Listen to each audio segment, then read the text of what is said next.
Full combo.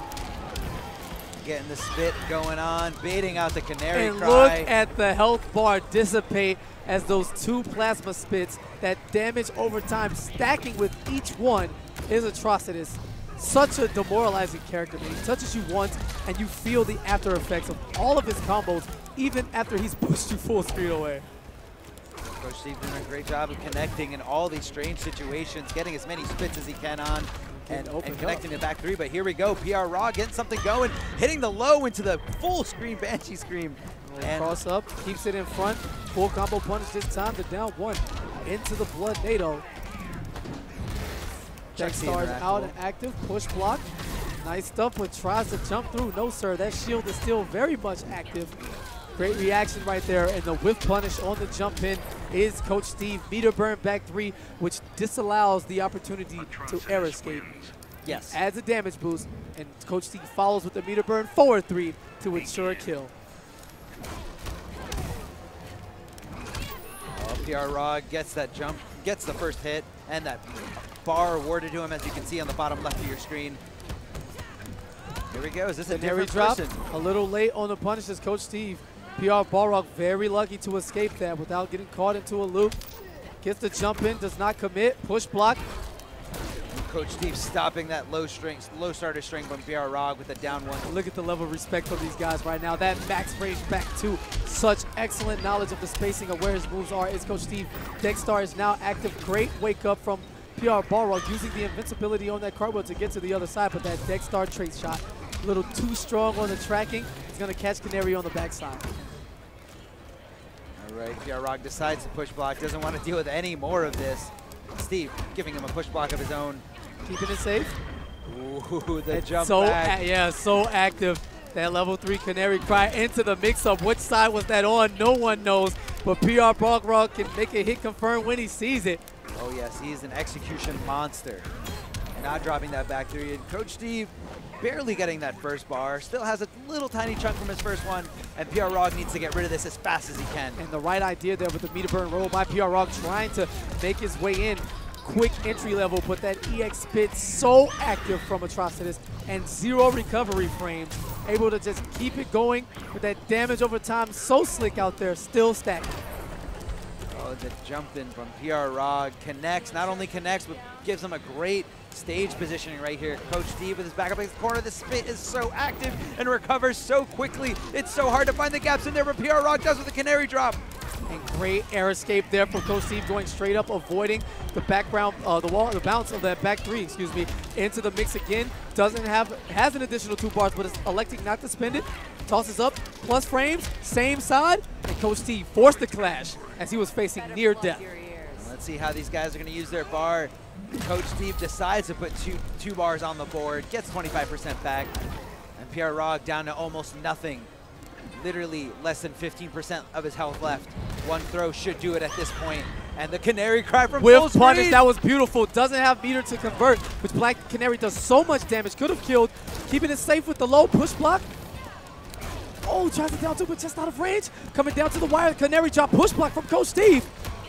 Is it enough for Chip? Yes, it is. And PR Rog, leaning to the side, knows he missed out on the opportunity there.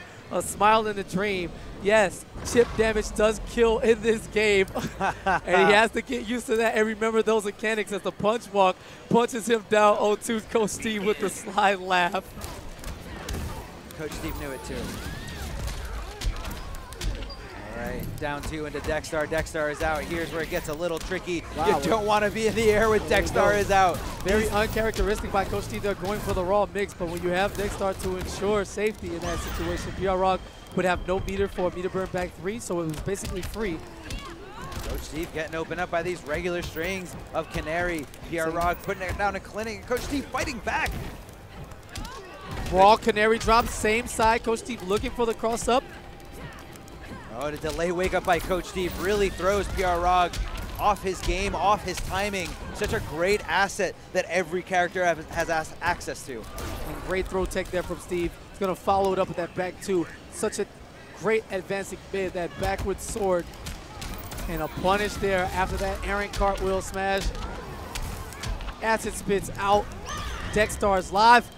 But a great challenge with that meter burn, with that level 3 Canary Cry. And this is a long combo, doesn't get the completion, could have killed. Oh no, big drop by PR Rog here. And he goes for the throw. Coach Steve was ready to tech it, trying to make himself safe with the meter burn. And PR Rog finally sinks his teeth into Coach Steve, taking out that first bar. And he's not too far behind. A little bit on the meter deficit, but he's got a full scream ready to go, and Coach Steve all over it. Great punish there. The meter burn roll, catching the Dexstar subbing right in the middle of its recovery frames. However, doesn't get much moment. Oh, and the double forward 3 into the shield. Wait a minute. That was some newly optimized stuff. Definitely not an easy combo to pull off there, especially not on a stage like this at Evolution 2017. PR Rog. A little late on that jump-in attack. Canary could definitely get a Vortex going. She gets one hit in the dream. Coach Steve does not have much meter. 1 bar apiece now. Coach Steve doesn't have meter, but he does still have access to Clash, as you guys can see at the top of the screen with that shield and sword symbol. Down 1. Poking at Canary every little chance he gets. And the Canary drop. Rog now in business, and Coach Steve with the instant clash wants nothing to do with this. Is going to reset the situation, put him at full screen, and right in position for a Dexstar trait activation. Will we see it? Oh, the Canary Cry doesn't connect. Dexstar is out. This is all over yeah, for and that's PR Rog. Coach Steve is just going to sit in patience, use the trait for what it's worth. The heads nod, and PR Rog's had enough. He's done. Is he done with this game? That No, that was winner. No, Rog's not the end. actually really good. Like he's cool, man. Okay. It is what it is. You take the L and you keep moving. Yeah, that's just winners. And those of you who are big fans of Coach Steve, one of my favorite matches from CEO was Coach Steve versus Tekken Master. Absolutely. A huge upset. And especially if you are a Gorilla Grodd fan and want to see optimal Gorilla Grodd play, check out Coach Steve versus Madsen at CEO. I'm hoping Steve pulls out Grodd, but with Evo and everything on the line, it's unlikely. Coach Steve said if he could somehow pull out Grodd just to save Evo, he would, because that's the kind of man he is. He's going to throw himself on the bomb for the good of the nation, for the good of the community, and for the good of this series. I don't think he's going to do it. Sounds good, bro. Just he's definitely sure. Let me pick, Grodd instead of Atrocitus when I think he's number 2 of the game, because I want to save the hype. I don't want to win Evo. But from one man to the next, this is Star Charger, the bucket hat boss with the smile of the century. Catwoman, one of the top Catwoman players in the nation right now, taking off the beats, right, stripping down. He's going up against Shinobi's Tundra. Now, that man, you can see the braid on the back of his neck. That goes all the way down to, like, the back of his calves. It's pretty long. It's ridiculous. And he knows karate. I am not trolling. He does. Do you think if you cut his hair off that he'll lose his power like He'll Samson? probably die. Yeah, he'll probably just die. Probably, but we don't want that. I think that's going to be Star Charger's, last desperate measure. He's just going to take out the scissors and cut off his whole hair, and he's going to drop every combo. He's going to forget where his meter burns map to. I think Star Charger's got this. He's got this in the bag. All right, well, Blue Beetle on the screen. One of my favorite characters to watch this game. Talk about mobility. Both of these characters all over the place. And Selena, a little less right now going on. I love the outfit. Really clean. Blue Beetle, extremely shiny right now. Oh, yeah. Really, really shiny.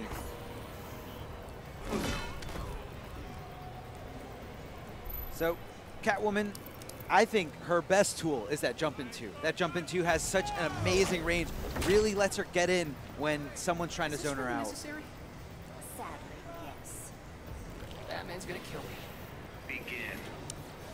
All right. Blue Beetle going straight to the air and slightly loses his composure there. Trying to press buttons there in the middle of Catwoman's strings. Not a good idea. Getting the sweep down, going for the ambiguous cross-up right there, and Star Charger just backdashing out of trouble. Doesn't even need to guess which side he's on when you're all the way on the other side of the screen from that amazing backdash. Tundra had to guess what side that crossover was going to hit after the setup from Star Charger. Ambiguous stuff, nice blocks this time, traits. Meter burns it to go plus, and the escape from Tundra as he jumps back. Firing his bullets out. There he goes with the jump in 2. Such great range there. Keeping him Beetle playing a patient game. Oh, wow. Not sure what the read was there, but a whip charge is basically Blue Beetle screaming, "Punish me!" as he lands on the ground. Yeah, You don't want to whiff that move. That's very, very, very dangerous stuff, especially with someone who can hurt as badly as Catwoman. Not only does she hurt you, but she puts you in such a great position for any kind of mix-up right after. Nice read on the backdash there is Star Charger, following up with that forward one, chasing Blue Beetle down. Tundra trying to get something going now, spacing very patient. Nice anti-air with the shot. Okay. Floats up just out of range, trying to whiff punish that back three. Coming down with the jump two, and great range and huge hurt box on that meter burn shot. Oh, no punish? That back three gets her at a dodge, and now turns the tables. Catwoman has Blue Beetle in the corner, trying to get some kind of hit. Tundra was doing such a great job of blocking until that cartwheel, and he just lets her jump in. Look at all this damage. Also, no clash from Tundra. Not sure what he's looking for here. The cross-up, ambiguous stuff, and right before the trade cancel, here comes the clash. Second chance at life. 2 bars, 3 bars? I think he's going to go with 2 bars, 3 3 bars. An additional 30% back. Now that third bar only got him an additional 5%, so you really got to judge and think about the mindset and the mind games that comes with the mini clash game. All right, trying to go close. Blue Beetle sweep, probably the best normal in his book. Safe, so much range, and such a quick low. You have to be ready for it. Catwoman still, however, on chip damage in this first life bar, and there you go. Taps the toes with that overhead air shot. And although he has a long way to go, he seems a bit more poised since the clash, but he needs to put it together cohesively and collectively, at least for a life bar and a half, as Star Charger still has access to his clash. It'll be unnecessary. Easy combo there. Game 1, Star Charger. The bucket hat boss. Star Charger's not phased at all. Completely stone face. All business here. No smiles. He just wants to get the job done. He'll make the most obnoxious smile when he wins, and it's glorious. Then what happened? Life dug its claws into me. Begin. I like that quote. Life dug its claws into me. Catwoman's trying to get going. A lot of sweeps from this Blue Beetle, and I don't know how I feel about it. I mean, does he really not have any access to other lows? Well, with the range that Catwoman he's playing, it's kind of hard to contest her normals. They're advancing and really fast. And the back dash between the last gap, a little matchup knowledge there. Oh yeah, definitely. Tundra trying to keep his mid-range space. Worked out for him up and down, and he's okay. Star Charger now has access to all of his scratches, but what he's doing is simply building Beater. If he wants to evade all of it, cool. But Beetle, with a bounce cancel on a full combo, can get 500 damage, you know, anywhere on the screen. Star Charger And a little too out of the range. Great 6-frame down 2 in the tool set of Beetle, but a little too far out of the range, and Catwoman just being oppressive, using her whip for the distance. Backdash is out. A beautiful down 2 by Blue Beetle. And there's the Getting something restand now. going. Full combo. Spins a bar of meter. I Into love the it. corner. 412 damage. Very respectable, but great anti-air reaction from Star Charger into the bounce cancel. We're going up top. I feel like Star Charger went into that. He gave up the corner position because he wanted to ensure damage. And I think right here from this moment on, he's going to avoid the clash. And trying to work his way in is Tundra now. Slowly but surely. A little bit off the ground more, but Star Charger is going to get that grounded hit confirmed. Here comes the clash. And fantastic. Look, I like the blades on his shoulders. I get so caught up in the gear. It's amazing. It's all about the presentation, man. All about the presentation. Yeah, look good, play good, right? Yeah. Oh, goes for the meter burn back 3. Now, right now, Clash is no longer an option for Blue Beetle, so as soon as Star Charger sinks his claws into Blue Beetle, it's going to be all over. Here we go. What kind of position is he going to leave him in? He tries to air escape. Looks like Star Charger was all over it, expecting it as soon as he came back from the background bounce. And Tundra is in a bad spot right now. He's about to go down 2-0 versus Star Charger. Connects the sweep, goes for the ambiguous jump in, and Star Charger blocking correctly, but finds himself in the corner. Meter burn back 3's out of there, chucks the interactable with a jump in 2. Really not worried about that. He was okay with just chipping him out. Nothing to really sweat there. Yeah, 2-0 there in the sequence, as I'll let you know, but it's come to my attention there's been an upset off stream. Okay, let's go. Let's hear it. We got the inside word. We're going to hold it. Okay, we're going to hold it? We're going to hold it. But it's a big one. Approaching the Joker's playground. There's a lot of people in losers you weren't quite expecting to be here yet. Hey, it's evolution. Anyone can end up in losers. And knocking him down. Maybe a former champion has hit the bottom. That depends on your point of view. But we go into game 3 here in the Joker's Playground. Some great lighting effects right there. You can see the purple and green lighting coming off that shiny Blue Beetle armor. So beautiful, so majestic. And this is a very huge dangerous range on that explosion. Unblockable explosion. Just like most of the interactables on this stage. Just like all of the interactables on this stage. All unblockable, and you know, some of them could lead into more damage. Some of them could lead to a great advantageous position. You just don't know. You got to study your matchups. All right, the hard knockdown, ambiguous stuff. Star Charger's going to wake up with the DP back to back. Gets punished both times. The second time, only a standing 1. However, the whip trip. All right, connects it, expands, And look at uses that his trait. Shoots it. Trying to keep the pace now at a mid-screen game. I don't think Catwoman's able to evade 2 of those shots that close back to back. All right, some feints. Couple of air flight cancels from Blue Beetle. I feel like Blue Beetle should have something to challenge Catwoman in that situation. That cartwheel is a slightly negative. It's not unsafe, but he's just kind of getting caught there, and he's using a very slow move like the sweep. All right, but still working in his favor. Machine gun bullets, and Star Charger jumps over the first one, lands on the second one. His back is to the wall, but he seems composed and controlled in mid-screen. Avoids it, escapes the restand from the back one.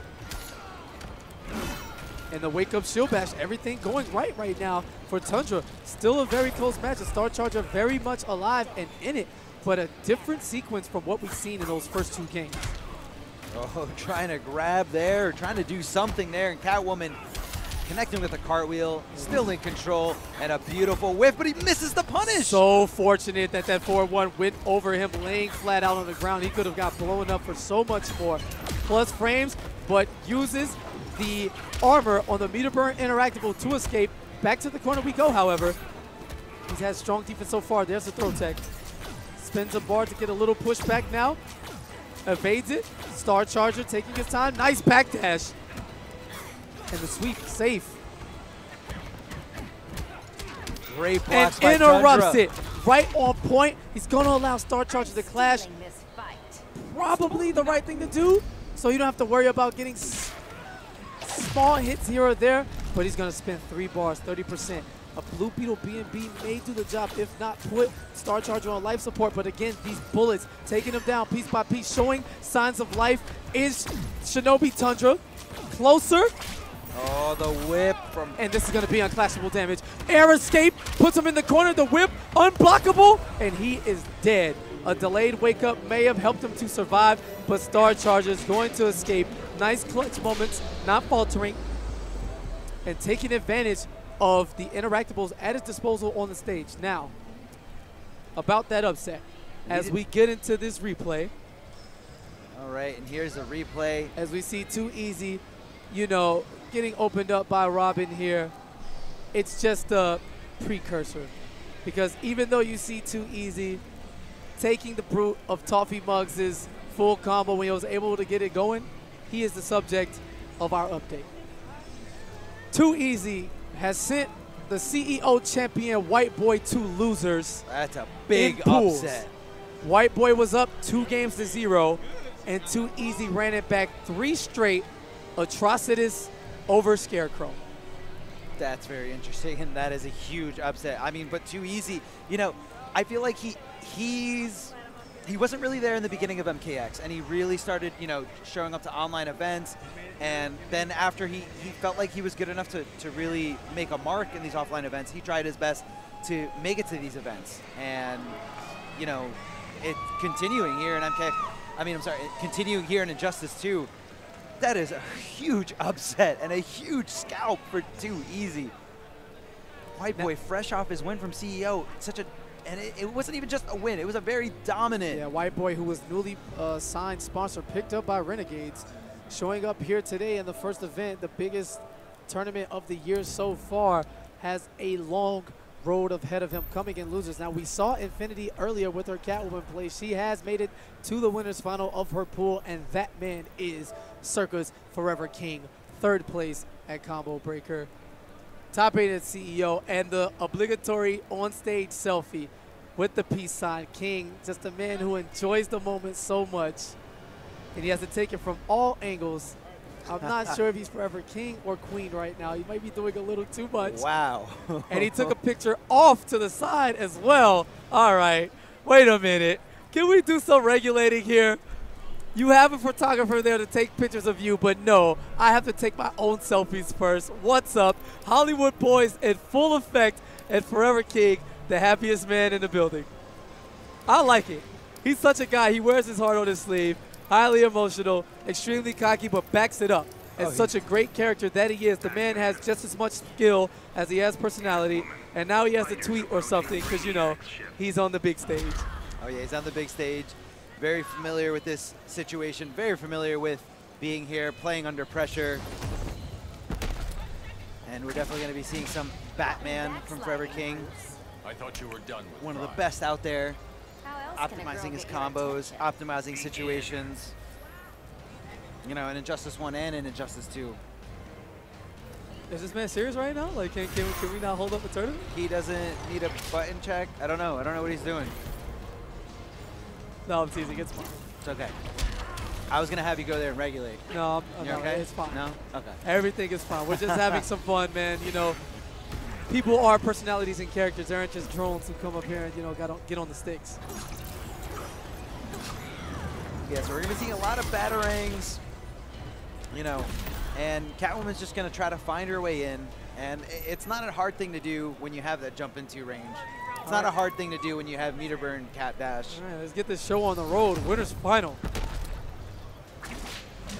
So you call and I come? It's called being a team, Selena. You can't train a cat to do that. Begin. Wow, and Infinity mouthing the beginning Mouthing quote to quotes. Batman. That was so in character, and she is in the lead right now. The background bounce, big tentacle right up that cape, taking him up top, where Brainiac is going to watch and see if one of these two are worth collecting. Forever King shook slightly there. Tries to batarang, tries to get out of there, and Infinity all over it with that low whip. The evasion now, staying out from the unblockable interactables is Infinity, plus frames now. No Going for the punish down there. two, whips the back three, tries the cat dash, a little too antsy, and great reaction from Infinity, just a little too early as the down two whips, and Batman's jump two is gonna take that. Cross up. Female characters with small hurt boxes get crossed up by 4-3, even mid-screen, and just like that, King is fighting back. Great conversion. Beautiful conversion there, and that was a great drop purposely. He did the back two, didn't complete the three because he wanted to go in for the mix-up because he knew the back 2-3 wasn't going to kill quite yet. All right, and the meter burn 4-3, armoring through, knowing Infinity was going to press a button, and King has sucked all the momentum away. Right back to back since the first sequence. She hasn't been able to get anything going, but here's the clash. Recover whatever she wants. But what seemed like a rocket firing right out of the gate looks like a dud right about now. It does. I mean, she had great reads in the beginning. There we go, and here she's back, getting a combo going. Forever King finds himself in the corner. No room to batarang. 519 damage. Are you kidding me right now?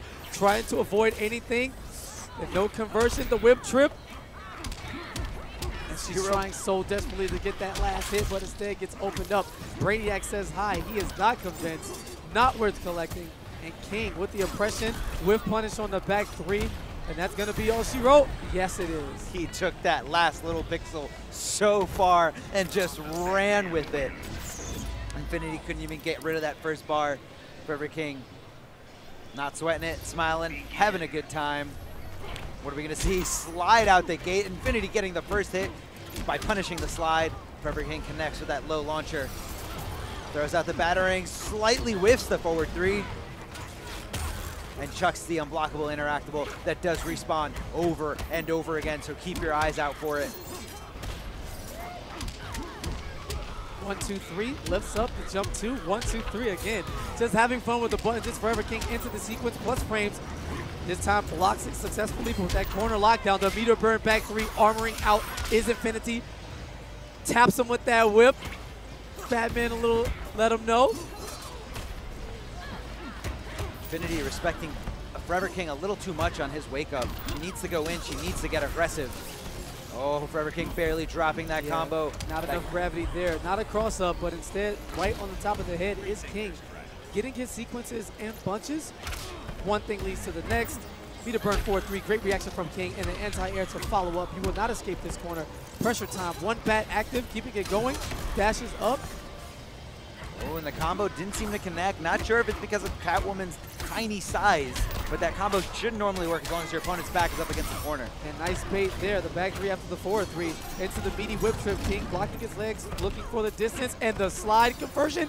No, drops the combo. Whip trip, no punish. She walks the entire string, whip trip territory. Okay, and Infinity takes the first life bar. It was a great decision by her to do that meaty string right on Batman's wake up. Should have been able to stuff the slide if Forever King decided to do it. Safe is the pounce. However, trying to press a button after, wow, with that mechanical bag catching her. Keep it unclassable, he does not. But such a huge meter advantage, it wouldn't matter. It would just be an additional 25% at least. And Infinity on her last hit here. Meter burn back 3, and the whiff punish kryptonite punch from Bruce Wayne. Now, we all know that's your favorite back 3. For sure. That giant kryptonite punch is so good. As Infinity looks back, her sirens in the background, all the women in support, trying to calm her down, telling her exactly what she needs to do. Back to the character select screen. King looking back over his shoulder, trying to get a hint of that coaching himself. And maybe a switch to Harley Quinn? Yes, she does, pulling out the secondary. She should have a Harley Quinn hat ready on deck. Or just like just change her hair right on inside the Catwoman suit? Yes. Yeah, skin tight suit with the Jester helmet on the inside somehow. I don't know, maybe TV Magic could do it, but TV Magic can't help the meter burn back 3 when there's 3 mechanical backs to eat through it with relative ease. Now back into the corner. Air gunshot challenging with the pokes. King not pressing buttons. He knows a little better than that. Meter burn back 3 and the escape. Hyena summon. And the double jumper lands right on it. Is Forever King. Meter burn cupcake shots running right into it. And the great call out from King, that up battering, anticipating the jump from Infinity. Full combo corner conversion. And again with the call out. King making all the right reads. All the right reads and a beautiful conversion there. Extending it, not just simply letting her hit, connect with the upward battering, but also sending out the mechanical bat and continuing the combo. Comes in with that armored 4-3, now King firing, trying to eliminate all of Infinity's options. Back to the wall, isn't able to push block, can't meet a burn back 3 with the added hit coming from the mechanical bats. King, such fantastic bat management, which in my opinion is the strongest trait a Batman player can have. The plus frames are fine. Anyone can press plus 25 EX battering. But when you can manage those mechanical bats and take advantage of that trait as he crosses up with the 4-3 into the corner, King putting in a beautiful amount of work and writing the blueprint, showing you how Batman should be played. Back 2-3 doesn't fully connect, but Forever King's not sweating it. Connects the anti-upward battering. And the call out, there it is, smiles and hugs. Infinity's gonna go to losers. She's okay with this apparently. King with the thumbs up, and he held it for 2 seconds to make sure you can get the still of it. Such a camera guy, don't you think? Oh yeah, he definitely. Like I said before, he knows what the stage is like, especially now that we have this amazing production, thanks to the Injustice 2 Pro Series and everyone here helping us out. All right, it is finally time. All of pool play is complete. The remaining killers are going to duke it out for 3 hours straight as we go all the way down to top 8. It's going to be a bloodbath. The amount of updates will be impossible to keep up with. And keep it locked right here as we make our way down to top 8 here at Evolution Finals 2017 from beautiful Las Vegas.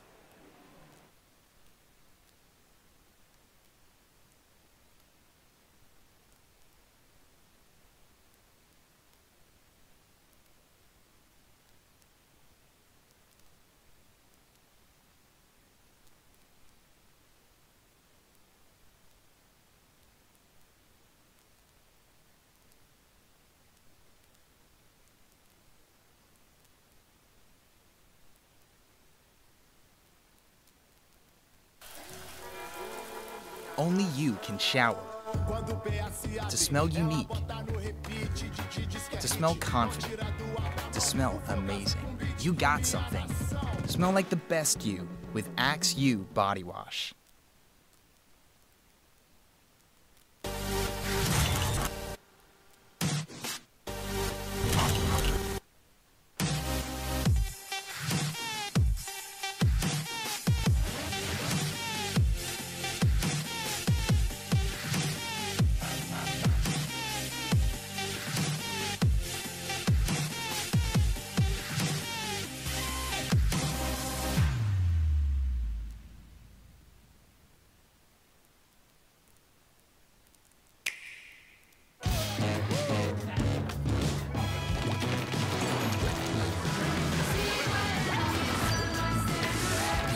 Splatoon 2, Nintendo Switch. Game rated everyone 10 and up. Alexa, order a pizza. Okay.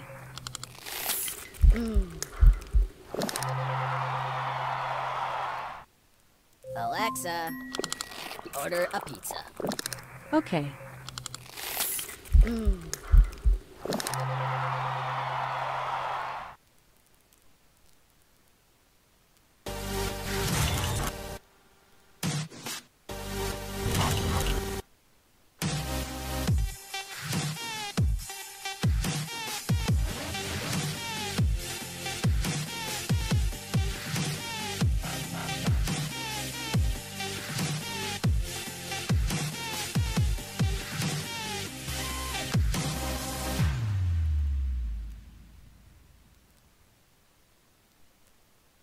The following ad is being condensed for your viewing convenience. Did I tell you?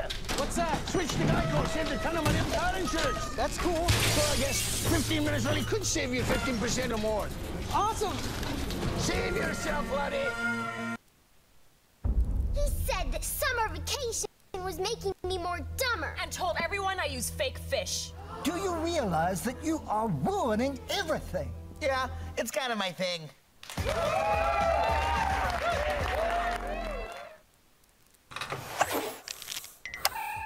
Open Twitch.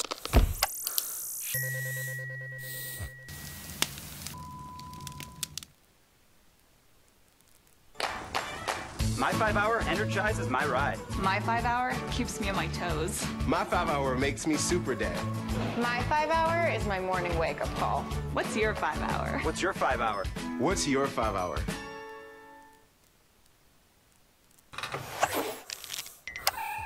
Open Twitch.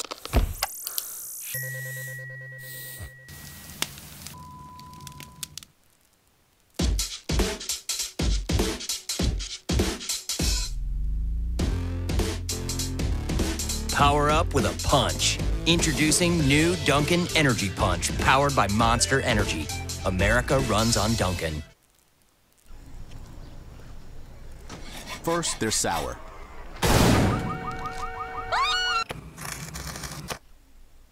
Then, they're sweet. New Sour Patch Kids Tropical. Sour, sweet, gone.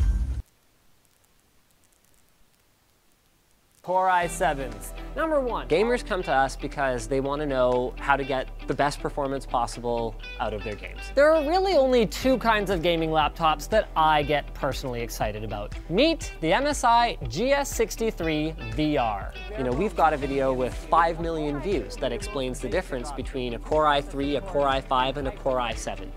And the reason people come to us for that is because we found a way to make that information really fun. Hey Gibbs, what's up? What's going on, James? Nothing much. How you doing?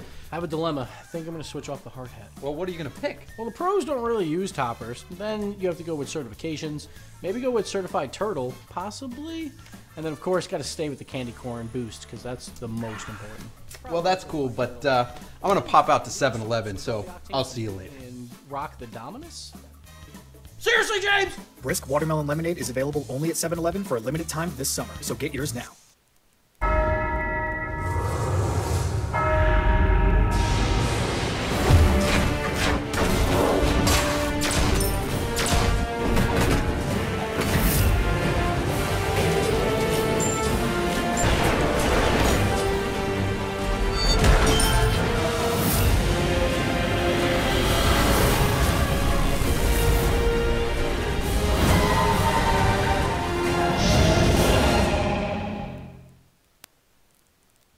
entertainment-loving people want an unlimited data plan that gives us more.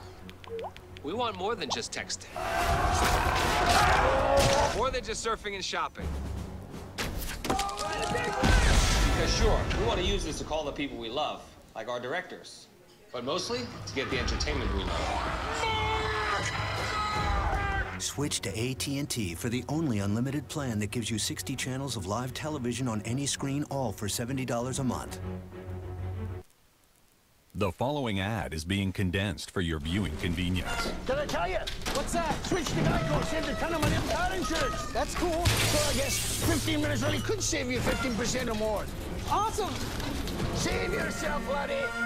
They did a great job of holding off on the patches on the super nerfs until after the Evo circuit, which I know you are a man very happy about. Very happy about. Yeah, it's giving the players time to figure things out, and part of that is that people have talked about very, very high tiers. Who's the best? And so you see a lot of Adams and the like. Yes, but the other part of it is that people are taking the time to figure out what the possible counter characters are to those, or maybe the counter strategies with whatever character that they do like.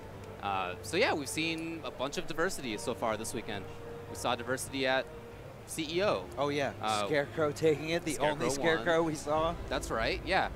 There was a Joker in there, and there was a Green Arrow in there, and on this stream so far this weekend we've seen both of those characters, and we've seen Cyborg and Wonder Woman, and a lot of the cast, but now that it's out of pools, we're gonna start like kind of boiling that down a little bit. So we'll see how many of those players with kind of funky character choices will stay alive, how many of them will stick with them. And you know, this is Evo, you get to prove whether your character and whether your sort of investment into that choice is the right one. Oh yeah. Or whether maybe you should have stuck with some other character, maybe you should have switched. This is where we kind of find that stuff out. Oh yeah, this is where you're defined as a player, defined as a competitor, and really show everyone that you did your homework, you figured everything out. And as a competitor, I feel like a lot of people hold on to tech for big tournaments like this, and there's no bigger one than Evo. So if someone's like, wow, I found a way to get around Black Adam that no one else is really using, I'm not telling anyone, and I'm going to hold on to it for Evo. I can tell you this. Tell me. Several players messaged me earlier in the week or the last couple of weeks, just on Twitter, saying things like, don't tell anybody, but you should know for commentary that like I have particular tech to deal with, Adam, Aquaman, even more unusual characters like Scarecrow. We might see some of that. You know, it's hard to know if we'll see it on stream. I'll point it out if it does, but I'm sure a lot of people are coming up with stuff. Oh yeah, definitely keeping that pocket secret tech. And you know, you've been in the fighting community for so long. How many times has this happened before? Like where someone hasn't exploited anything publicly until all the money is on the line, until all the glory is on the line. And here it is, Evo 2017, the Injustice 2 Pro Series. So up on stream, we have an amazing match for you two, of these two players. Echo Fox's Sonic Fox going up against Critical Reactions, Wound Cowboy. Now, Wound Cowboy hasn't particularly found his footing in this game, or definitely not nearly as well as Sonic Fox has, but Wound Cowboy is an amazing player, an amazing MKX player, and even Justice 1 putting Sinestro on the map and just bullying everyone with that trait that homes in on you, that trait shot that leads into full damage combos. And looks like Wound Cowboy is going to be going with Dr. Fate. Yep, Fate's the character he's been playing. He does play Black Adam in some situations, but typically it's Fate. And Sonic Fox, I talked with him earlier. I asked, are you going to just stick with Red Hood, or are there any matchups you would switch with? And he didn't really answer, but what he said was, I believe in my Red Hood. And he wouldn't like expound on that at all, so we'll see. I mean, going into CEO, he said he did believe in his dark side, and we saw what that got him. That got him a nice loss in winners to Theo. And a switch to other characters afterwards. Exactly. So let's see how Sonic Fox does here in this situation. He's doing all right, takes out Wound Cowboy's first bar. Now that dive in can be meter burn and followed up with overhead gunshots. So that's really the projectile that you're not really seeing, but it is an overhead. These are two characters with good zoning, but you can see the mobility from Red Hood. Getting through things, getting backwards, getting forwards. He just has a lot of control and movement at the same time, and that makes him tough to deal with. That is an overhead, as you said. Oh, yes, exactly. And with that mine down there, there are crazy setups where the mine is low, the meter burn gunshots are overhead, tough to block. Yeah, I like to call those hard to blockables.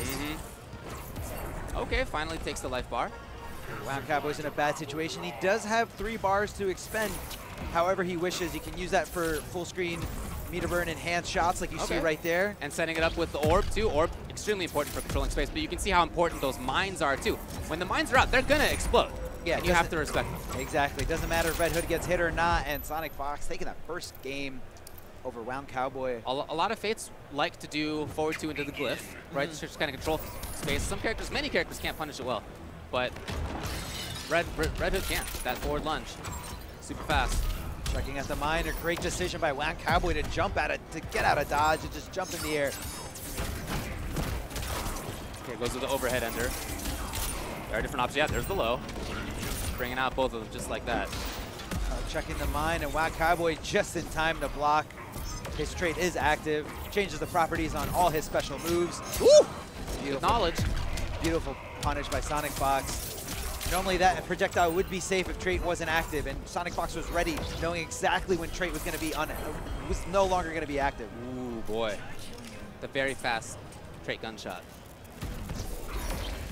Mobility again for Sonic Fox, trying to move forward. Does not want to get zoned out, and he's really making that work. I mean, he is zoning Fate more than Fate zoning him, but at the same time, he's moving more too.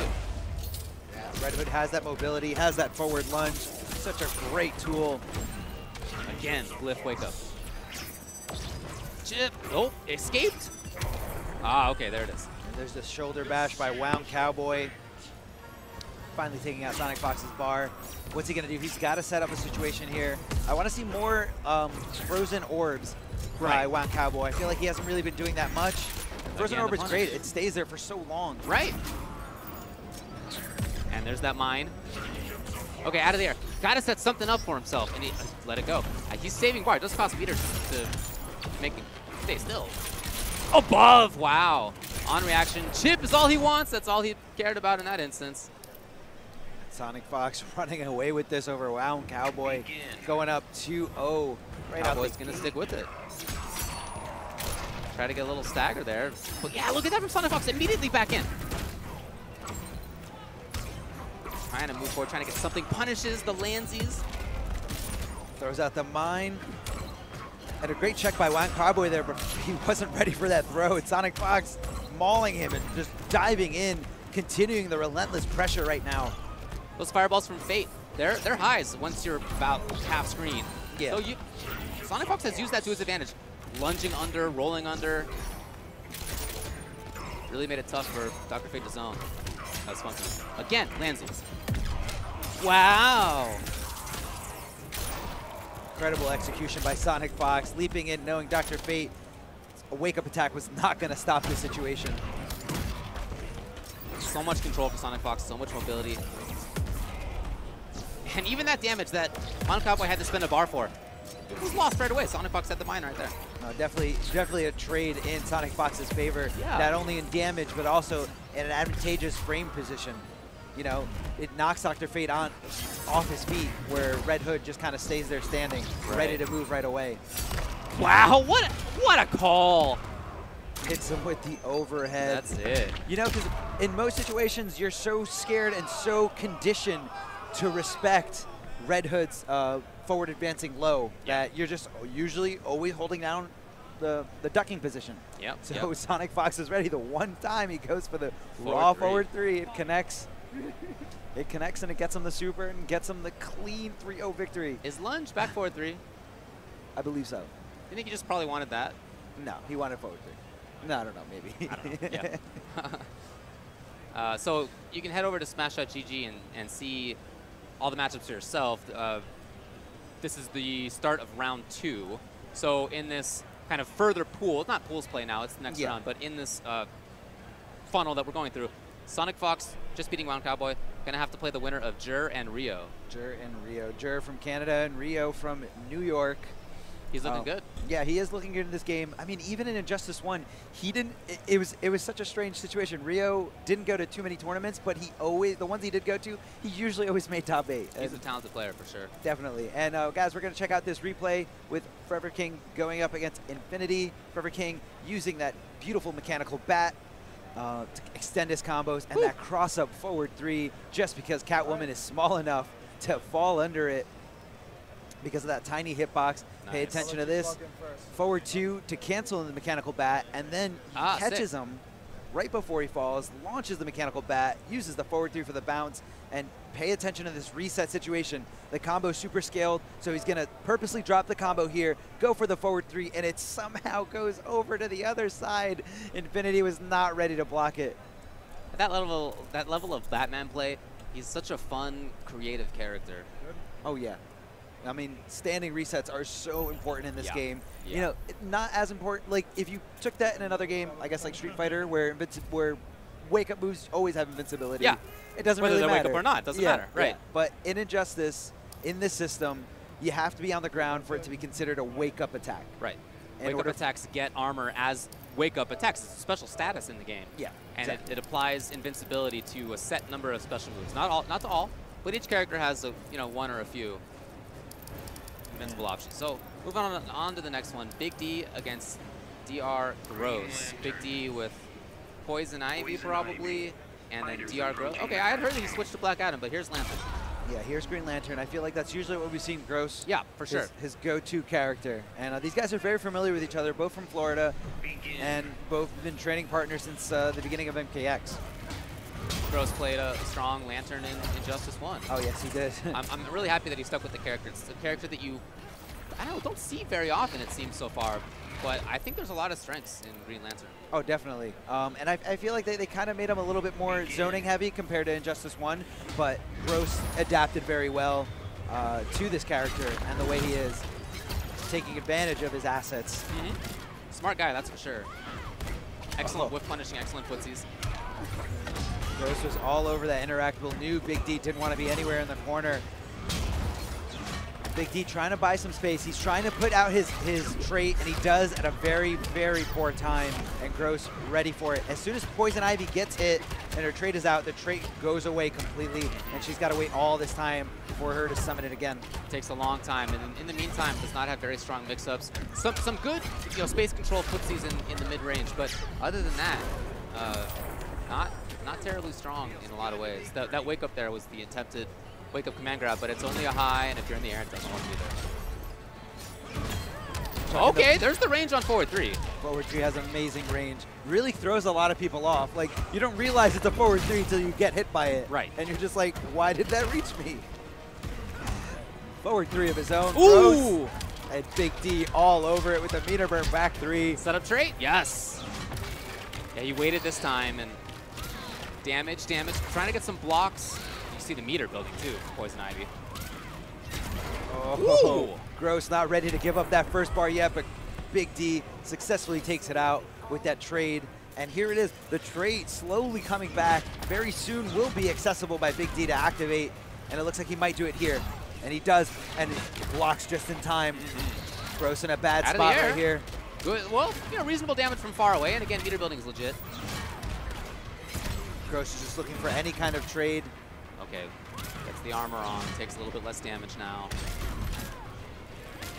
Trying to just get something going. Oh! And Gross decides to go in. Oh, what an escape timing. Can't get it there. Over! And nothing. I don't know if she had the range. Wow. I'm surprised to not see a whiff punish. Gross a little late to trouble. Big trouble, and Gross is just not going to take. Wow, he jumped in. It's got to be several big calls right now for Big D to stay alive. No. If only we had a neutral jump in that situation, Big D might have been able to stay in this. But even with that, Gross did have access to his clash, and he did have a bar to get 15% back. No meter burn by Gross. Decides to go for the Oki mix-up instead. Big D whiff punishing that jump in. Throws out the trait. The trait is just wow. Okay, there it is. He challenged after getting hit by the trait. And that is matchup knowledge right there, knowing that there's a gap there even when you get hit. Pressuring, very nice. But the flip, well-timed, no whiff punish though by Big D. Unfortunately for him, he's gonna lose the life bar. No, I thought it was gonna be chip death. There it is. It's very scary to flip out against a character like Green Lantern because he does have access to lift, and he does have access with that amazing back one range to just punish you for flipping out, punishing you for using 2 bars.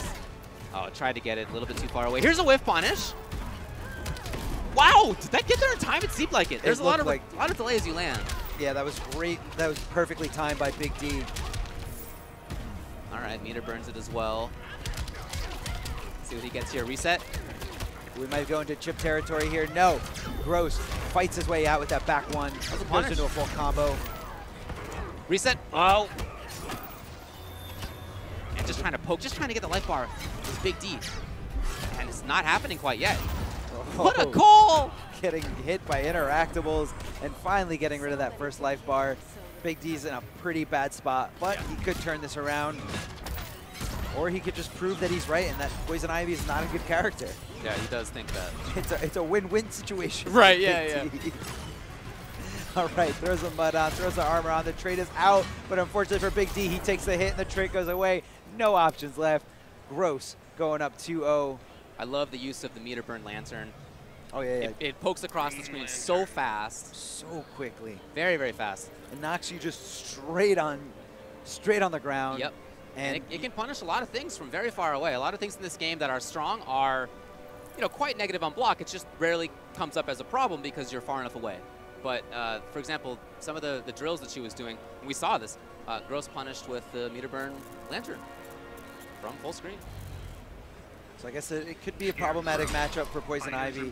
And Big D's going with Scarecrow. I know Gross is very fond of Scarecrow play. He loves being bullied by meter burn gas blast that leaves Scarecrow at an advantageous position. Yep. Plus frames all day. Yeah, there's a lot of strong pressure for Scarecrow. But I think another reason that he's going with here, not just the pressure, is the mid-range stuff. I feel like that was a problem for him. He could not quite get Gross, to give up the mid-range game.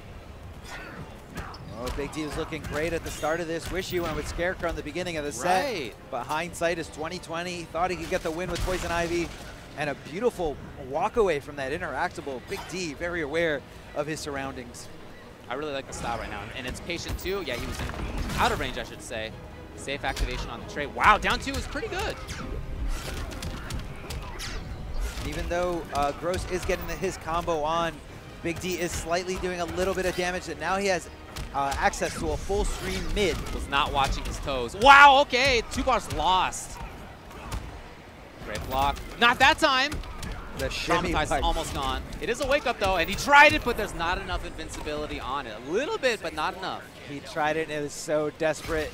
Gross knew not to be on the ground, knew not to disrespect him with anything that could leave him there.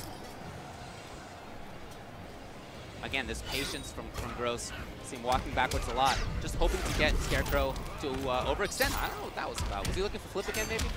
Possibly, but that's a big drop by Gross, costing him the first bar and, letting Big D take the momentum here. Look at this life lead. Look at this meter lead. And of course, Big D's going to spend it with the meter burn back 3, and Gross getting something going, puts him in the corner, crosses up, and Big D blocks correctly. Okay, jump 3, yes. Kept it up and activates. So now damage over time, and he can build that Traumatize we saw earlier. He attempted it. Traumatize anyway. And the damage over time only applies if Scarecrow's close enough to you. But it applies while he's getting hit, so you'll see a little bit of life loss on Gross' side. Just doesn't matter enough compared to what he's dealing in damage. Now, very light pressure. There's the bar spent, and immediately after the bar spent, Gross getting the clash. He can get some life back. I think he has a bar, yeah. Doesn't bother. Feeling confident enough. He'd rather hold on to the meter for a combo. Right, if he finds one now, he'll probably end it. Oh, wow, tried to escape. That is going to be that. And all because he held on to that meter. He decided not to use in the clash. Very smart move by Gross. I mean, you got to be in that mindset, the clash mindset, how to avoid it. And you get a full screen lift, meter burn it, back 3, back 3. Yep. You're not clashing that. Yep. So I'm with you. I wish that Big D had gone to Scarecrow earlier because that did look stronger even in the loss. Looked stronger, but that was his choice. And as a result, Gross moves on. He's going to play the winner of Boy Toy and Sickness. All right, guys, now check out the slide we have for you here. Join the fight from home, the Injustice 2 Pro Series. Play Injustice 2 Pro Series online tournaments. Check out the dates on the left and the right. See where you qualify. And if you guys want to register, just head over to smash.gg/IJ2 online 2017 and be a part of this amazing experience. And on stream, up next, we have Rio going up against Jur. And, you know, winner of this plays against Sonic Fox. Yeah. Winner of this plays Sonic Fox. So that's going to be a great, great hurdle in your way, in your winner's path for Evolution 2017.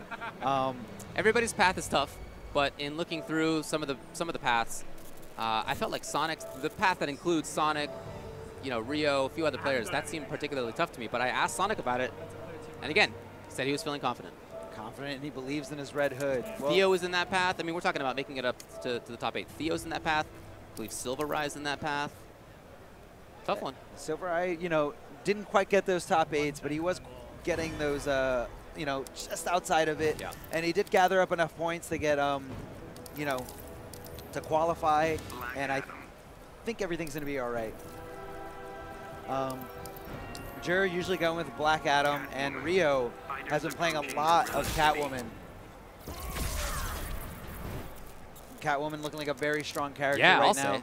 Oh yeah, back 3, low profiles for so many things. Jump into Meterburn Cat Dash, you know, leading into so much damage, eating projectiles. A lot of damage, a lot of safety, a lot of mobility, Footsie's control. Oh, yeah. And yeah, she does seem like a real strong character. But once Black Adam hits you, he does hit like a truck. Yeah. As long as he's got that one bar, that's usually why you see the tendency of Black Adam players to hold on to that bar in most clash situations. They will not get rid of that last bar. I like the idea of Jur opening up with the back 2. A lot of people try to duck at the start against Black Adam to duck under 4-1, but didn't quite work. Catwoman had the call. Oh. Nice! God, the range she jumps from, jump 2's huge. So and scary. Always damaging and always good setups for her. Jur trying to get his hands on him, doesn't quite get the orbs, and Rio caught walking back, hit by the low lightning. And Rio decides to eat those orbs. Ah, okay. Crossed up, and I guess Rio wasn't quite expecting it. Not quite the end of the round, but close. There it is. I guess he wasn't expecting the last hit of that string to come out. Now, although those orbs are unblockable, the damage is slightly different if you're blocking or not blocking. It's gonna hurt you no matter what, but you can avoid some of the damage if you're not, as long as you're blocking. Trying for the meaty, but Black Adam. Wow, okay, again the low, and Rio has not dealt well with that. Back 2 into low lightning is very, very scary. That back 2 hits overhead, cancel into the low lightning, and on top of that, it just hits you. It hits you out of nowhere, and you're not expecting it. It's a lot of damage, too. Oh, yeah. Again, Rio not expecting it. Trying to jump out of there, not really sure what's going on, and the interactable seals the deal for Jur. Jur looking so strong right now. Yeah, I thought throughout that whole game he looked good. Even at the start when he didn't make quite the right call at the beginning with the opening gambit, I still thought it was interesting, and he kept it up. And he noticed that Rio was not watching his feet. Yeah. And there were more low lightnings as the set went on. I mean, you can't...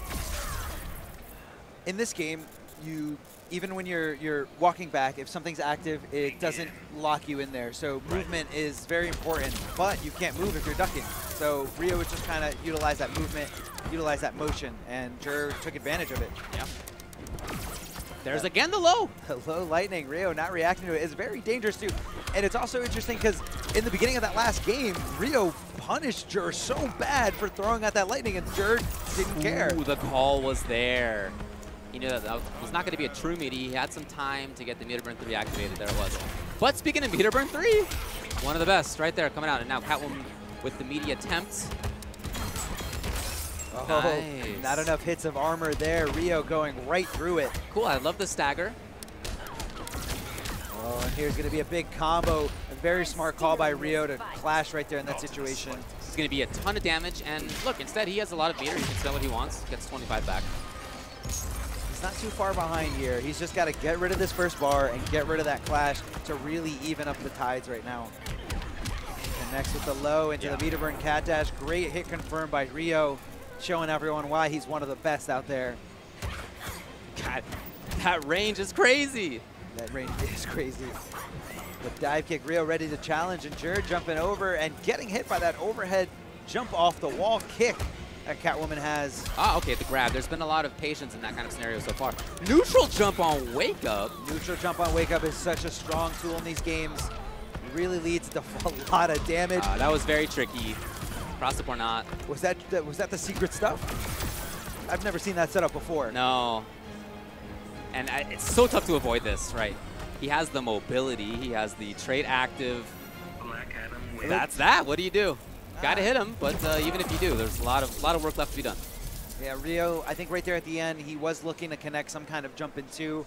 That whip doesn't really have a hurt box. It just has a hit box. Yeah. So as long as that hit connects with Black Adam and those orbs are out, the orbs go away. You don't have to worry about them until that trait meter goes all the way back up again. 2-0 right now for Jur. And really looking strong, making a lot of correct reads. I love the spacing on a lot of what he's doing. I think is great. Try to, again, Rio had walked away. All right, Jur not going with the low lightning as he usually does, and Rio taking advantage, being all over that, getting hit by that jump in two, and there it is. The lightning. Look, he tried the non-low light. Okay, finally, it's blocked. Oh, the forward 3 meter burn goes over. It does give him the hit of armor. Here we go. Full combo. Corner carry. Oh, set up. Beautiful block by Rio. Yeah, I thought it was a good setup, but Rio with the patience. Going to get the side switch. Hard knockdown with the whip. Uses the cat dash to get right in Black Adam's face. Great timing on the poke. Meter burn and trying to get away. Trying to just seal the round, maybe? Oh, not quite. Oh, anything, any connection will do. But looks like Rio's in control right now. Going with the forward 3, connecting, finishing the combo, expending his trait, cashing in all his claws. Yeah. And I love that he kept the corner too. He didn't go for meter burn back for back 3 to get this switch on the stage. Yeah, keep the corner. What he wants. Too far. Wow, it actually. Oh, a drop by Rio. That's really gonna hurt him if he doesn't take this game. Forward 3. And the execution monster that is Rio. There it is. Yeah, that very slow wake up for Black Adam. Very tough right now. Delay. Oh, Rio had such a great read on Jur at the end. Knew exactly when he was going to wake up. Knew exactly when he was just going to sit there and try to block. And Rio showing signs of life, getting his mark on the board. 2-1 in Jur's favor right now. A couple of back 3s. We haven't really seen it used, but there haven't been many opportunities for that mid-range control like Catwoman likes to do. I think his Jur's kind of bullying him with a lot of down 1s there. And Rio's just throwing caution to the wind now, trying to get Jur to adapt back. Ooh! Black Magic has a lot of whiff recovery. Nothing there from Rio. Ah, what a call. Was that reactions? Were you testing Rio's reactions? Pressure, low. Ah, the grab, okay.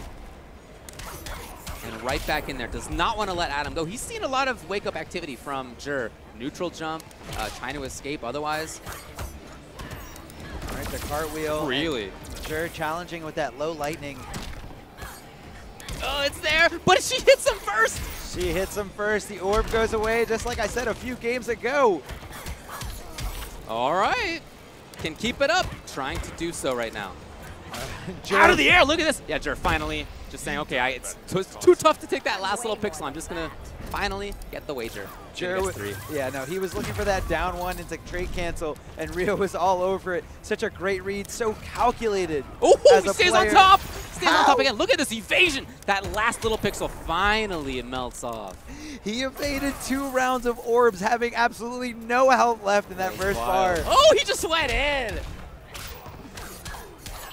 One more. Rio is in Jur's head right now. If Jur loses this and lets him tie it up 2-2, he needs to take a breather. Rio adapting, blocking the low, finally.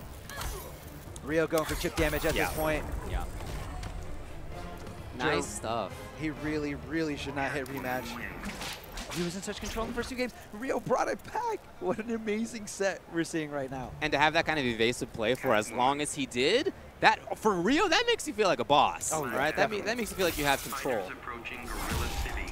All right, Gorilla City. I feel like this stage slightly favors the power characters. You know, you can toss more things, and when you do toss them, it's no longer available for the gadget characters to jump off of. Yeah. All right, going with the over. Really interesting call. You can really, really blow up throws by just simply neutral jumping with any character. The little stagger before the low. Jur trying to do something. A lot of damage. Where's he going to go? Yeah. Nice. Lightning Cade's just too slow. I want to talk about jump back 2 on wake up. On your opponent's wake up. It's so good. Yeah. You wake up and you're still going to get hit, especially with a character with just a bad wake up like Black Adam. Black Adam has a lot of strengths, but he has a clear weakness, and that is the terrible wake up. Beautiful double dive kick conversion. Not the easiest thing to do. You need to make sure you hit those dive kicks nice and low. And look at this meter now. Jur has not yet clashed. I don't know. That's a lot of life to lose. He's being stubborn. He doesn't want to clash before Rio. He's trying to get his... Oh, again. Jur, I think out of all the Black Adam players, Jur is the best at doing that. Not easy to do. Reacting to the dive kick, connecting, and then doing another dive kick and finishing the combo. Chip. Oh, wow. It's going to be very tough to evade Chip here. There it is. And that was a great effort by Jur with the delay wake up. He had Rio 2-0. He was up 2-0 over Rio. Now think about this. Up until around 2 weeks ago, this tournament was announced as a 2 out of 3 tournament. That's true. And if it stayed that way, Jur would have been the victor, and Rio would have got sent to losers 2-0 free. But instead, Rio had the opportunity to adapt and the opportunity to just kind of to run it back 3 straight. Well, I think we all really appreciate that it is 3 out of 5. I think that's the right call. Here's a look back at Sonic Fox versus Wound. Set up there with the mine into damage, and then just right back in. Did not let Wound move at all. Yeah, just didn't let him breathe. Yeah, mine. Check out the mine. He was ready for the wake wake exactly on his toes right there. It was perfectly placed. He knew exactly what he was going to wake up with. Sonic Fox finishing the combo. So, all right, check this one out coming up now. And this is another one of the tough paths. So Forever King versus Honeybee right now. Winner of that will play against the winner of Pig of the Hut and Trevor the Pastor.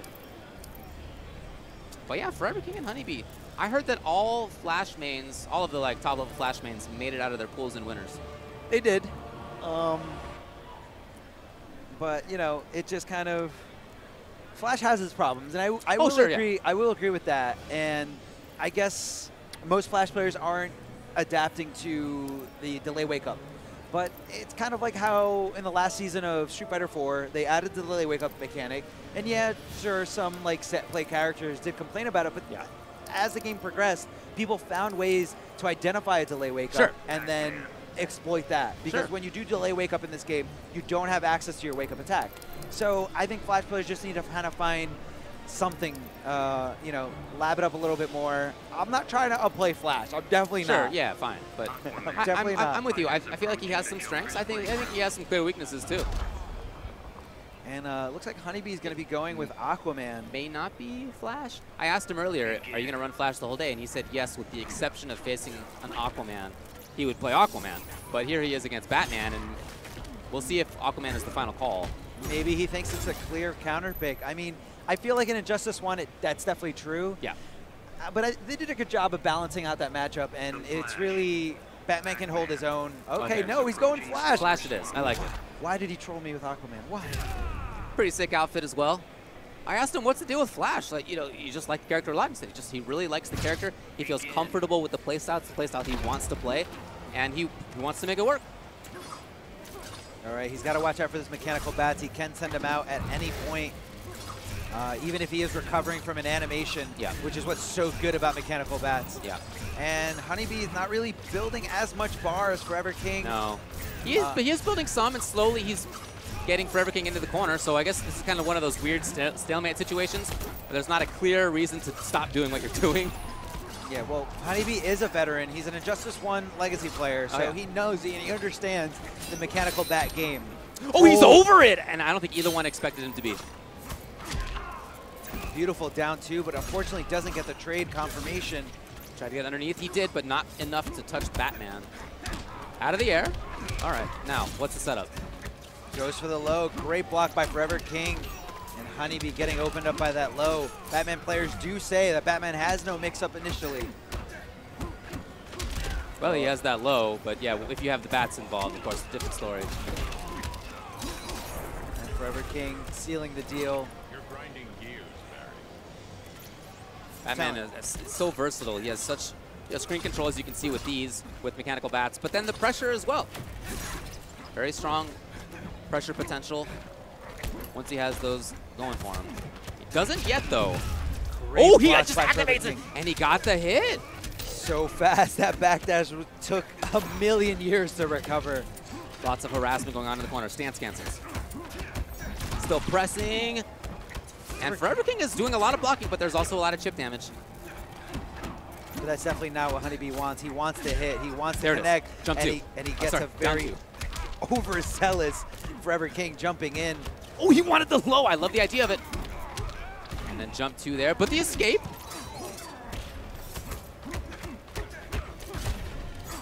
Meter burns the battery. Oh, he didn't believe. How about that? It kind of looked like he fuzzied it. It looked like he stood up and he saw that the second hit of back 2-3 did not come out, and he went low with the slide.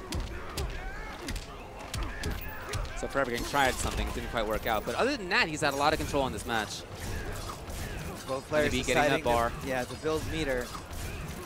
And, I mean, I guess Honeybee's content with this because he knows with every battering Batman tosses, it puts him a little bit closer to the wall. Right.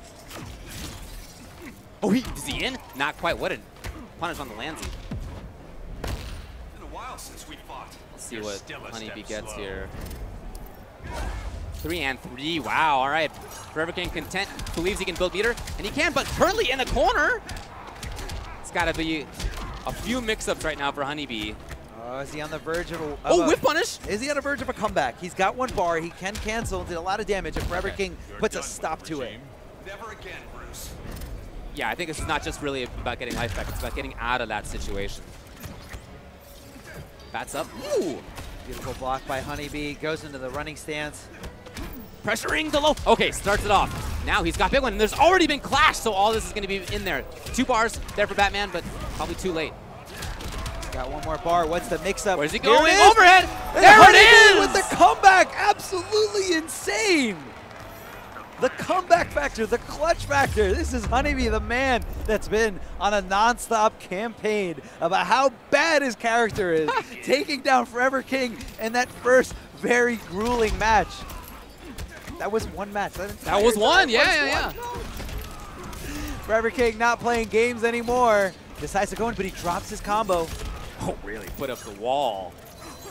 Again, getting backwards, but the chase and the hit. Here we go, the trade putting Flash into this very slow-mo animation. All right, nice. Escape, not quite punished, almost. Honeybee doing a good job of just bullying Forever King in this corner, not letting him out, and Forever King giving him a back one of his own. I love this. This is just excellent corner control. Finally, after so many staggers, getting the grab. And there's the slide. He tried to put no. Honeybee not punished well. He might, no. The drop, could have lost the life bar. I know, that was a beautiful punish by Forever King. You know, that's the first thing you really got to know when you're fighting against the Flash, is that overhead has a huge gap in it. If you are going to block the overhead, you got to immediately duck the second hit and interrupt. The bat was there to save Forever King. Okay, wake up. Is it enough? No. That was smart. I love that was such a smart roll to change the position, put Batman closer to the corner, not giving him any room to do all those batterings. Confirm. And he's going to do it. Yes, so immediately the clash from Batman. He knew that there would be a lot of damage. This also gets rid of the trait for a while. Yeah, Forever King learned from the last game that he probably clashed a little too soon, and he should have saved it for that huge damaging combo. So now Honeybee needs to kind of take a step back, wait for his trait to come back. Yeah. In the meantime, though, he's still trying to pressure, but Batman, Forever King, moving around well, had bats to cover himself. In there. Oh, underneath the forward 3? What just happened? And the trade is back. Here we go. The Flash's best asset. Where's the mix-up? Blocks it correctly. How long can Forever King block? How long can his defense last? The cross-up was there. Oh, lost 2 bars. Waste Down 2 bars. 2, immediately the clash. How'd you think this got a bar. would go? He's got a bar. 15% can be his if he wants it. Not sure if I agree with it. I feel like a bar does give you a lot of combo potential as the Flash. Flash doesn't have too many meterless combos. He has a few with the trait, but trait is not accessible yet. Trying to get in the little block was there, and then here's Batman. Not death though. Hold on, hold on. Is that gonna be it? Honeybee, not one to drop things. Is that enough? It is! And Honeybee completely composed, After that high pressure situation, you just see the camera on his face, and he's not even phased. How is this man keeping all this together? So stoic. 2 big comebacks. He had more control in that second game, but still needed the comeback at the end. Forever King's brother, Burrito Voorhees, coming over. Your favorite name. Burrito Voorhees. I can't believe how. Not a sweat, not a sigh of relief, just stoic. The most stone face I've ever seen. He's got Forever King up against the ropes. He's definitely sweating here, but Forever King has come back in worse situations. Tried to anti-air. It's so tough for anybody to do so against Batman Jump 2, but there's a trade. Beautiful cancel there, realizing that it didn't connect. Looking for the bat cancel into the low. Didn't come. Oh, the forward throw. I wonder if the solution here for Forever King is more offense, or no, okay, goes back away. He just went in. Oh, cool idea, cool idea. Cool idea, and no Punisher by Honeybee. When Batman does do the 1-2-3 launcher, it is punishable. It's a little tight, but you can get in there. And look at this beautiful combo. Honeybee taking advantage of the ending frames, the animations of that trait. Exactly where Honeybee wants to be right now with a drop, but oh, he actually got past that? Now, Forever King is a Batman player that loves doing wake-up upward battering because it is really hard to punish. Honeybee specifically neutral jumped in that situation and in that timing just to punish there. Oh, okay. Almost a beautiful conversion by Forever King, but he drops it. The down one convert because it hits in the air. Here it is, down 2 trades. All this right now is just gravy, so immediately the clash. He has a lot of bar, but no use in spending it right now. No use. What is he going to get, 15? Yeah. No, he could have gotten more than that. He didn't want to take that huge combo. Honeybee had the bar, he had the trade active. But that clash might bite him bite him in the end. Yeah. Honeybee again content. Forever King seemingly so as well. Now if he doesn't have another clash to get life back, but I guess he can get more meter for other options for taking life out of Honeybee. Honeybee now pressures low. Yep, here it is now. Flip, yes. You don't want to do that against the Flash. No. You should have just ate the combo and held on to the 2 bars. I'm with you. That's a ton of life to lose. The overhead. The flip again. The punish again. Honeybee, is it a 3-0? I don't understand. How did this man pull this off?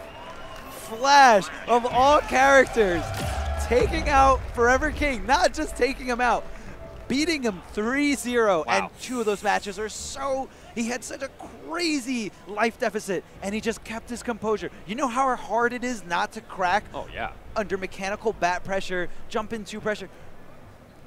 This, I can't get over. I'm so astonished. I'm so impressed by that play. He dealt with it so well. I like the patience of just being willing to just evade on the other side of the screen, right? Just one of those weird stalemate situations. You know you're getting meter. You know you can get underneath things and through things, and that if you do, ton of damage output. The mix-ups are there. Batman does not have strong wake-up. I think there were maybe 2 wake-up slides. One of them was blocked and punished well. The other one was blocked too, not punished, but still blocked. So there was just excellent pressure for Honeybee. Yeah, and Forever King tried the meter burn wake-up batarang, which is, it's got good air coverage, good hitbox on it, but he knew. Honeybee knew exactly where he was, knew he'd be safe. I mean, if you look at Forever King's matches, and, we're at this point where there's so much money on the line that you need to study, not only do your homework in certain matchups, but do your homework against certain players. Write down tendencies, usually, and if you look back at all the stream archives, the YouTube videos, Forever King loves doing that in the corner. He loves doing upward batarang. I believe he did it against Madsen at CEO, and that did win him the set. And Honeybee probably labbed it, probably knew that Forever King was going to be in his path because this is, I believe, the first or second match after pools. Yes. And, before even coming to EVO, you can look at all this and say, okay, Forever King's probably going to make it out, and I'm probably going to make it out. Let me study his matches. Let me look at what his tendencies are. And Honeybee, I'm so impressed. I think that's great for Honeybee, too, because he has not been traveling like other people have. Yeah. Right? He went to Toryuken at the start of the game. That's it. And then that's it. He hasn't really been out there. So, didn't exactly know what to expect. You have to expect some strength from him. This is a guy who's gotten top 3 at EVO before. But still, very, very impressed. How did he do this? How did he just go through there? I'm sweating like bullets here, just watching him block everything, and I'm just like, at any moment, you're going to eat so much damage because a jump into somehow got past your down 2 anti-air attempt. All right, we move on. This is now Nasser Tekken Master from Bahrain and PXP of Foxy Grandpa from the UK. We've got a couple of international players here. And there has been international strength in the NRS scene in the last couple of years. Right now, very good. Both of these guys have made second at EVO in MKX. This is the last two second-place finishers. That's right. Both losing to Sonic Fox. Yeah. But, hey, second place, very impressive. Oh, Not an easy thing to do. No, and typically Tekken Master will go with Atrocitus, but I spoke with him earlier, and he said there are some matchups where he's going to keep Black Adam around. This is one of them. He likes the air mobility. All right, he likes the whiff punishing. Oh, this is just button checks. Yeah, this is just buttons. I was getting excited. I'm ready to jump the gun right here. And Foxy Grandpa pretty much just running it with Deadshot, a character that got a lot of hype when the game was released and just really hasn't lived up to that. But there are some strong practitioners of him, and Foxy is probably the top one right now. Oh, and a beautiful bait there by Tekken Master, knowing that Foxy Grandpa was going to react to the shoulders touching each other, and that's usually when someone when someone throws. Backing off. I really like Tekken Master's play so far. There's a lot of backing off and waiting for just dive kick approach. It's fine. Now he's got to deal with full screen. Oh, not in time. Punish, yes. See, whenever he goes into the air, Foxy Grandpa being very smart, he's not throwing shots because that gets an easy response with dive kick for Black Adam. All right, the Palpatine sends Deadshot full screen, but I think Foxy's okay with it. He can shoot bullets from here. Yeah. Ooh! What a whiff punish by Tekken Master. Very in control of the spacing, very aware of Deadshot's, the range on Deadshot's normals. Great push block. He just wants guns. They do take out meter, and Tekken Master wants nothing to do with it. Both have one. Only one for Tekken Master spent. That does mean he gives up a lot of damage, but he almost has another bar. There it is. He does. Black Adam players love their one bar. That's all they need. Yeah, well, you're such a threat with it. From almost anywhere. He gets in instead with the roll. What a choice. Will there be a clash? Not yet. I guess he's holding on to the clash for that death combo. We'll see. Ah, okay. And he does have 2 bars. Potential 25. I don't know if he's going to spend that, though. Maybe 1. No. Oh, he does do 2. Goes for the 2 bars. First one getting him 15, second one getting him 10%. Oh, he wanted to get... I like the idea. Push block. Feel the chill of despair. Adam does have advantage after meter burn dive kick. Out of the air, and he keeps it up. And Tekken Master looked like he was in control that entire game up until the very end. Feel the chill of clutched it out. despair. I thought it was over. If Tekken Master didn't finish that combo and just kind of left Foxy in the corner, I think it could have been a different outcome. But a lot of dead shots the chill of feel that despair. this is a hard matchup because if you shoot a bullet, that does a little bit of damage. But each time you do it, you're taking a risk that Black Adam may do meter burn dive kick, and you're going to lose half your life. So there's this weird, risk-reward situation. But yeah, it's very lopsided. Very lopsided. But Fox Grandpa's patience has been a huge part of the success in that first game.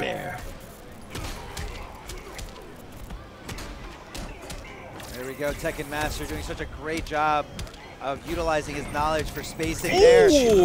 All right. Amazing. Somebody's prepared. Oh, yeah, definitely. That's a great option to have against Deadshot for those of you at home who are sick and tired of this wake-up that he can just meter burn and make save. You can jump back or you can neutral jump, as you saw Tekken Master display right there. Yep. Take it to the lab and make sure you can take down those spammy Deadshots. Oh, he got there. What a different game this is. How about this? Down to not the rest, unfortunately. He did follow. Stagger, stagger. He has a low or an overhead there. The Palpatine, Tekken Master on the verge of tying this setup 1-to-1. Very tough comeback. Yeah, Foxy's almost out of options here. Tekken Master's not going to let him clash. Not going to give him any breathing room. Deadshot, not really the kind of character that gets big damage in almost any situation, especially from full screen. He harasses, but he just can't take almost anything. Even that little chip, I feel like that's fine for Tekken Master right now. Oh, yeah. Definitely loves the trade. Definitely in his favor, considering the life deficit right now. Trades it up. Well, does get hit, so the trade's gone. But Meter Burn Lightning is a big threat. So you see, yeah, there it is. Foxy Grandpa, I think, tried to jump over what he expected it to come. Yeah. And it came just a little bit later on the landing punish. Yeah, I think he was looking for the black magic, and Tekken Master's like, no, I'm just going to switch it up. And a beautiful bait there by Foxy Grandpa, looking for the downward dive kick. Meter steal. Interesting idea. Just wants to make sure he has space. That is the name of the game as Deadshot in this game. And miss! Okay. Orb doesn't connect against Foxy Grandpa. In there. Nope. Oh, and he definitely wanted dive kick there. Just Yeah. slight execution error. Beautiful Great blocks. He got over, but push block. Beautiful blocks there by Tekken Master. Very aware of the situation, aware of what buttons Deadshot has at his disposal. Maintains the side. Okay, this time earlier jump 2 to beat the down 2. Intended anti-air there from Foxy Grandpa did not work. Oh! Tries to get, I believe he was trying to go for a down 1 or a normal move there and accidentally got Black Magic. No way he wanted to do that on purpose. I'm sure you're right. Foxy caught in the corner. Tekken Master had a nice position for himself. He can whiff punish, but wow, that's a gutsy gunshot right there. If there had been a dive kick instead, or he took a risk, man. Oh, and he took another risk right there, going for the low assault rifle. No trait for a bigger combo, but it's okay. Tekken Master's gonna take it, considering Foxy's in the corner, but Foxy's fighting his way out. Good chip. Good pushback on that as well. Now Foxy taking these little risks. You see that stand 1 to fake it, and the patience. Tekken Master spending the bar without needing to do so. Oh, taking away a little bar from Tekken Master with those green shots from his wrist guns. Great blocks, still blocking, and there's the distance again. I love it. Oh no, this hurts. Yeah. A bar for him, none for Tekken Master. Famous last one. So Foxy Grandpa could use this, get 15% back, and he does. So he'd rather have the range and the life. Doesn't need the meter, he thinks. Oh, the wake-up knee. Tekken Master wasn't ready for it. The last hit of the string. In there now, and he got that hit. There's no clash. It was gone. Already used. Tekken Master 2-1. Begin. The down 2. Foxy Grandpa just waiting for Tekken Master to get a little impatient and just bully his way in. There's a punish. Oh, every time those green shots connect, that little smoke tells everyone that a little bit of meter is being drained from the opponent. Wow. Oh, very lucky for Foxy Grandpa, that's for sure. Tekken Master now full screen, almost chipped. Foxy Grandpa ready to turn this around. I really like this walk and block stuff right now, though. Adams often will want to go in the air, and that's it, but he has the ground approach, the bulldog. And Foxy Grandpa ready to interrupt that down 1 into the Palpatine hands, getting that first bar for himself. Pressuring, traits up, and wow, the Landsy's there. Your guns have no consequence. So I think he had a bar or 2. What's going on down there? Yes, 2. He's got 2 bars, uses one of them, and he gets 15% back for his troubles. That's why you keep the bar. Well, all right. Not quite on Jur's level of execution there, but you know, he does get the second dive kick, just couldn't convert. Too far, but not whiff punish. Foxy Grandpa backing off. All right. Like any zoner, you can't just move backwards. You have to fight for space. Oh, definitely. You know, your game plan can't just shut off, and you can't just helplessly sit there once your opponent gets your hands on you. That's all part of the zoning game. Yeah. There's a lot more activity in it, and there's a lot of thought that goes into each of these shots. You see how economical he is with them. He's not pumping them out because he knows the risk of a dive kick, of a black magic. And a beautiful jump over by Foxy, really sealing Tekken Master's fate right here, ending it with a throw. Okay. What a set we have, ladies and gentlemen, 2-2. 2 very well-known international players juking it out here at the Injustice Pro Series at Evolution 2017. Again, this is the last 2 second-place finishers in NRS games, both in Mortal Kombat X over the last 2 years. So these are 2 players who could make a very deep run. They have in the past. Considering Atrocitus now. He's a thoughtful guy. I've had a few interesting conversations so far with Tekken Master. Thinks about the game a lot.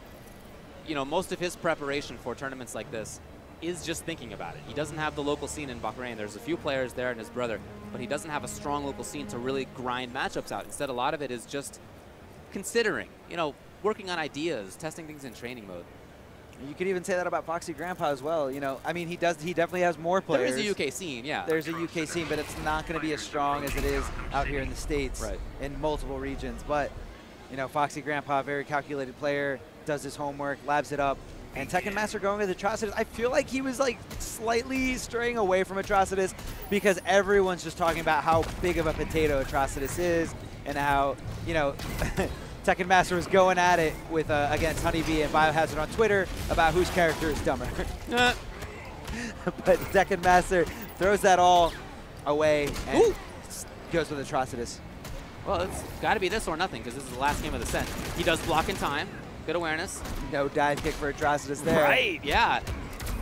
So now in this matchup, you're going to be seeing Foxy Grandpa a little more willing to do all these shots. He's not going to be thinking about it as much. Absolutely. Push block, try to get some of that cat timer off. He does, but still harassing. Tekken Master's still there. Still there. Will he go for a risk? Ah, okay. Hoping to blow up the fuzzy. Oh, and the throw, is he going to put him in the corner?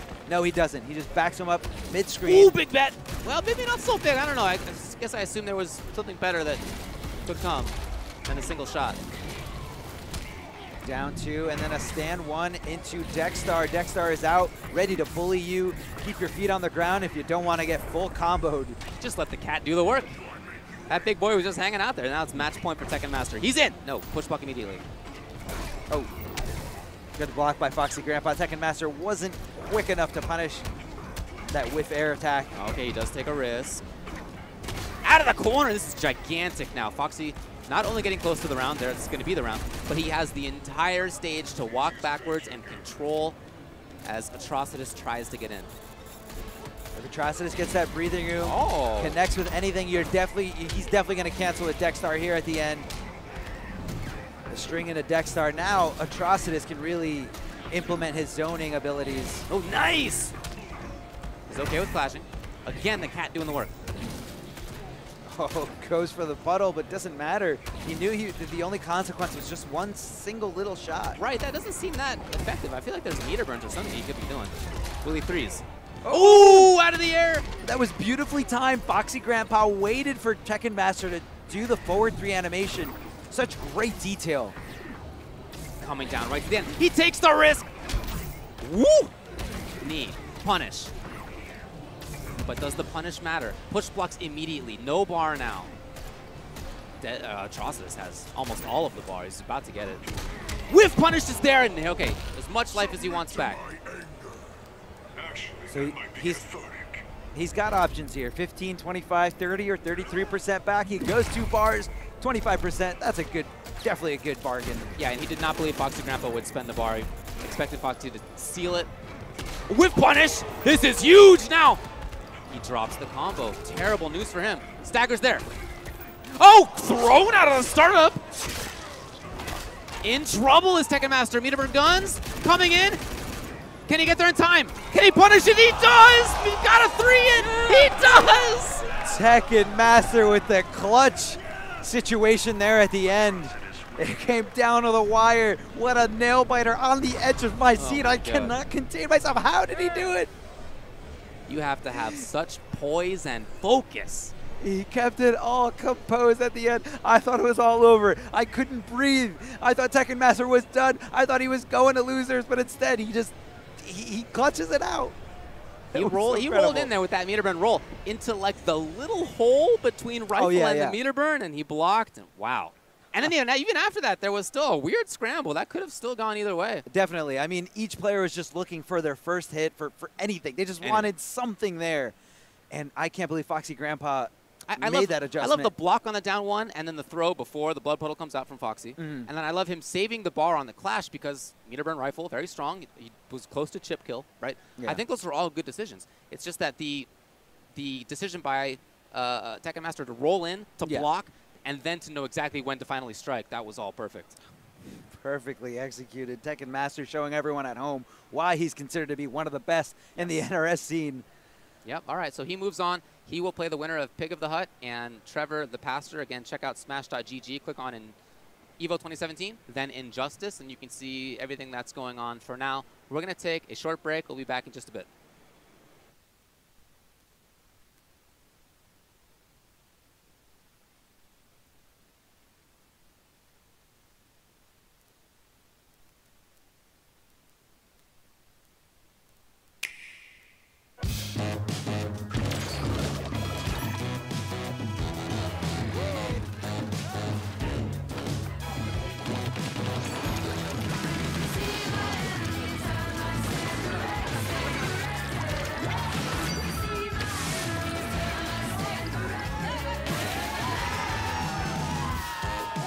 Splatoon 2, Switch and Play, Nintendo Switch, game rated everyone 10 and up. Only you can shower. To smell unique. To smell confident. To smell amazing. You got something. Smell like the best you with Axe U Body Wash.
He called my precious stones completely worthless. He even said that going green won't save the planet. Well, what do you have to say for yourself, sir?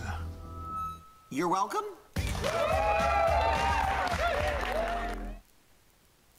Alexa, order a pizza. Okay.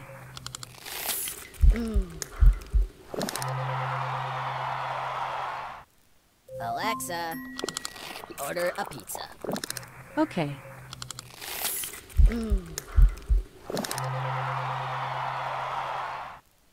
Where's Frank? It's league night. Save money on motorcycle insurance with Geico going up the country, bowl without me. Frank. Geico Motorcycle. Great rates for great rides. Open twist.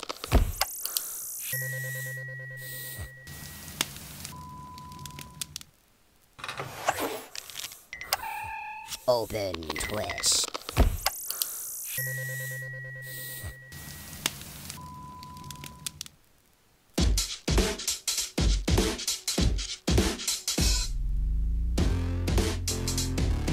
Power up with a punch. Introducing new Dunkin' Energy Punch, powered by Monster Energy. America runs on Dunkin'. First, they're sour.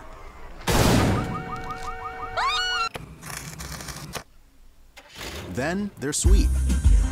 New Sour Patch Kids Tropical. Sour, sweet, gone. My 5 hour is my motivation. My 5 hour keeps me cooking. My 5 hour gets me through finals. My 5 hour energizes my workout. What's your 5 hour? What's your 5 hour? What's your 5 hour?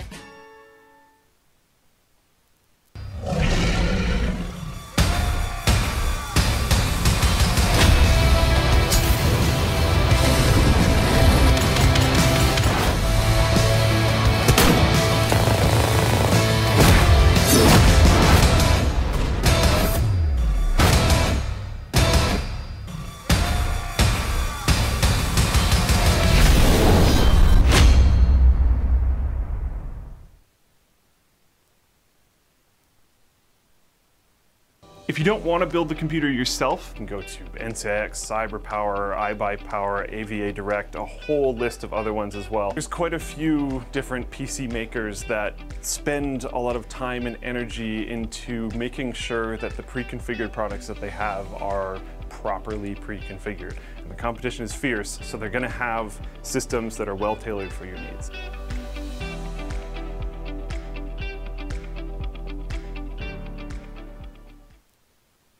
The following ad is being condensed for your viewing convenience. Did I tell you? What's that? Switch to Geico, saved a ton of money on car insurance. That's cool. So I guess 15 minutes early could save you 15% or more. Awesome. Save yourself, laddie.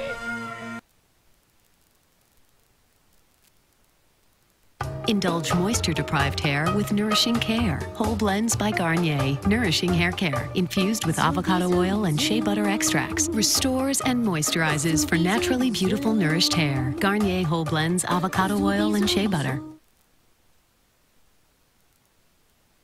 Hey Gibbs, what's up? What's going on, James? Nothing much. How you doing? I have a dilemma. I think I'm going to switch off the hard hat. Well, what are you going to pick? Well, the pros don't really use toppers. Then you have to go with certifications. Maybe go with certified turtle, possibly. And then, of course, got to stay with the candy corn boost because that's the most important. Well, that's cool, but I'm going to pop out to 7-Eleven, so I'll see you later. And rock the Dominus? Seriously, James? Brisk Watermelon Lemonade is available only at 7-Eleven for a limited time this summer, so get yours now. The EVO 2017, and you could say that the juicy matches they're well underway. They're going on. We have seen Honeybee versus Forever King. We just saw Foxy versus Tekken Master. Lots of really close games, and so far, I think the top 8 is looking really unpredictable. I think so, and that's to be expected. Like, we've been saying this all weekend, and it will remain to be true year after year until proven otherwise. EVO never goes as predicted. It's the World Championships. We by far always have the most entrants of any tournament of the year right here in Las Vegas year after year. And there are upsets all over the place. Obviously, back, all the way back through pools with Shen coming out over DJT. Just now we had Tekken Master. It was a clutch set over Foxy Grandpa that came down to the absolute last hit. And even off-stream games, right? We've had Coach Steve versus that was Nivek. Ridiculous. Coach Steve versus Nivek, which unfortunately wasn't streamed, was winner's side, last hit, last round, Atrocitus versus Supergirl. The quality of games all around, even the ones that we have unfortunately cannot physically stream all of them at the same time, like it is just upset after upset after upset. I think so far, I feel like Nivek versus Coach Steve is actually my favorite set that I've watched so far because it was down to the absolute wire. It was Supergirl, who you just don't see every day. Unfortunately, Nivek wasn't quite able to get the win, but I think it was one of those sets that you can't be mad either way. This could be the year that Coach Steve makes top 8 for Injustice. I know he's done it before for other games, and more than capable of doing it for Injustice 2 this year. Just a question of maintaining that consistency and that quality that he's brought to Las Vegas this weekend. But like you said, Honeybee versus Forever King. Honeybee taking that one, which was, the crowd blew up. Everyone likes to see Flash at this sort of later stage of the tournament. Tekken Master over Foxy Grandpa. Sonic Fox just running rings around people with Red Hood. Like, it just does not stop. So we're getting our matches up and running, ready to go as soon as possible. But so far, at this stage that we're currently at, it's almost like the home stretch before we figure out who our top 8 is going to be. But we're reaching the later stages of that. These matches now, a lot of them will be winners, but they are pivotal. Really, really important to determine who makes it. Because let's not forget, this is an Injustice Pro Series event. But it's not just any Injustice Pro Series event. EVO has, by far, the most points for those that place in this tournament. So making the Injustice Pro Series finals is very much determined on many people's performances today at EVO. Yeah, and we'll find out exactly how that's going to pan out the later this day goes on. I mean, we've just been having, like, yesterday was all pool matches. Earlier this morning, all pool matches. And we've just gone from the massive contrast of, early stages, round 1, all the way through to now, where we're getting seriously close to seeing who makes top 8, who's going to be playing on that prestigious main stage where the top 8 is going to be playing out, who's going to be getting the bulk of those Pro Series points that everyone is here desperately going for. Because let's not forget, this is an Injustice 2 Pro Series event. There are so many points for the Pro Series leaderboards. There are so many points up for grabs at this one-off tournament that getting this close and then getting eliminated, that's going to be a tough pill to swallow, for sure. Because no one wants to lose that opportunity. I think going out before EVO top 8, as always, there's a special kind of heartbreak for those that take 9th. Ninth is worse than going 0-2 but for almost any player. I think you would rather go 0-2 than get 9th because you came so close, yet fell at that final moment. And unfortunately, as year after year happens, there are people that are going to have to do that, and that is going to suck but it's unavoidable. So out of all the players that we've seen so far, who do you think is looking the absolute most impressive? I think I'll just deal with it immediately, Sonic Fox. I think that really speaks for itself. Going into this, obviously, he was talking a lot about having his Red Hood, which is a newly viable, legal character in tournaments. Red Hood came out over a month ago now, so his 30-day limit on being banned competitively has passed for official Pro Series events. And this is the first time we've seen Sonic Fox go for Red Hood, and he has been doing ridiculously well all day, just beating top player after top player. So while we get the match underway, we're going to show you guys something that happened earlier in this bracket. Honeybee versus Forever King. Forever King, a very successful player in this Pro Series, but Honeybee made a really impressive comeback in that second game. And across all three games, just a ridiculously good display of Flash, but let's be honest, they call him the Flash God Lord for a reason, right? I mean, he's been playing Flash for many years, Flash being one of those returning characters from Injustice 1. Definitely a lot different, sort of seen by the community to be nowhere near as good as he was in Injustice 1, but clearly, if you have the skill with this character, you just put that time in year after year, all the way from Injustice Gods Among Us, all the way to now Injustice 2. I think Honeybee getting top 8 this year would be an amazing story, because he hasn't really been able to travel a huge amount. Real life has kind of, you know, in the best of ways, kind of got in the way of his competitive career because, you know, man's in a great position now where he can start the rest of his life outside of video games, but he wanted to make EVO. Now, if he gets top 8 EVO, that's going to be a nice amount of points. That's a good chunk of cash. This is a major pop bonus event as well. And the Premier Flash, currently the Premier Flash player in the world, getting top 8 at the World Finals would be, I think, a great story. Of course, but let's not forget, you know, his brother, Biohazard, has already had a number of top 8 showings in Injustice Pro Series Premier major events. You know, good top 8 with top-level competition all over the place. Excited to see. I haven't personally seen much from Biohazard this weekend, but that's the nature of it, right? We have he's been kind of avoiding. He's just been avoiding the stream. I mean, that's it, right? There's only so much we can see. We have so many, you know, hundreds and hundreds and hundreds of players here playing this weekend. There's only so much we can show, and unfortunately that does mean some of the best players, we just won't be able to see anything of them unless they get to the very later stages of the tournament, like in top 8, like we'll be seeing soon. But we are just quickly looking to get a match for you as soon as possible. Apologise for the delays, but we should be up and running very soon. Obviously, we don't want to be wasting too much time here. We want to make sure we get as many games as possible. Oh, we want to see the games just as much as you guys do. Like, make no mistake, we are this close. Another player we haven't seen yet, Omega K. Grod, I believe, I mean, I could be wrong here, but as far as I'm aware, the only Grod player to make it out of pools, or at least one of the few. Actually, looks like we have a really good match coming up. I can see Coach Steve stepping up to the plate against Echo Fox Theo. Now, had Nivek been able to defeat it, it would have been him here, so we would have seen some Supergirl. But just to, again, remind you guys, it was this close. Like, Coach Steve had the ultimate clutch to be where he is right now. And there was one hit in it. Literally one hit in it to determine who's going to move on, Nivek or Coach Steve. And you said it yourself, this could very well be the year that Coach Steve makes top 8 in Injustice. He's seen his fair share of top 8s at EVO for other games. However, this year, unlike the fact that, let's not beat around the bush, Coach Steve is a multi-game specialist. He's a very talented fighting game player. He can play many, many different games, and he has seen success in many of those. This is the first EVO where he has only entered one game, and that game is Injustice 2. He's been saying for a while now, you know, I normally play loads of games, and ultimately here, his focus is one and only and aimed directly at Injustice 2. And this is the kind of guy that he's been doing dangerous things in their own community for a while being a multi-game player. But now he's kind of like Shin Coach Steve, you know what I mean? He's put all these distractions aside and is concentrating on just Injustice 2. And here he is in winner's side looking to take on Echo Fox Theo, who I believe, if Theo is sitting here, must mean he defeated Kaju, who we saw do really well yesterday with Red Hood and Robin. Theo being quite, I think, a stable favorite to get top 8 today. Definitely has one of the most interesting stories, I think, of any of the competitors here. Theo being a premier Injustice Gods Among Us player, tried MKX, didn't really get on with it, thought, yeah, never mind, I'm just going to take a couple-year break. Just strolls back into the community when Injustice 2 launches and has already been picked up by Echo Fox and has already defeated Sonic Fox in Tournament 3-0. I find that story really funny because when he just came back when he came back to Injustice 2, he was kind of like, well, I might still stay retired, we'll see how I feel. Kind of went into it, not really quite sure.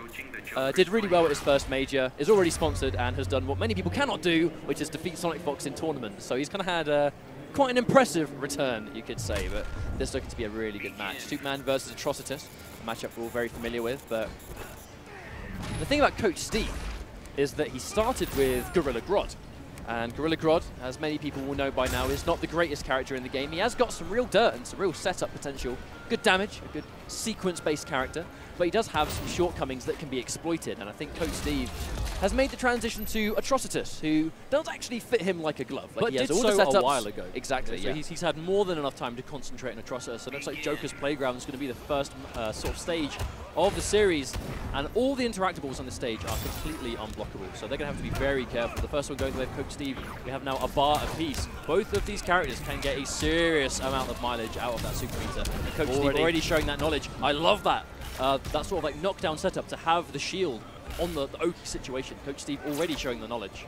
That's what separates the really top Atrocitus players from those that play him a little bit less, is really effective management of that Dexstar utility that he brings to the table.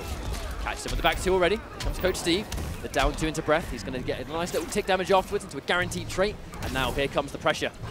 Oh, good push block from Theo. Goes to the flying punch just to try and trade with that shield at the very least. Theo showing some good knowledge, but that first bar is probably going to go to Coach Steve here. Is that enough to take it? No, the tick damage. And Theo, I kind of understand that wake up. Well, there was nothing Theo was going to do other than that. Like, I mean, no choice. Yeah, chip damage for anything would have taken it. That was just a read of wake up or not. Oh, the counter poke into the burn back 3. This is a traded Superman, so that's going to do big damage. 508. That's basically half life. That's important, though, manages to get the cat out safely without getting punished. And again, that flying punch, at the very least, trading with it. I quite like that, though. Theo just going for just knockdown for knockdown, so Atrocitus can't use the shield to just loop that pressure. Oh, he bet it on the 50-50, then executional error from Coach Steve. Tried to down one puddle, I think. Going in for that 50-50 of overhead or low scoop. Oh, there's the block. Pressing buttons, Coach Steve being very patient right now. I don't think he wants to accidentally overcommit. Going in for that back forward too, maybe expecting Theo to go in, but Theo, a very historically defensive player, spends another bar on the meter burn freeze, gets a knockdown, wants to mix up. Oh, goes in for the grab. Really good but dangerous tech. That was a bold decision. Now that's quite unfortunate, because not only is Coach Steve getting hit here and forced to clash, he actually has lost Dexstar in the process. He just called the cat, has disappeared. Theo's going to bend the bar, not to give him too much health back. I mean, this is Superman. He is not going to have a problem building all that meter he needs. Both players right now approaching this trait coming back off, but Superman, with that armor breaking, damage increase, down one. That's going to be an anti-air. Oh no, goes for the 1-1-1 instead, but does it too high. Oh, wow, Coach Steve gets that clean. Restand is good. Oh, the cat is there, but can he actually call the cat at any point? He's got a lot of work to do right here, and the guaranteed chip. Meter burn laser into meter burn back forward 3, and there wasn't much he could do there. We're going in for a straight restart. Happy with the stage and happy with the character pick. Makes sense. Now, Theo said going into this, no one is ready. You know, I invented lame Superman. No one plays it like me. And here he is, like, really far into this tournament, with winner's side with Superman doing just that. But it's not even just that. He just has so much knowledge on this character. You know, his pressure is on point. His spacing is on point. Everything you need to be good at, Theo is good at, with Superman specifically. Coach Steve really looking to go for that push block. Doesn't even want to bother taking the pressure, but Theo, just that rock-solid defensive wall. Oh, wow, throwing the barrel, yeah. That's going to be a guaranteed Dexstar. He's going to get the breath. Now we get the ticking damage over time combined with Dexstar. What a punish! Wow. Hang on, here comes the corner combo, the sequence. That's going to do big ticking damage, gets 3 of them, but even though he got the wake up, look at how much life he has only just stopped losing. He kept his life lead because Theo just continued to take damage on the defense, but no 4-2 to punish there, Theo. Second guessing that with punish attempt. Oh, the down one, but no combo afterwards. Both players just basing each other to press a button. Down one scoop, that's a full combo right there in the corner. That's going to be the round. It's not the first time we've seen Theo go to that as well, that down one scoop. He's really confident that down one's going to connect. He will get a full combo if he's willing to spend that bar. Oh, tries to trip guard, but Theo doesn't fall for it, gets himself a throw. The problem here is that as long as Coach Steve is going to be taking damage before he gets the round, it's going to just be ever so much harder to get that comeback on deck. But right now, Theo just taking those plus frames and just going to town with them. Backdash is going to get caught. Nice hit confirmed. Here we go. Coach Steve looking very good now, but he's quite down on life. Has to be careful for sure. He's down on meter too. Didn't even have bar to beat him that, but yeah, it's going to plow straight through. No fear with punish. Oh, hang on though. Theo can do damage here if he wants to. This is a dangerous situation to be in. No doubt. Yeah, we are going to see him. He's going to save one of those bars for later, but he's going to do damage. Coach Steve now has no clash. This is not a great situation at all. Oh, tries to go for the optimal, but Theo doesn't fall for it. There's that push block just to get rid of the last bit of Dexstar. Now he's in trouble. He has no cat, and he's got no super meter either. Oh, and just goes straight into the 4-2. That's probably going to be death. I reckon it is. That's it. Jump 3. Didn't even need the rest of the combo. Coach Steve is currently down 2 games. He's going to be giving it a think.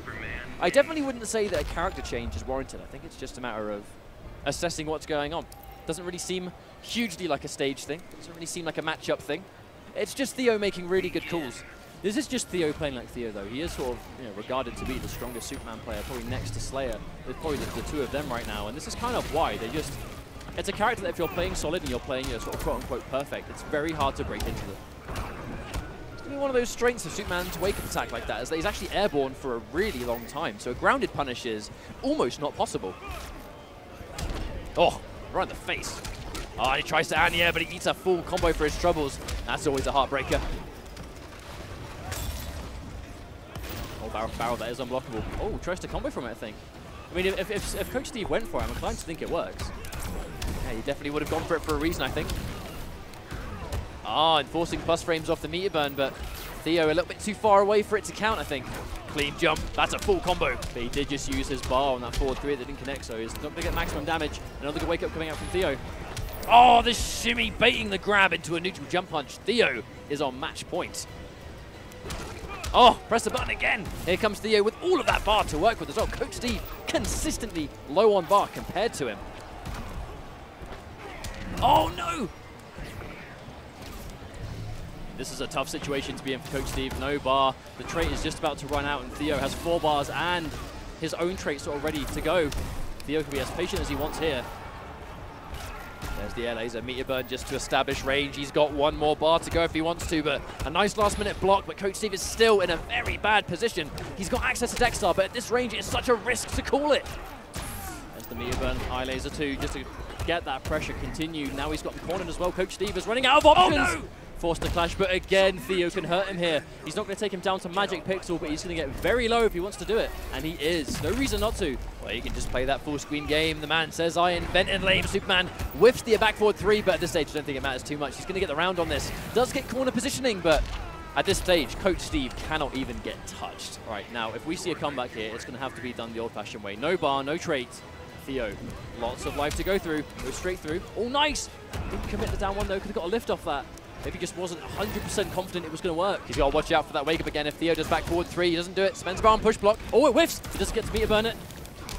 Hang on. Oh, no, there's the trait. But the important thing is, Theo's going to get some health back here, but the flash is going to disappear. Theo's not going to spend anything. He's going to save that bar. He's going to try and secure that final hit. Here comes the jump. And no, guaranteed. Steve does not jump immediately, and because of it, he just walks right into a laser. Really well played by Theo. Quite a fitting end, though, for Theo to clutch that one out utilizing the eye lasers. That's kind of like the Superman style he's definitely known for at this point. Just that clean, precise, reliable Superman playing. So Coach Steve was showing the signs of a comeback, but honestly, the clash system being such a momentum shift, right? How many times do we see comebacks?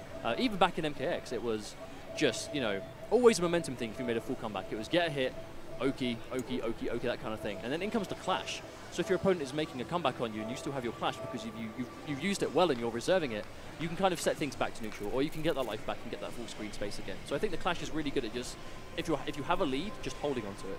Well, that does actually mean that Theo will be moving on into top 32, so he's going to be that 1 step closer towards the top 8. And we have so many matches left to go. These are just going to be machine gunning back and forth because there are so many games to get through. Many of them, unfortunately, we have a replay coming up. Oh, we watched it live. This was a heartbreaker. This is going to be hard to watch. Right at the very end, this was a clutch moment right here. He goes in for the meter burn, machine gun, for the last possible minute. Ah, he bet the farm. He bet the farm right at the end. Expected Tekken Master to press a button after the machine gun. So he made that hard read that after this machine gun, that Tekken Master was going to press a button. He made the call, went in for the back forward 3, but Tekken Master just not biting. He sat there until the end, and at that stage, it was all over. It was a hard read. He made it. If you're going to bet that read, you're also going to have to be prepared to lose on it too. But I remember watching that in the crowd, and I was screaming like, why didn't he meter burn the knee? Why didn't he meter burn the knee? But didn't have meter burn didn't have bar to meter burn the knee in hindsight. He had the bar after he got hit when it was too late. But no, I mean, but that's just how close some of these games are going down today. I mean, we've had a lot of 3-0 sweeps, especially sort of during pool players you'd expect to see. But the later we go on through, the closer these are going to be getting. The higher level players are going to be shining through. Like, the best of the best are going to sort of sieve down into these later stages. And that's basically where we're at right now.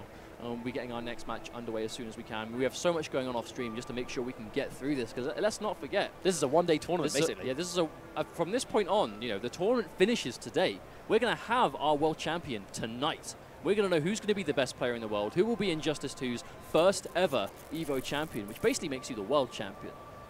We're going to find that out soon. just today. Now, what excites me about this tournament is that there are so many players that not only could take top 8, but could win it. I mean, like, we have players that have placed top 8, but that list is already varied. Even though we've had 2 premieres, that list is already quite up in the air because we had different players in top 8 between Combo Breaker and CEO. There were some returning faces, but not all of them. And EVO, basically every single one of them is here, plus players that didn't quite make Combo Breaker or CEO that are also recognized as being very, very dangerous players. So this is just a mishmash of all of the top players, all in one place, playing for this really prestigious prize of EVO Champion. All of that money, that big chunk of cash, and the all-important points, which will get you further within the Injustice Pro Series. So it's a very important tournament. That's why everyone's made it. I mean, let's look at the numbers. Over 800 players signed up for this one tournament. This is the biggest Injustice 2 tournament to date. I know that the game is quite new, so it's saying much, who knows, but 800 players individually signing up, making that travel out here, hotels, flights, coaches, whatever. Everyone has put so much effort to be here, and it's paying off. It's not just the biggest Injustice 2 tournament. It's the biggest Injustice as a franchise tournament. You know, no tournament for Injustice 1 even remotely got close to this amount of entrants by itself. This is just a landmark event for this community, and it's just one big major stop on the road of the Injustice Pro Series, which we have so many events left to go. You know, a couple in Europe. We have you know, America as well left to go, online events. I mean, we really have so much opportunity. It's a great year to be a fan of NetherRealm fighting games. Well, there are some players here. There's almost 2 types of players right here when they're in that situation with the Injustice Pro Series, is that there are players that have made top 8s consistently and are looking to get top 8 here, and if they do so because of the point distribution, they're almost, if not completely guaranteed, because of their 2 major performances before and now today. That will put them in a great situation. But on the flip side, there are players out there that really need those points because some of them have been essentially at the 2 events before and need points here because this might be their first time. But looking like we have a match coming up, which is Madzin versus Samij. So I believe Samij was sent to I just want to get clarification. Is this if this is winners or losers bracket action? I believe this is winners actually. I believe it was Nubcakes versus Samij. I heard that Nubcakes won that. I was watching it. I was watching something off stream at the time. There was so much going on, but there was talk of Nubcakes taking down Samij. We'll get confirmation eventually, but I'm inclined to think this is definitely winners bracket. These guys are continuing to play, but I mean, Nubcakes himself, phenomenal Batman, highly respected among the North American scene, particularly in the West Coast. And he's had a really good tournament himself today. From Madzin, we've already been seeing him as well yesterday make it out of his pool winner side by defeating Dab to do so. You know, Madzin, one of those players that just brings a team of characters to the table. Definitely sort of comes in with Batman, Atrocitus, Darkseid, even Bane he could bring out if he wants to, but I can't imagine we'll be seeing that. Madzin definitely, I think Bane's his favorite character, but doesn't really fit the way he plays competitively, I think. So I'm more inclined to think we're going to be seeing Batman / Atrocitus. I think he uses Batman for specific matchups. But once again, guys, we'll get confirmation of whether this is winners or losers as soon as possible.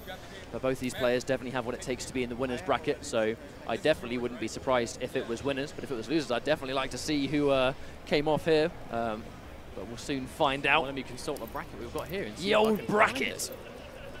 But the matchup we're likely to see, I mean, perhaps Atrocitus versus Catwoman. Batman versus Catwoman would be a bit interesting because I don't know how much experience Madzin will have. But going in with Batman first. We'll see if this is the character he goes with. But Samij has been on a tear in a War of the Gods online tournament. Did pretty well at CEO, but didn't quite make that top 8 placement. Looking to really try and fix that today, I think. Madzin, fresh off his top 8 performance at CEO, where he defeated Biohazard, Scar. Really good players to make the placement he was able to get, but so we're going to get reset with Evo. The results are about to find out. I actually think this must be losers bracket, I believe, unless this is for semis, because I'm fairly sure that Samij lost to Nubcakes. That's what everyone in the crowd was telling me. People were saying he is about to beat Samij, so I don't think we saw the ending to it. This is the crazy thing about Evo, where there are so many matches going on at one time. I mean, it's hard to keep your attention on one place, because when one amazing set is happening, there's like 6 or 7 around you, and it's like, which one do I look at? We've got these 2 top players here, we've got those 2 top players there, and it's all around. There are too many good games to pay attention to. But that's just no time. Starting off with Atrocitus, first things first. Now, Madzin playing Atrocitus is an overwhelming character. He really just makes you stressed out playing this for sure. It's just the way he plays, and it fits him quite well. But immediately catching the whip trip. The delayed wake up on the overhead, but That's one thing Catwoman's going to do a really good job of here, is just getting around that Dexstar pressure. She has that tiny little hitbox. But Madsen with the hit confirm spends his last little shred of meter, but got enough damage before he ended the combo, so not the end of the world there. Pressing buttons, hit confirm, it's a full combo. Now we're going to waste as much time as possible. That's the main thing you do as Atrocitus. You just want to make your combos last as long as you can to just get that Dexstar back, because he kind of lives and dies by this trait. So down one into Dexstar. I'm not quite sure Samij was ready for that. And he commits into the down one 50-50 because Shamid can't really fight back. I know the meter burn is a punish, but without bar, not as unsafe at all. Like going into lift into shield on block just to make sure that you cover that option. Samij going face first into the shield. Right here, Madsen playing patient. You can tell he's just really stalling out for time, trying to get the cat back. Well, there's a lot of respect coming out of Madsen's play. I think he knows he has to kind of sit there and wait. Goes in for the unblockable. Guaranteed Dexstar now. This is likely to be around. There's not much Samij can do to really stop the Dexstar. Yeah, the shield comes through. So however, he has gotten near the corner. Yeah, so Dex has run out, but he has already started to recharge, so Madsen can start to stall as much as possible. No, goes straight for the low. Madsen with the unsafe stuff already. I think he just took the risk, where if he got that 50-50, Samij would have taken a huge chunk of damage there. There's the block. More pressure. Guarantees the Dexstar trading one of those bars for push block. Oh, wow, nice. Threading the needle. Samij manages to make both avoid. He's going to even things up to the second life bar. Still mildly down on health, but as Catwoman, that can only mean so much. It's going to be quite a while till Atrocitus gets his trait back, though. So you know Samij is going to really try and land his hit now when he can't defend. Yeah, it doesn't overcommit, yeah. Madsen just goes to the signal all by itself, tries to wait for the rest. Samij playing very well. Plus range. Oh, wow, the anti-air with a forward 3. And this is going to be a safe Dexstar activation.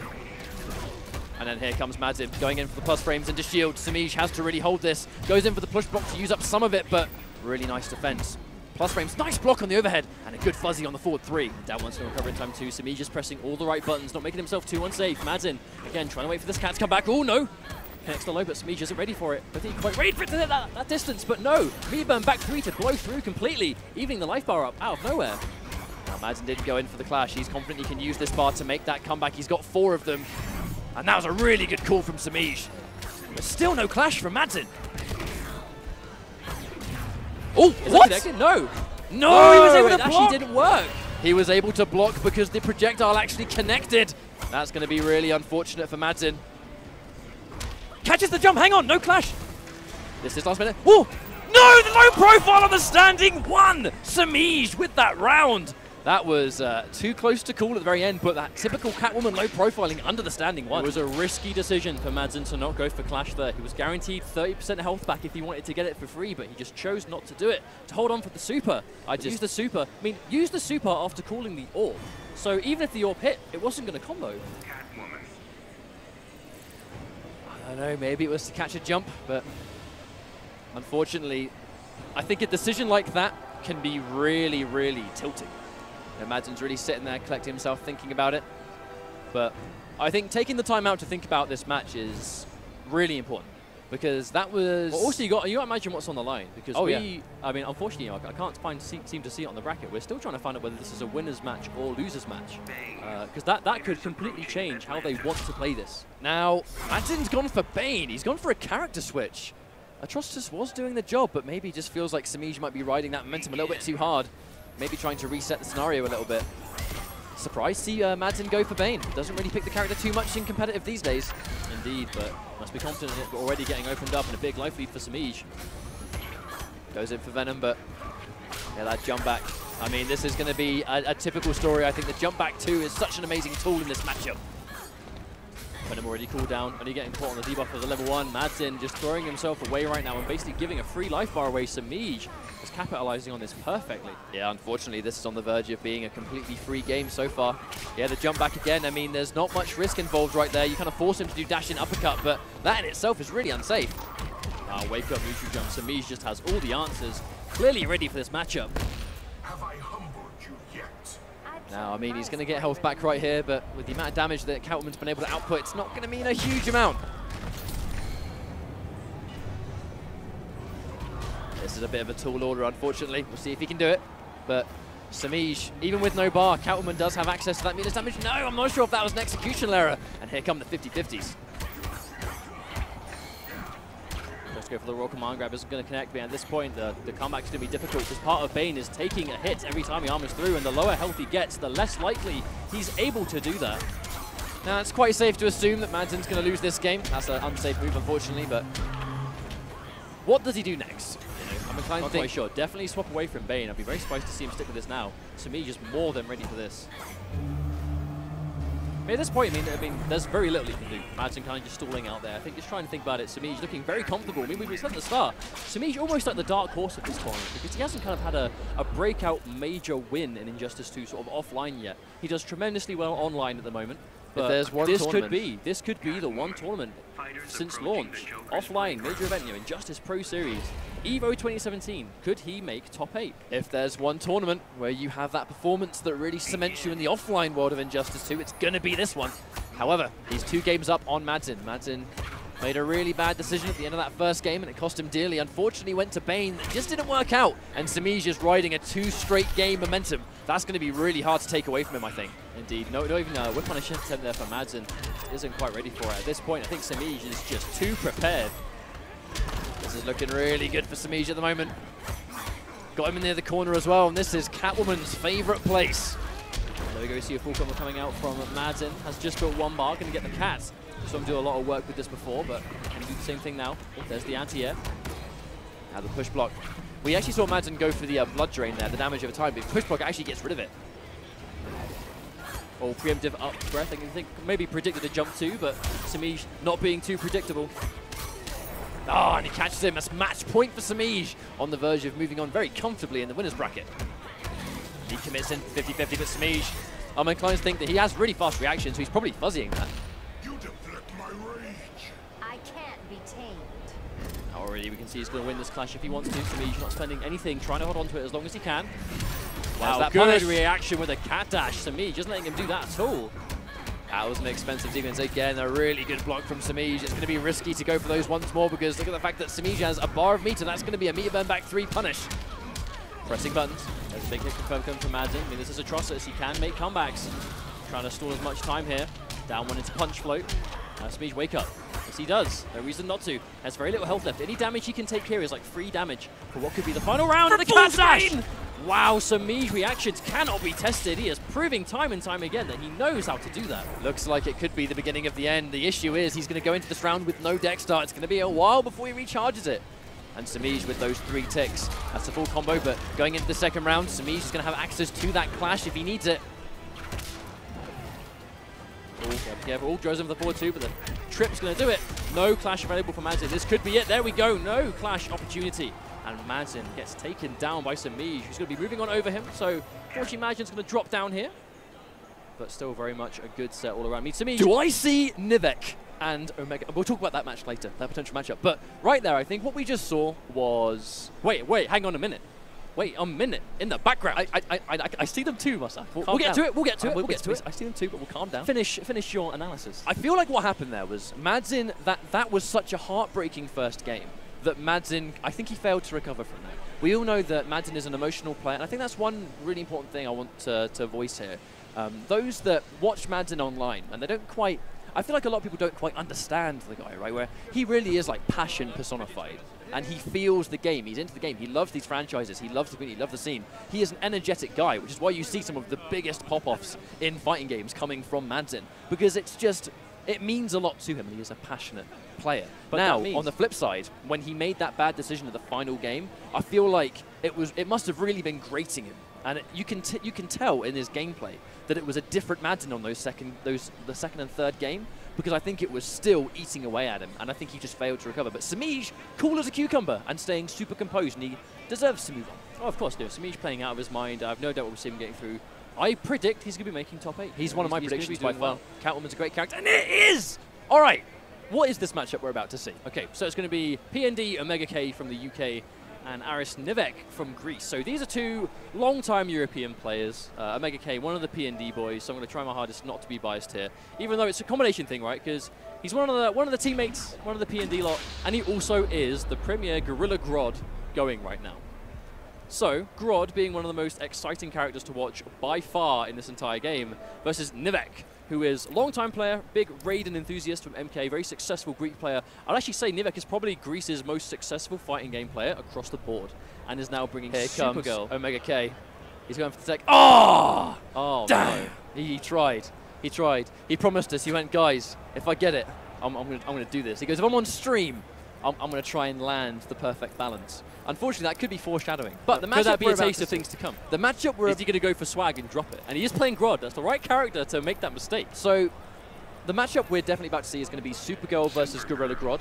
It's actually quite a tricky matchup for Gorilla Grodd because she commands a lot of the screen. She hasn't got the damage though, so he is going to out-damage her tenfold, but he's going to have to be really patient. But two European boys, really happy to see them get this far. Gorilla Grodd making it this far in the tournament, I feel in itself is really impressive, but we'll see if Omega K can get further in this bracket, or whether Nivek, who is just coming off a really close set against Coach Steve, where it was 3-2 last possible hit. They're both riding a lot of momentum here. Sort of making sure his dash cancels work. I think that's kind of the important thing. For the crowd likes it. I actually heard a Sonic Box. Woo! Now we'll see what we're looking at. Omega K versus Aris Nivek. I'm actually super excited to see this because this is two characters I don't see too much of. Grodd definitely on the never see category, and Supergirl on the not as common, sure. Two best friends within the scene. Two best friends within the scene, no doubt. This is losers bracket action, though. They are going to be aware that, I mean, one's going to go home here. One will advance through, but this is a European team kill. Yeah, we don't have a massive amount of Europeans here at EVO, but they've all got pretty far so far, but this is that guaranteed. So we're guaranteed to get one European a little bit further on. One of them is definitely going to be going home here. I can't describe how warm and fuzzy inside it feels to see these two guys in this bracket this far on. I'm really happy with them. It's because we know the effort they've put in, right? These guys have been part of the NRS scene for at least 6 years. We all go way back. This is why, yeah. They've been to EVO multiple times. They're ready to show what they can do this far on. But let's go. This is going to be Supergirl versus Gorilla Grodd. Omega K with the tech and the crispy cancels. But the question is, can he pull it off in this nerve-wracking scenario? What a whiff punish already. But doesn't spend the bar on the launcher, just going to use the block pressure. Wow, catches him. Here comes Omega. The crowd is already feeling this Grodd. Here comes the Grodd loops. Oh, he goes for the reset and he gets him! The crowd can't get enough of it. This is the Gorilla Grodd, Omega K. Already the block pressure coming through. No punish on the Stampede though. It's punishable, but it's quite a tough punish. Oh! Catches him in midair. He's got him near the corner. That's going to outdo some of his trait time. Nivek down on life. This is Supergirl. She is going to hit very hard. But he is a big man. Now he's got him in the corner. Supergirl, she hasn't got a lot of damage, but she's got a lot of setup potential when she's got you here. That knockdown, all tricky stuff. EX Stampede, Meterburn Stampede off the ground just to get through. Oh, I think he was expecting Nivek to sit there, but gets caught. Doesn't get the run cancel. Hits the back two. Massive plus frames on hit, and there's the whiff punish from Nivek. Going to get that quick backdash just to get out. That's probably going to be the life bar, if not very close. We know she doesn't do much damage, but should be able to take this down. Oh, uses the whole trait to do it, and it doesn't even do it. Yeah, I think I expect him going up for the wake-up Stampede because it was actually went for max damage. That's why he ended it in the laser, but didn't quite get it. Oh, he got tagged. Nivek getting the sequence in the corner once more. At this stage, Omega needs to try and get the damage, but there we go. The down one into back two. But he's got a bit of work to do. Yeah, quite a lot of meter from both of them, though. Supergirl definitely needing that for damage. Grodd doesn't need it for bar, but he is going to do a lot of... he's getting a lot of utility with his bar. He's got 3 to go with now. Oh, that's going to hurt so much! And the air tech, I understand that decision 100%. There's the reset, catches him! There's the plus frames. Good blocks from Nivek, though, going to come through. Couple of drops from Omega so far, though. I mean, we say, right, he's not very experienced in this setting. I mean, on stage in front of all these people, this is something that Omega K is not used to. Whereas Nivek, he's been on the stage much before, but at the same time, you can really feed off the energy, especially with a character like Grodd that you know the crowd is going to be going for. And that down two, easy punish coming out from Nivek. That's going to scale quite heavily. There's the Stampede just to get out of dodge. Oh, the bike. Down two, big trade, but here comes the combo. And there's the important wager to get out of that situation. Does spend the bar here? Because without bar, I mean, Grodd with 600 damage, that's quite a lot of work without any bar. But Omega is going to hold on to his. Oh, wow, down into throw, yeah. Whiffs, a bit too antsy, but no bar for the meter burn. Meets him in the air. I don't think he was quite ready for it. Oh, drops the Stampede cancel again, but no punish from Nivek. Oh! He's going to have no lasers. He's not going to be able to keep him at bay anymore. Oh no, Nivek really trying to bait that out now. Kind of just waiting for the back three. Down one, hang on. Oh, he drops it again. No. The execution. You can definitely see the nerves right here. Omega K. He's going to lose this first game. He's going to be down one, but I really think that it's an execution thing, right? Grodd is very execution heavy, but on this setting, you really need to just get it together. But that's the thing, right? Grodd being arguably the most execution heavy character in the game. Nevek, you know, off stream has been doing really well. He's been getting all of these crazy stuff going on, but as soon as he sits on stage in front of all these people, there's nothing that can prepare you for that. You kind of just have to learn through doing. We get the first hit, but there we go. Delay wake up coming through from Nevek, but doesn't have a bar, so can't turn it into big damage. He's going to try and go in for the reduction, but those fast projectiles from Supergirl, yeah, it's going to stop him from being able to do it, unfortunately, and a really nice reaction on the leap. Instant jump one. Oh, misses the combo though. Stampede gets blocked and punished, and he's spinning the bar too. Now here comes Nivek. He's going to get another good corner sequence. He's done a lot of damage here before. Corner mix. A wake up throw. Wow. It's good the wake up Stampede is a really good option for Grodd. Oh wow, wake up teleport. Here comes the sequence. 1, 2, 3. Oh no, misses the last one. Unfortunately missing the restand in front of the background bounce too. That's a lot of damage to trade off. Oh, doesn't quite get the ground pound either. Oh, the teleport's going to beat that lift clean. Right now, Nivek is just playing around this neutral really well. Oh, no! Oh, he goes in for the cancel for the extra damage output. That's another clean punish. Getting the reads on deck now. Wake up. Oh, they trade! Throw coming through, but already we see Omega K massively down on life. This is a tough situation. Good Fuzzy on the forward 3 overhead. Oh, she got a clean punish on that sneaky sweep.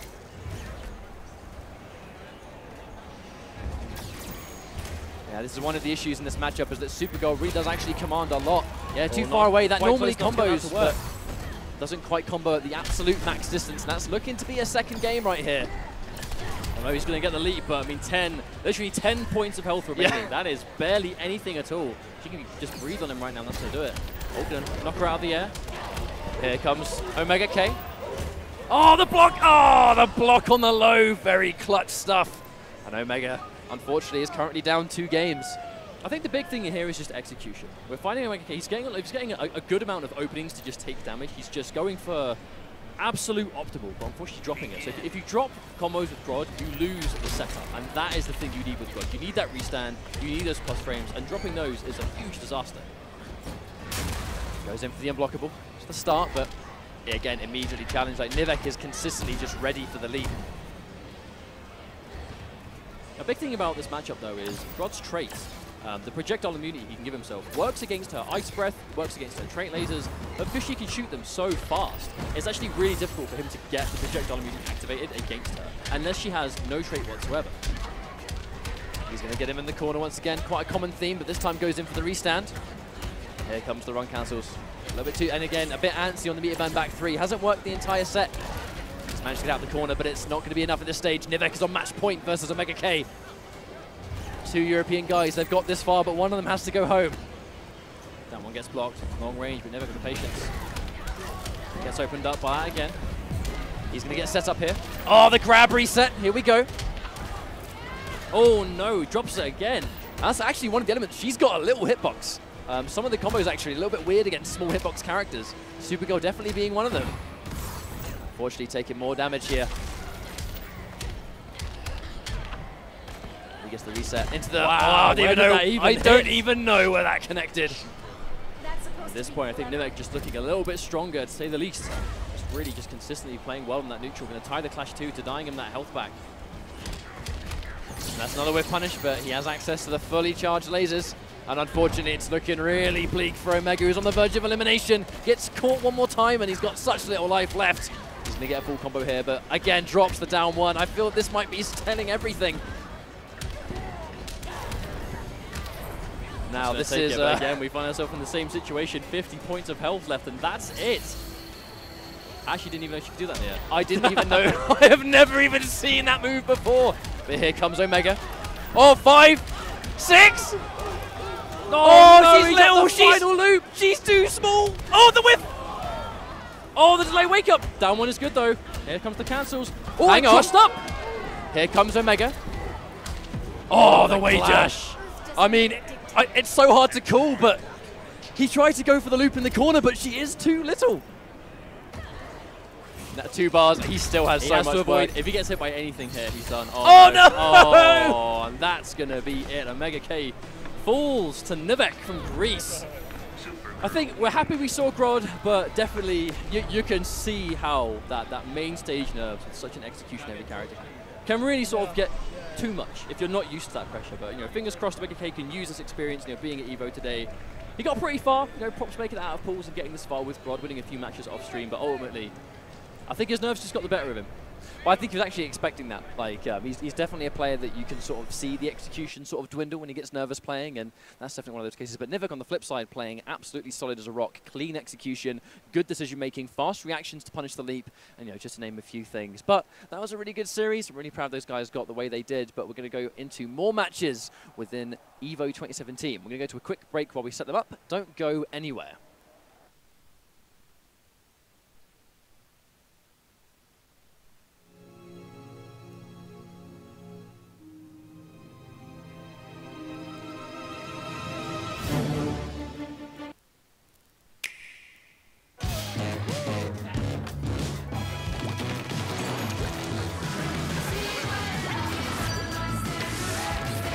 Splatoon 2, Nintendo Switch. Game rated everyone 10 and up. Only you can shower. To smell unique. To smell confident. To smell amazing. You got something. Smell like the best you with Axe U Body Wash.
Was making me more dumber. And told everyone I use fake fish.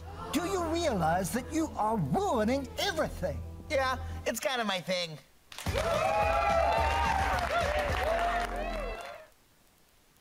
Alexa, order a pizza. Okay.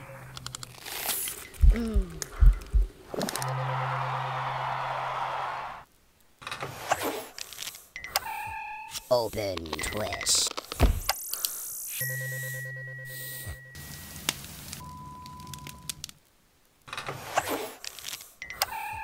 Open twist.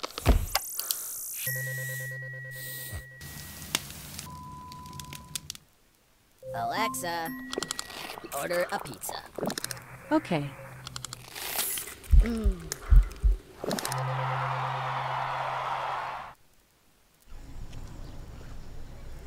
First, they're sour.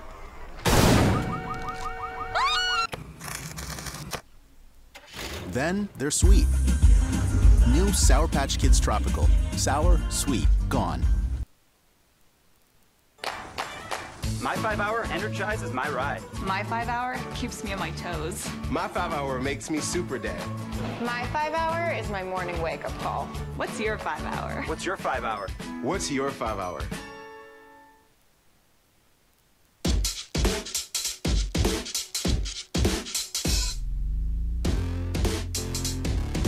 Power up with a punch. Introducing new Dunkin' Energy Punch, powered by Monster Energy. America runs on Dunkin'. We wouldn't go out of our way to edit video on a laptop. What I will say is that the technology is way better. I think that the stigma that used to be attached to buying a pre-built doesn't really have a place anymore. I looked at the laptops that were available on the market and I went, yeah, okay. We finally have something that I consider to be acceptable enough that I'm willing to equip our entire team with Razer blades.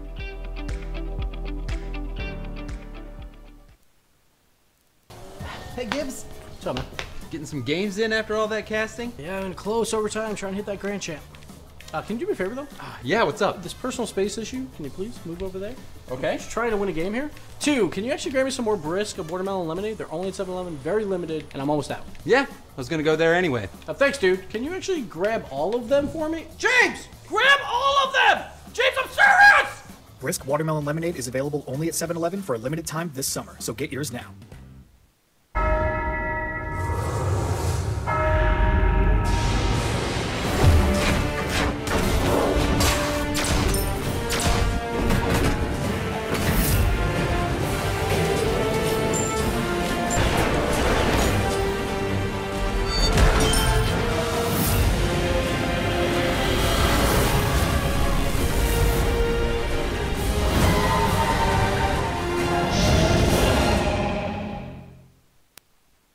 Critics are falling in love with The Big Sick. The truth is out there. The Los Angeles Times raves it's effortlessly funny and charming. As soon as I read that, I was like, oh, that's good. The New York Times calls it a joyous romantic comedy. Freaking best movie ever. Rolling Stone proclaims it's the funniest date movie of 2017. Woo! And The Atlantic hails it the best romantic comedy in years. I thought it was sexy. Me too. Not like a aroused sexy. I'm gonna not say sexy anymore. The Big Sick. Now playing everywhere. Where's Frank? It's league night. Save money on motorcycle insurance with Geico going up the country, bowl without me. Frank. Geico Motorcycle. Great rates for great rides. Pro Series presented by PS4, live at EVO 2017. We have a run back on our hands, but we did just see an amazing set between Omega K and Nivek. This was a European team kill. Unfortunately, Grodd quite fell to it, but we have a really good match coming up. We actually do have a replay to show you from that last match, which was P&D Omega K versus Nivek. This would have been, I think, when he got the he got the reset. I think it was the 6 reps of the loop. I'm not quite sure. Hang on, this was about that. There's good potential here, but this was, yeah, that was just the restand into block pressure. I mean, this is Grodd. This is why we were saying, even though Omega K ultimately lost this set 3-0. I've already been chatting to him, and he's like, yeah, I don't mind, you know, I know, sort of, you know, nervous execution, but doesn't really mind. Happy to lose to Nivek, you know, definitely the EU sort of homeboy. Goes to the reset attempt there. I mean, that really is Grodd summed up. Now, the most disappointing thing about that set was, if Omega K won, we might have had a Grodd mirror. The only potential there could have been a Grodd mirror is if it was Omega K versus Coach Steve, if Coach Steve felt like it. But this is a run back. These guys did collide in winners. It was 3-2, last round, last hit. Coach Steve managed to inch it out of the last possible moment, but Nivek has the chance for redemption right now. But Coach Steve did fall in winners to Theo, so he's looking to really try and recover in that loser's bracket. Both these players, though, it's looking, if the loser's match is as close as the winner's match, we are in for an absolute treat. Oh, easy punish down on the breath, though. Nivek's very unlikely to spend his only bar on the safety of that breath. Oh, wow. Wake up with punish from Nivek. We see the optimal meter build right there. This is a very, between these players specifically, this is a very calm and collective match. You know, they play that very sort of neutral-heavy game. Safe when they can, but they do take risks if it seems like a good idea. They're just very calculated players between them.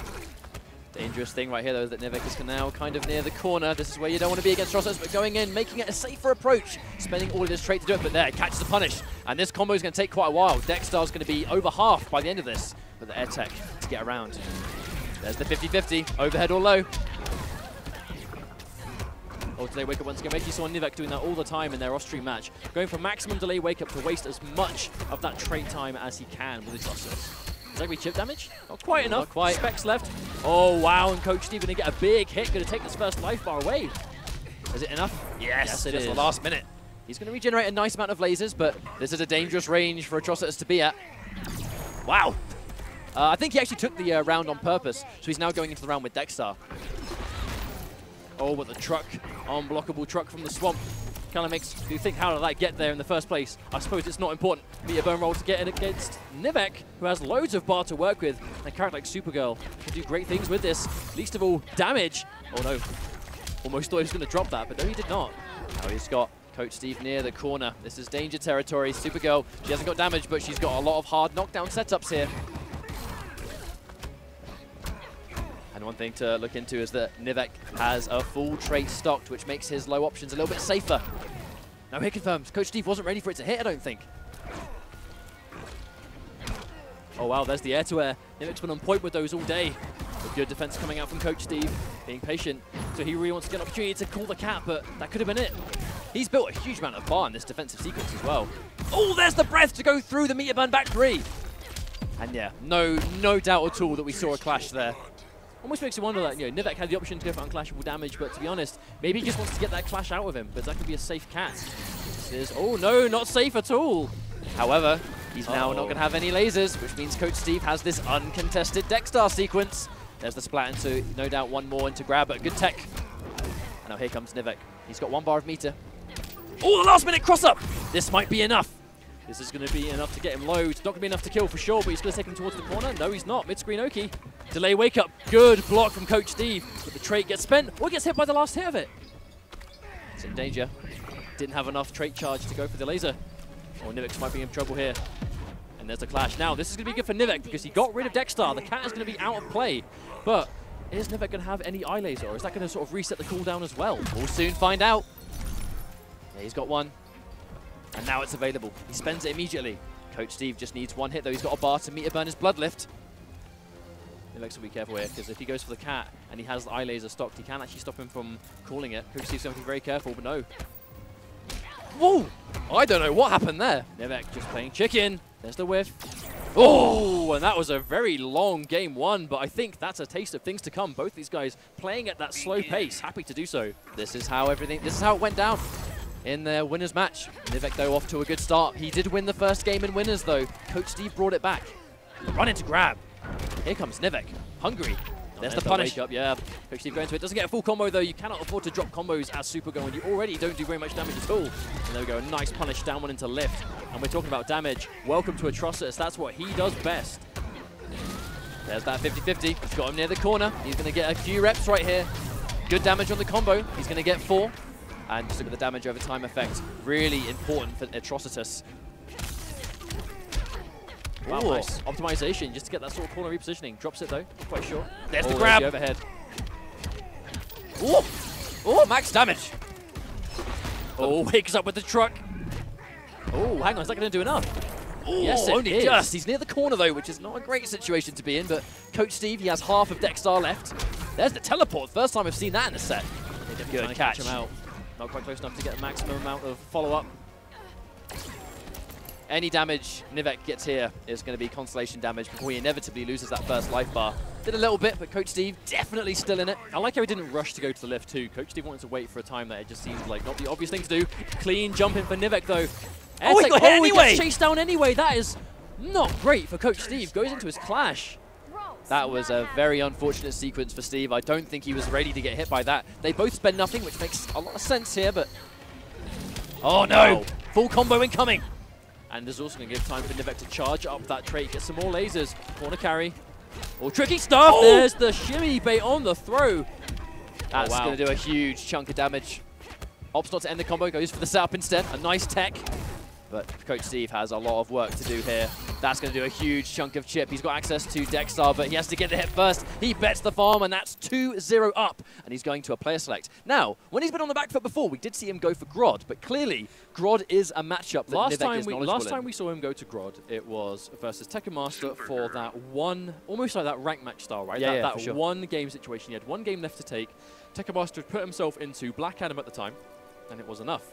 But do we see it now when he has to put himself in a 3-game comeback situation? Like you said, Nivek is clearly ready for that character. Yeah, when we saw Tekken Master versus Coach Steve, not to discredit in any way, shape or form, but it was clearly a matchup that I don't think Tekken Master was actually prepared for when you watched him play it. But on the flip side, Aris, I think Nivek just demonstrated really clean awareness, but just taking the time out. He's gone back in for Atrocitus, so he is going to bet it. He has no choice now but to make a 3 straight game comeback with Atrocitus. But Coach Steve, he's been on fire today. He can definitely do this. It's a tall order, but we saw him defeat Nivek earlier on, but now he's got to do 3 games back-to-back. Nivek showing a lot of momentum right now. Background bounce. Background bounce? No, he doesn't even need to go for it. Opts to go for damage instead. Unfortunately drops it, but gets it again. A reset that is not really a reset, but speaking of resets, the hard resets, a second or third reset. Good chase down on the air tech. Nivek once again not going for the sort of finishing to that. Makes you think maybe he's doing it on purpose just to sort of get that screen distance. There's the 50-50 once again. That's a 50-50 that right now I think really only Coach Steve tends to go for, but it's so effective. Overhead splat or low puddle. Oh wow, Interactable saving Nivek, getting him out. And that is one that could be used multiple times. If Nick can keep his back to the left wall, that's going to help him out big time. Spin the bar to make it safe. Yes, he does. Coach Steve tries to get the down one. Oh, doesn't spin it this time in a neutral jump. Going to take him down. Not quite enough. Doesn't spin the bar. Wow, yeah, Nivek wants to hold on to the meter to take himself to match point. No trait available, but has almost 2 bars of super meter to work with. Can Nivek get this run back and defeat Coach Steve 3-0? Nice patience, but no whiff punish, unfortunately. Tries to do it, but doesn't quite get it. Now Nivek really starting to stagger that into no overhead or low. That's a trade Nivek can afford to take. Slowly but surely losing this. And another Interactable coming through. Coach Steve wasn't ready for that. Coach Steve definitely on the back foot now, has to be so careful, but has trait and a full stick of super meter to work with as well. He has the resources, but does he have the clutch? The thing is, Nivek is staggering so many things. He's making it really hard for Coach Steve to get a grasp on when he's going to commit to these strings and specials. Wow, and now Nivek has started going towards the unclashable. He wants to end this. He wants to end this safely as he can. There's another grab with punish. Nivek is on the verge of sending Coach Steve home 3-0. He gets the sweep as well. He's looking to get that run back. He wants revenge, but Coach Steve right now might get around here. He has 4 bars, but will he have the chance to use it? Goes for it, lovely tech, but Nivek still has so much health left. Coach Steve fighting back until the very end, but as he loses health piece by piece, too little, too late, as Nivek from Greece is going to be moving over, and he will take the run back. Let's not forget, when these guys fought off stream and winners, it was last round, last hit. Literally came down to like 40 points of health, if that. It was so close, but Nivek making the adjustment, riding that momentum from his win before against Omega K to a clean 3-0. Unfortunately for Coach Steve, I mean, we said before, we were expecting this guy to go super far, you know, more than capable of getting top 8. He just, you know, sent losers by Theo, who's one of the absolute best Injustice 2 players on the planet, no shame there, and Nivek, best fighting game player in Greece, easily, so definitely nothing to worry about there. Well, I mean, the man's patriotic. He is literally wearing a Greek flag. Like, he is proud to be Greek, he is proud of his community that he comes from. He's continuing to do really well. He actually, in the first year of Mortal Kombat X, managed to make among the top 17 number, so he almost got top 8 in year 1 for Mortal Kombat as well. So he's been in this situation before, and it's nice to see that he is continuing that momentum in Injustice 2. Coach Steve had a hell of a run here. No doubt we'll see him again throughout the Injustice Pro Series. This is not the end. This is not the end of Coach Steve. This will not be the last time we see Coach Steve. This guy is more than capable of coming back super strong. You know, fingers crossed we get to see Injustice 2 at more Evos to come. But moving on to our next set, we're going to have Method Silvereye versus Echo Fox Sonic Fox. Now, let me quickly consult the bracket and find out what point this is at in the tournament. Let me consult the old bracket. There's so much going on at one time, it's a little bit hard to gauge, but this is, I've just been informed, thank you very much, production. This is top 32 winners. Method Silvereye. Again, recently acquired, kind of just going into the Injustice Pro Series, we saw Rio and Silvereye get picked up by Method. And they're both doing well. Silvereye's been... In our winners side, top 32, we are rapidly approaching top 16. And then after that, top 8. We have plenty of matches left to go, but just mere hours away from getting through to our top 8 and finding out who's going to be our first world champion for Injustice 2. But now, Sonic Fox really has been just putting on a show with Red Hood. I mean, ultimately, everyone's been trying to practice against Red Hood, you know, trying to learn what their options are. No, so should they fight Sonic Fox, they're ready for the character. But ultimately, it is clear no one plays Red Hood like Sonic Fox right now. This kid just has a ridiculous understanding of what this character can do, how to put him to good use, and he just fits the way Sonic Fox plays like a glove. He's got the mobility, he's got the options, he's got the mix, he's got the conversions, he's got everything you need. Now, Batman versus Red Hood though. Sonic Fox said yesterday, or earlier on, speaking to him, we were talking about Red Hood, he said, and I quote, "Red Hood bodies Batman." He thinks this is a really good matchup for Red Hood. Now, this is by far the character that we have seen Silvereye play the most. And this isn't even a button check. These guys have gone straight in. Okay, this is a matchup that Sonic Fox is very comfortable in. Now, the question is as well, how much experience does Sonic Fox's competition have with this character? He is very new. Oh, an instant jump one from Sonic Fox to keep him in the corner. I like that option. There's the mine. Good block coming out from Silvereye. goes straight for the slide to get out the corner. Oh, the mine just misses completely, and Silvereye now has Sonic Fox back to the ball. Drops a combo. That is unfortunate, because look at how much damage he's now just lost off it. Yeah, down one into Leap Meter Burn. It can be a very not expected amount of damage. Not everyone's going to be ready for it. Comes those overhead akimbo shots in the air. That mine. The really important thing about the mine is on hit or block, it stays exactly where it is. It's got that sort of almost 2-second fuse, or just 1 second fuse, or however much. It's a short fuse for sure. Follows his bat on the way in. Has him in the corner. Wow, baits the air tech out of him. But another drop coming out from Silvereye. Does have a meter to go to the Vortex too. Now the mechanical bat should, actually I think the mechanical bat might have punished that earlier, because I believe some of those are -8 or even more. Yeah, definitely punishable options, both the overhead and the low, but you have to be ready for sure. And some characters have a very hard time doing so. Mixing it up though, you have the sort of that trait ender, those 3 hits into overhead, low, or grab. Sonic Fox with no fear, just going for the leap. The forward leap actually isn't a true wake-up attack, but it's so fast, it can stuff meaties quite effectively. If you hesitate for a second because you're waiting for that backwards dive, the forward dive can work in certain situations. And you know, Sonic Fox is good at just getting in those like split-second decisions of what your option's going to be doing. Oh, catches him. Down one leap, no doubt would have caught him, but Silvereye right now is having a hard time. He's managed to get this life bar, but he's got a lot of work to do right here.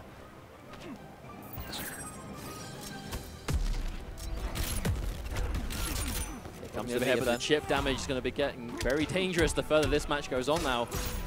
Will spends his second bar, has one back in reserves. Oh, not quite enough.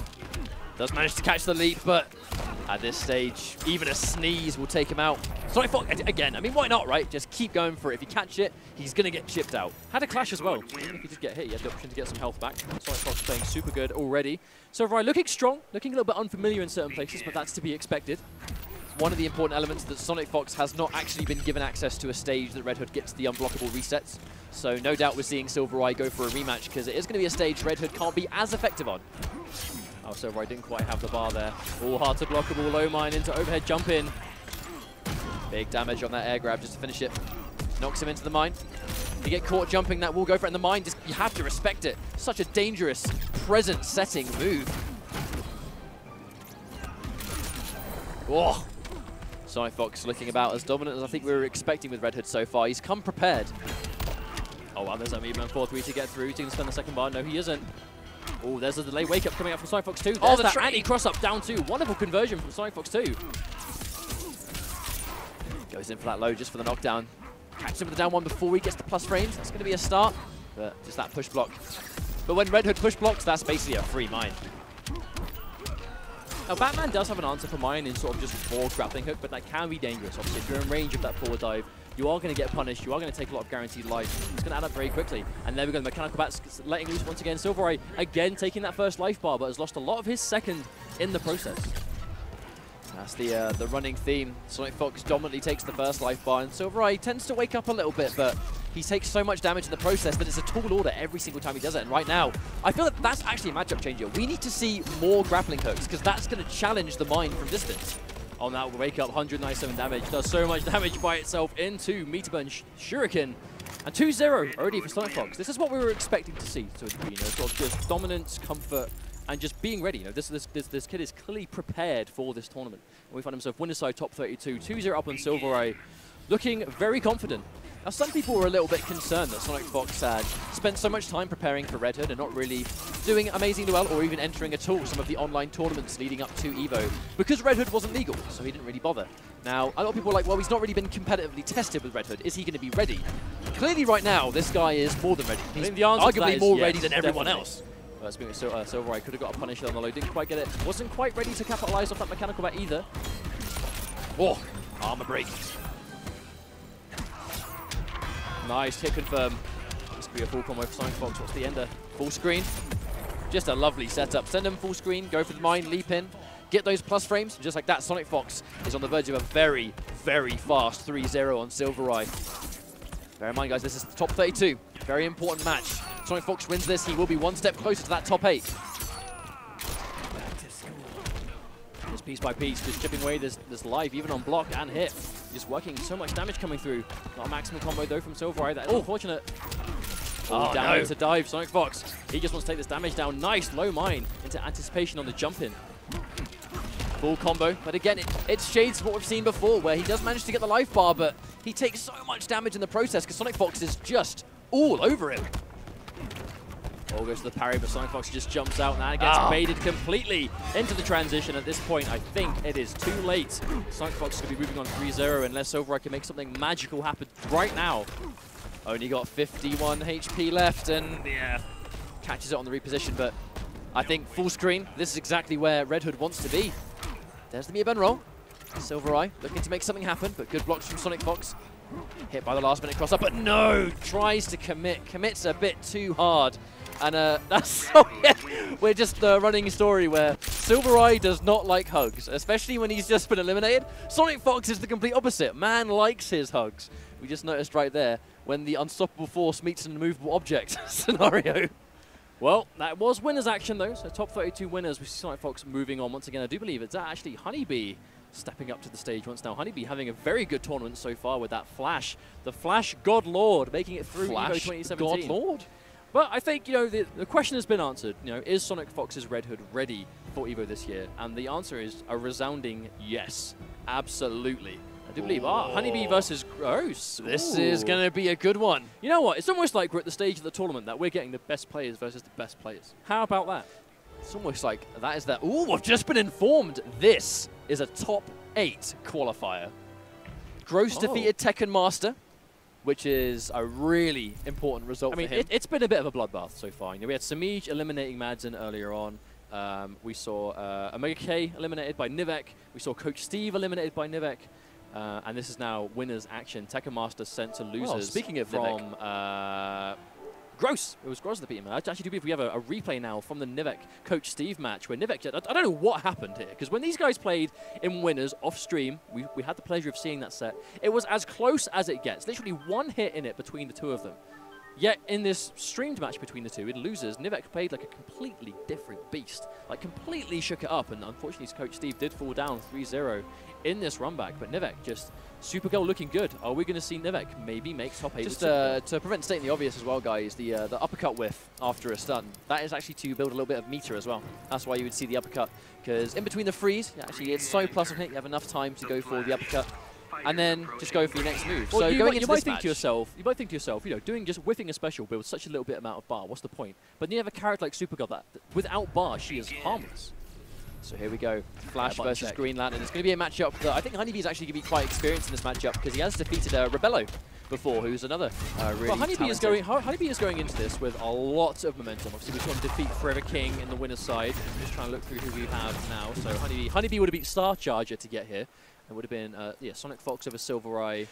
You know, I want to say, Honeybee over Star Charger, Gross over Tekken Master. This is quite a story because Honeybee in Mortal Kombat X's first year was able to get top 8, and he got 3rd place in that tournament. Gross was ever so slightly just outside of top 8. So you know Gross does not want to repeat history there. But on the flip side, I think Honeybee would very much like to repeat history and get another top 8. Well, that triple low coming through.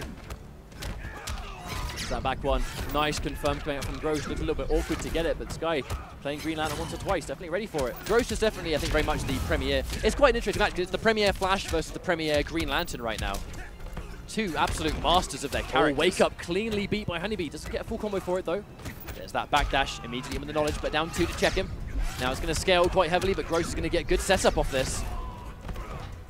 Wake Up coming from Honeybee into down 2 on Wake Up. Clean stuff coming out, but misses the combo. That's another time Honeybee's made that hard read on getting through, but just hasn't had the execution. Going in for the charge, but cancelling it. Maybe expecting Gross to try and meter burn back 3 or something. And there's the Lantern. A good option coming out from Gross there. Running man stance, we see sort of being the go-to option getting in with Flash. But Gross is playing around it so well, as I can say that, the charge. Other side, the fastest man alive. Where did he get a drink in here? Look at the stage. I think he just, the question really is, what on earth is he drinking? Think this is fun? We'll be in a sec. Right. There's the big wager, but Gross has a lot of bar. No doubt we see Honeybee save his. Flash really does need his bar for those really sort of chunky conversions. Sonic Pound, Lightning Kick. Oh, trip guard. But I say, Honeybee playing this at a very slow pace, much slower than we used to seeing him. But for good reason, clearly. Oh, there's the cross-up coming out. We've already seen that it was in fact Gross that used that flash, and Honeybee opting not to use his just yet. There's the Wake Up. Mia Ben roll into overhead. Wow, cheeky stuff. He has access to the character power, so he's going to slow down, get that massive combo on deck. Now he's going to go in for a sub. Oh, empty jump low, but Gross the Wake Up down 1. Back 1 just to avoid the jump in. That's going to be plus on block, but oh, the ultimate read. Hang on a minute. Whiffs left, right, and center. Make that another whiff on the down 2. Is this going to be a reset? Oh, the overhead! Gets it. Gross used his clash early, had no option of getting out of that aside from just guessing right. And Honeybee one step ahead of the curve again, bringing himself to 1 game apiece. 2 games away from making top 8 on the winner's side. Flash does not have as much of an amazing neutral as he had in Injustice 1. He lost that Sonic charge, the really fast advancing charge he had in the first game, but he still has 50-50s. He still has the Speed Force trait. Yep, he still got setups. And Honeybee mastering every single one, going in for the low, and that's another full combo. Flash still does good damage. There's the Patience, though, getting hit by the wall. Sent full screen. Gross has a little bit of space now to build himself up some meter, keep this game going around. This is where Flash is seen to struggle. Now we are seeing Gross go in for almost like the bowling ball projectile to keep those dashes in check. Flash is not going to be able to go through those. Plus frames. All Meteor back 3. Gross patient, doesn't get hit by anything. Oh! Big interactable there. Just send him back full screen. Gross is going to do everything he can to keep Honeybee as far away as possible. Is this going to be a range of which he commands, but the mid shoots it up. Honeybee spacing, showing strong right now. What is he drinking? He's drinking liquid skill. Liquid speed force. Oh my god. So here we go, there's the meter burn, keeping him in the corner. Good for setup once again. Tries to put that down to, and at very least it's a trait, so Gross doesn't get hit by a full combo. No punish on the lightning kick. I mean, it is quite a tight punish. You've definitely got to be ready for it, but a clean jump in Honeybee. Lands a full conversion. And he's opted to go for no trait. He's going to save it for the next touch, no doubt. Using a clash, there's the wake-up attack. Oh, the wake-up to get through. And that's going to connect. Gross using a bar in the process. Honeybee now has 3 bars to his 1. Clash is going to be a bit difficult for Gross unless he can build some bar up. Oh, there's the trip guard attempt. But I think that's why Honeybee jumped immediately. Yeah. He knew nothing was going to reach from that range. Now Gross, he's going to be forced to clash here. They've both got 2 bars. How much does Honeybee spend here? I mean, Honeybee seems to need that bar to get those launches, those big launching possibilities. Does he spend anything? Yes, he does. He breaks it even. I mean, he builds a lot of bar doing the the flash in the neutral there. Oh, the delayed overhead. Whiffing the jump in. That's going to be a clean trip guard, but no full combo. Tries to wake up Meatburn back 3. Now Gross back in the fight, 100%. Plus frames once again. Just tries to do a raw special, but Gross doesn't quite get the punish on deck. Again, good patience from Honeybee. Gross really trying to get this hit. Hang on. There we go. The overhead is good. I'm inclined to think he's definitely going to kill on this combo. He's got him near the corner. The Injustice 1 combo as well. What a throwback there. Honeybee up 2 games. That did put Gross in a bit of a tricky situation, though. When you're currently being hit by a combo in the Speed Force, you thought, like, normally in that situation, it's, I need to air tech. I need to get out of this combo right now. But it is so easy for Flash to chase down your air tech. You basically can't air tech. Because also, if you get out of the combo and you land, he gets the grounded conversion into a brand new combo. Going for the Speed Force immediately. Wow, we very rarely see this, but Honeybee with the setup. Going in for another overhead, here we go. He's going to get a full conversion here, no Speed Force required. Oh, misses the ender though, but look at the life difference already. 60% and another hit. This could be it for Honeybee, taking himself to match point already. Are we going to see just cashed out damage or reset? He's going to have access to the Speed Force in this next round. Is he going to get a chance to go for it? Gross isn't even ready for the punish on that anymore. Honeybee's just going wild. But Honeybee knows he's just sensed that Gross isn't punishing, and match point already. Honeybee 1 life bar away from making top 8 on the winner's side. There's a trade. Now Gross, he's going to have to make this corner game count. Honeybee, he's not even hit confirming anymore. He doesn't need to. Gross is not punishing the lightning kick. There's the block. That's the punish. He's looking for that now. He goes to back 3, it's going to transition him, so he wants to keep himself in the corner. Does not want to give Honeybee the space to move, and a nice forward 3. This is the stuff we need to see from Gross. Spencer's bar 2. Looks a lot like Gross has just woken up, I think. But then he has a grab. Now, when Honeybee is this low, any damage he can take on this life bar is free. But already, we find himself, Gross is able to take a little bit of a return damage here, but Honeybee still with 4 bars to work with. Oh no! Oh no! And just look at the bar difference. Gross can't even go for a wager. It's 3 versus almost 2. That's still not enough.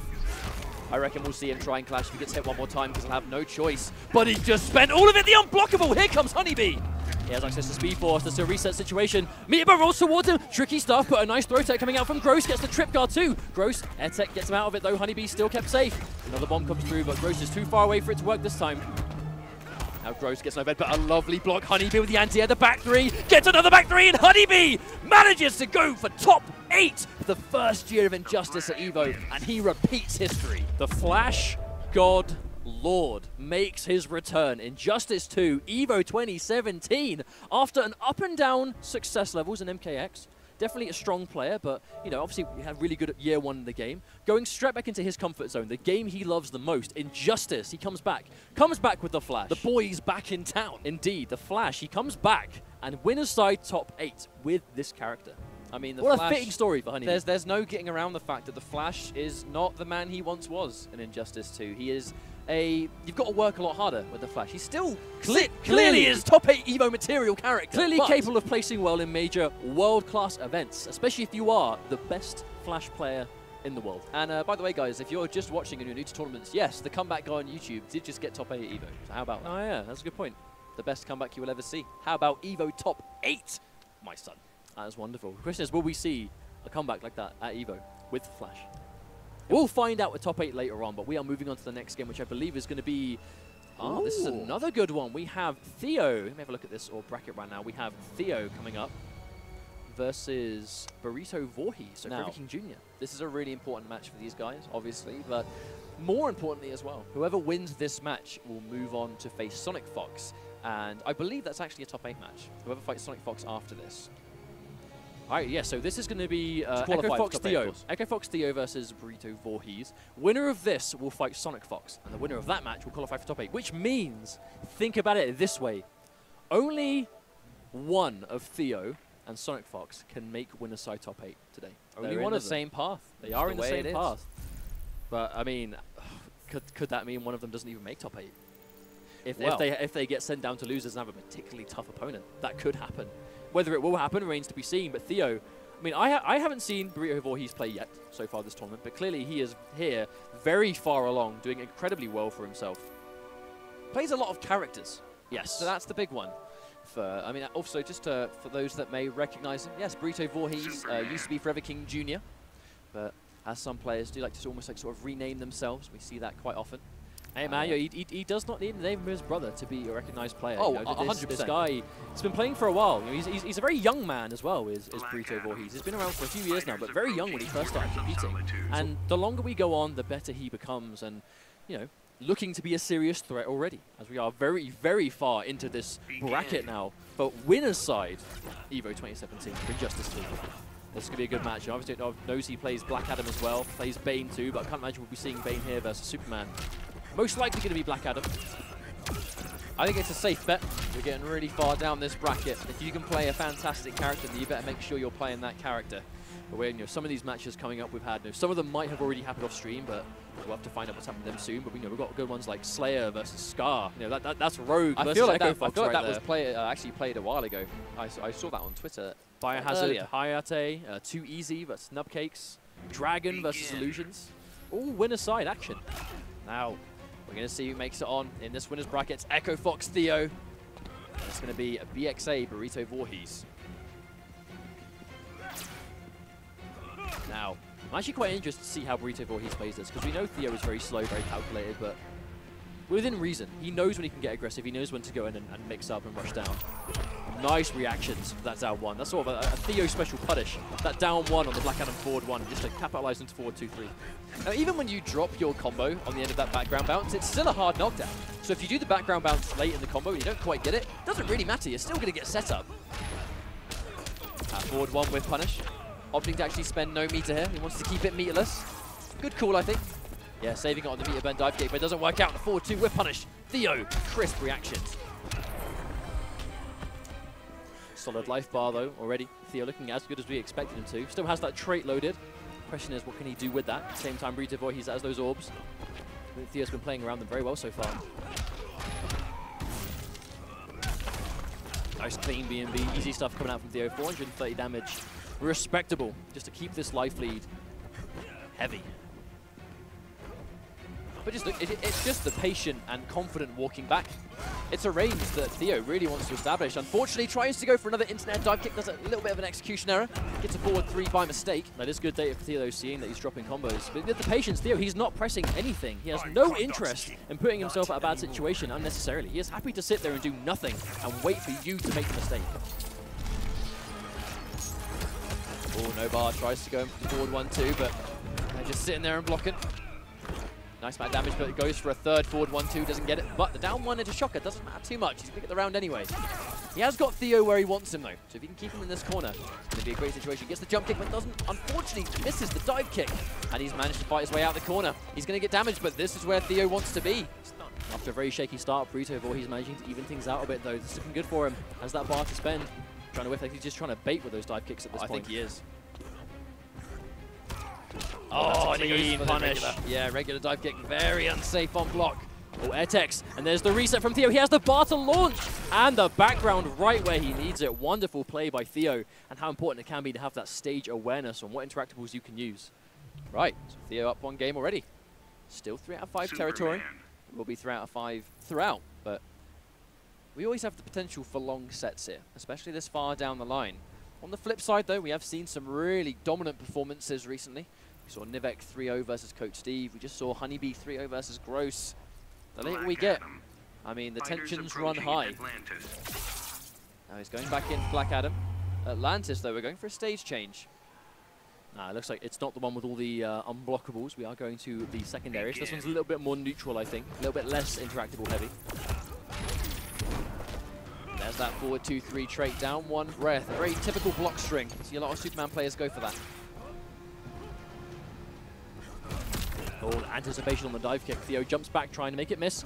Already has his trait recharged, as well as Black Adam. Burrito Voorhees has the orbs as well. Another forward 2-3 though. Theo gonna land another clean conversion.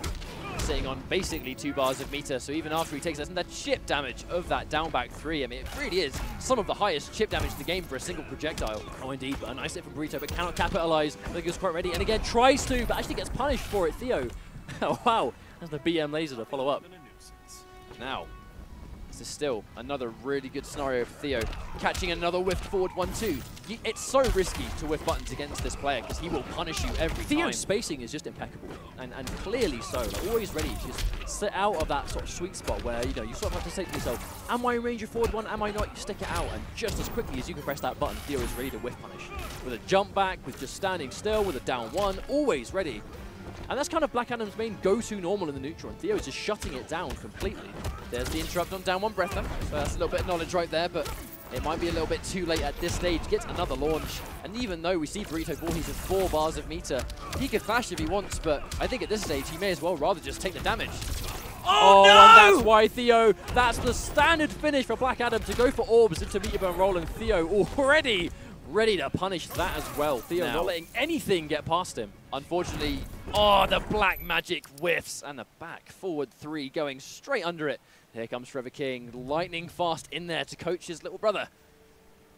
No doubt, needs to give him a hand here.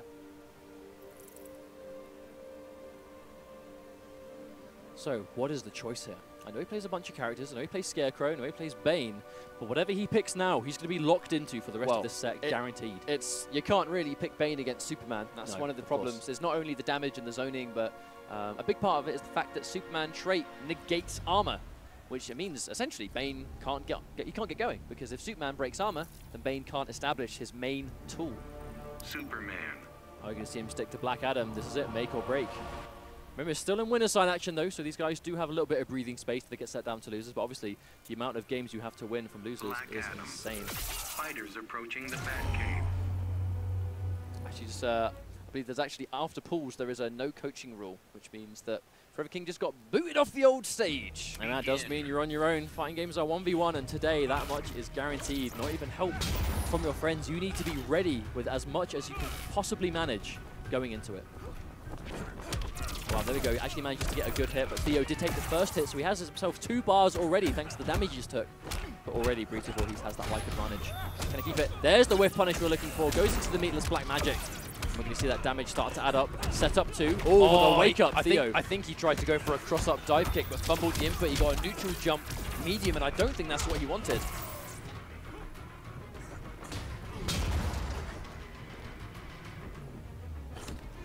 Burrito Voorhees sitting on much more of a life lead. Wow, yeah. Theo actually killing himself in the process. Already half the sort of cooldown time on the orb's already gone. Damage comes through. No punish from Theo. Probably a bit too far away to get it guaranteed. Now, the thing is, though, you're in the corner against Superman. He's got trait. Your life lead is not safe. Oh, corner repositioning from Burrito Voorhees. Very smart. And wow, cleanly baiting out that wake up Theo, and now falling right into Burrito Voorhees' plans. It's definitely a much better game for him. It's like we're watching two completely different players this game. Look at the adjustment. And then here comes Theo. Every single time he lands one of those lasers, that health. It's a big damage projectile, but another conversion. Black Adam, his conversions are pretty much uncontested when it comes to damage output. And here comes Theo, that forward 2 breath pressure. Back 2. Good call, actually, to cause the forward 2 to whiff. Oh, wow, baits out the air tech as well, and a clean game. Burrito, boy, he's out of nowhere. Surprise game to return. I think a big thing is he actually got the life lead early and was able to sit on it, really slowing things down, and Theo kind of forced to move forward for a change. Oh, and again, Burrito, well, he's going towards that sort of tried and true first hit that Theo's been baiting out this whole time. Now Theo has the life lead, so Burrito can't quite do what he did before. Really good calls on that forward 2 breath pressure, though. Got him near the wall. Nice throw tech. I think teching a grab is very brave against Superman. That fast mid of the forward 2, it is risky to try and tech that grab. Match point for Theo right now. Unless you just have ridiculous reactions and can react to the grab by itself, which some people can. Oh no, unfortunately he doesn't quite time the orbs correctly. Don't think they were quite rotating in fashion. Theo with another hit. Burrito Voorhees starting to stick out these buttons that Theo is ready to punish. It's whiff after whiff after whiff, and it is causing Theo to get the free damage consistently. There's the knockdown in setup. Knee string. Last good block. What a block from Theo. The defense on this man is just uncontested. Now we find Black Adam with these cans behind him. All doesn't punish the dive kick. All down one trade. Before he's still alive. Has to be very careful here though. Here's a good jump. That's going to take the life bar. Now, you know, this looks like quite a commanding life lead, but this is Black Adam. He needs one dive kick to even things out. I don't think Theo's going to make it easy for him to get that. Even meter 2, which means if Theo goes for a clash, he's not going to come off better just yet. Especially because he just spent a bar. Actually 3 versus 1 so far. See Theo happy to sit at this distance. Really just trying to frustrate and harass him this distance. No, he misses the combo. That could be disastrous. That might have been a colossal error. We'll see if he gets punished for it. Looking for his time to go in. He needs to really thread that needle. Oh! Tries to dive kick over, but the straight laser prevails. Does so much damage by itself. Crouches under. You see Theo, this is exactly what he wants to do. Just frustrate from this distance. There's a whiff punish. Going for meterless, not spending his bar on it. He wants to keep all 3. There's the chip damage. There's a punish again. Going into black magic. He can't clash because he hasn't got the meter. Burrito Voorhees, he's on the warpath right now. Can he do it? Oh, down connects. He goes to the grab, but it doesn't connect. Push block coming out from Theo. Chip damage, not quite enough to finish things off. He has the orbs, the dive kick whiffs, and the down 1 trip guard from so far away. Burrito Voorhees was on the verge of a ridiculous comeback, but Theo snuffs it out before it has time to finish. You know what this means? We're going to be seeing the run back from CEO. These guys in winner's side, it was Sonic Fox versus Theo. Unfortunately, we didn't get to see it. That was really unfortunate. But, of course, but those that saw it in person were like, it was one of the fastest 3-0s we've ever seen. And that was Theo against Sonic Fox. One of the players that is just so dominant in this community, the NetherRealm fighting games community. Sonic Fox is by far the most dominant player. Theo just swoops in at CEO and 3-0s him out of nowhere. Well, I mean, it's fairly safe to say that at CEO, Sonic Fox's absolute hardest tournament loss in a NetherRealm game, the most dominant loss he's ever taken, was to Theo. And we're about to see a run back here. I don't think it's going to be the same matchup that we saw before. But that's the thing, you know, Red Hood being the one this is a ace in the hole right here. Because Theo, Aquaman, and Superman mainly, we know and have seen quite a lot by now that Red Hood seems to do very well versus Aquaman. That seems to be a tough matchup overall. Aquaman really struggles in that neutral situation, and Theo been playing nothing but Superman. Definitely sort of his main, I think, settled on now. Definitely his most confident character by far. But can he defeat Sonic Fox now? Only one of these guys. This is going to be for winner's side top 8. This is to qualify for top 8, to get that prestigious EVO top 8 medal, and even more importantly, those Pro Series points. Well, how much are on the line here? Theo and Sonic Fox are sitting pretty at quite a nice chunk of Pro Series points. So if either one of these guys gets at least top 8, in the winner's side as well, because if you get in on the loser's side, it'll be joint 7th. If you get winner's side, it's minimum joint 5th. And the difference between points of 5th and 7th at EVO is a huge margin. Indeed. Going for this button check, you definitely want to make sure you haven't got anything right now. But remember, only one, that's a crazy realization. That only one of Theo and Sonic Fox can make winner's side top 8. That is crazy!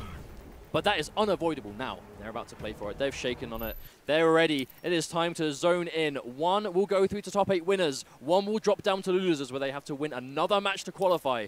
And we are just about to get things started. It's going to be an Echo Fox team kill. Sonic Fox versus the newly acquired Theo. The legend of Injustice coming back in for 2. And Sonic Fox, the reigning champ of both Injustice and Mortal Kombat. We're going to see who makes winner's side top 8 right now. Can Theo repeat history? Can he 3-0 Fox again? Or is Red Hood the key? No one has came close to dealing with Sonic Fox's Red Hood. And I think if there's one person left in this path that can, it is probably Theo. Already built himself 2.5 bars, approaching 3 instantly. Now, we're going to see a lot of this full screen game, I think. The mine is going to keep Superman on the ground, but Sonic Fox, bit by bit now, he's got the life lead. He can now afford to be the one that plays Runaway, but does he even want that? He's got Theo in the corner. This is right where Sonic Fox wants it. That all the dive, predicting that sort of backdash. Nice anti from Sonic Fox. Oh, ever so slightly too far away for the forward 3. So yeah, the timing was there, but the range wasn't. Doesn't matter too much though. Looking like he's going to take this round so far, and there we go. Very convincing round 1. Sonic Fox playing this matchup perfectly. Theo known for that sort of lane, keep away style. And he just has all the answers so far.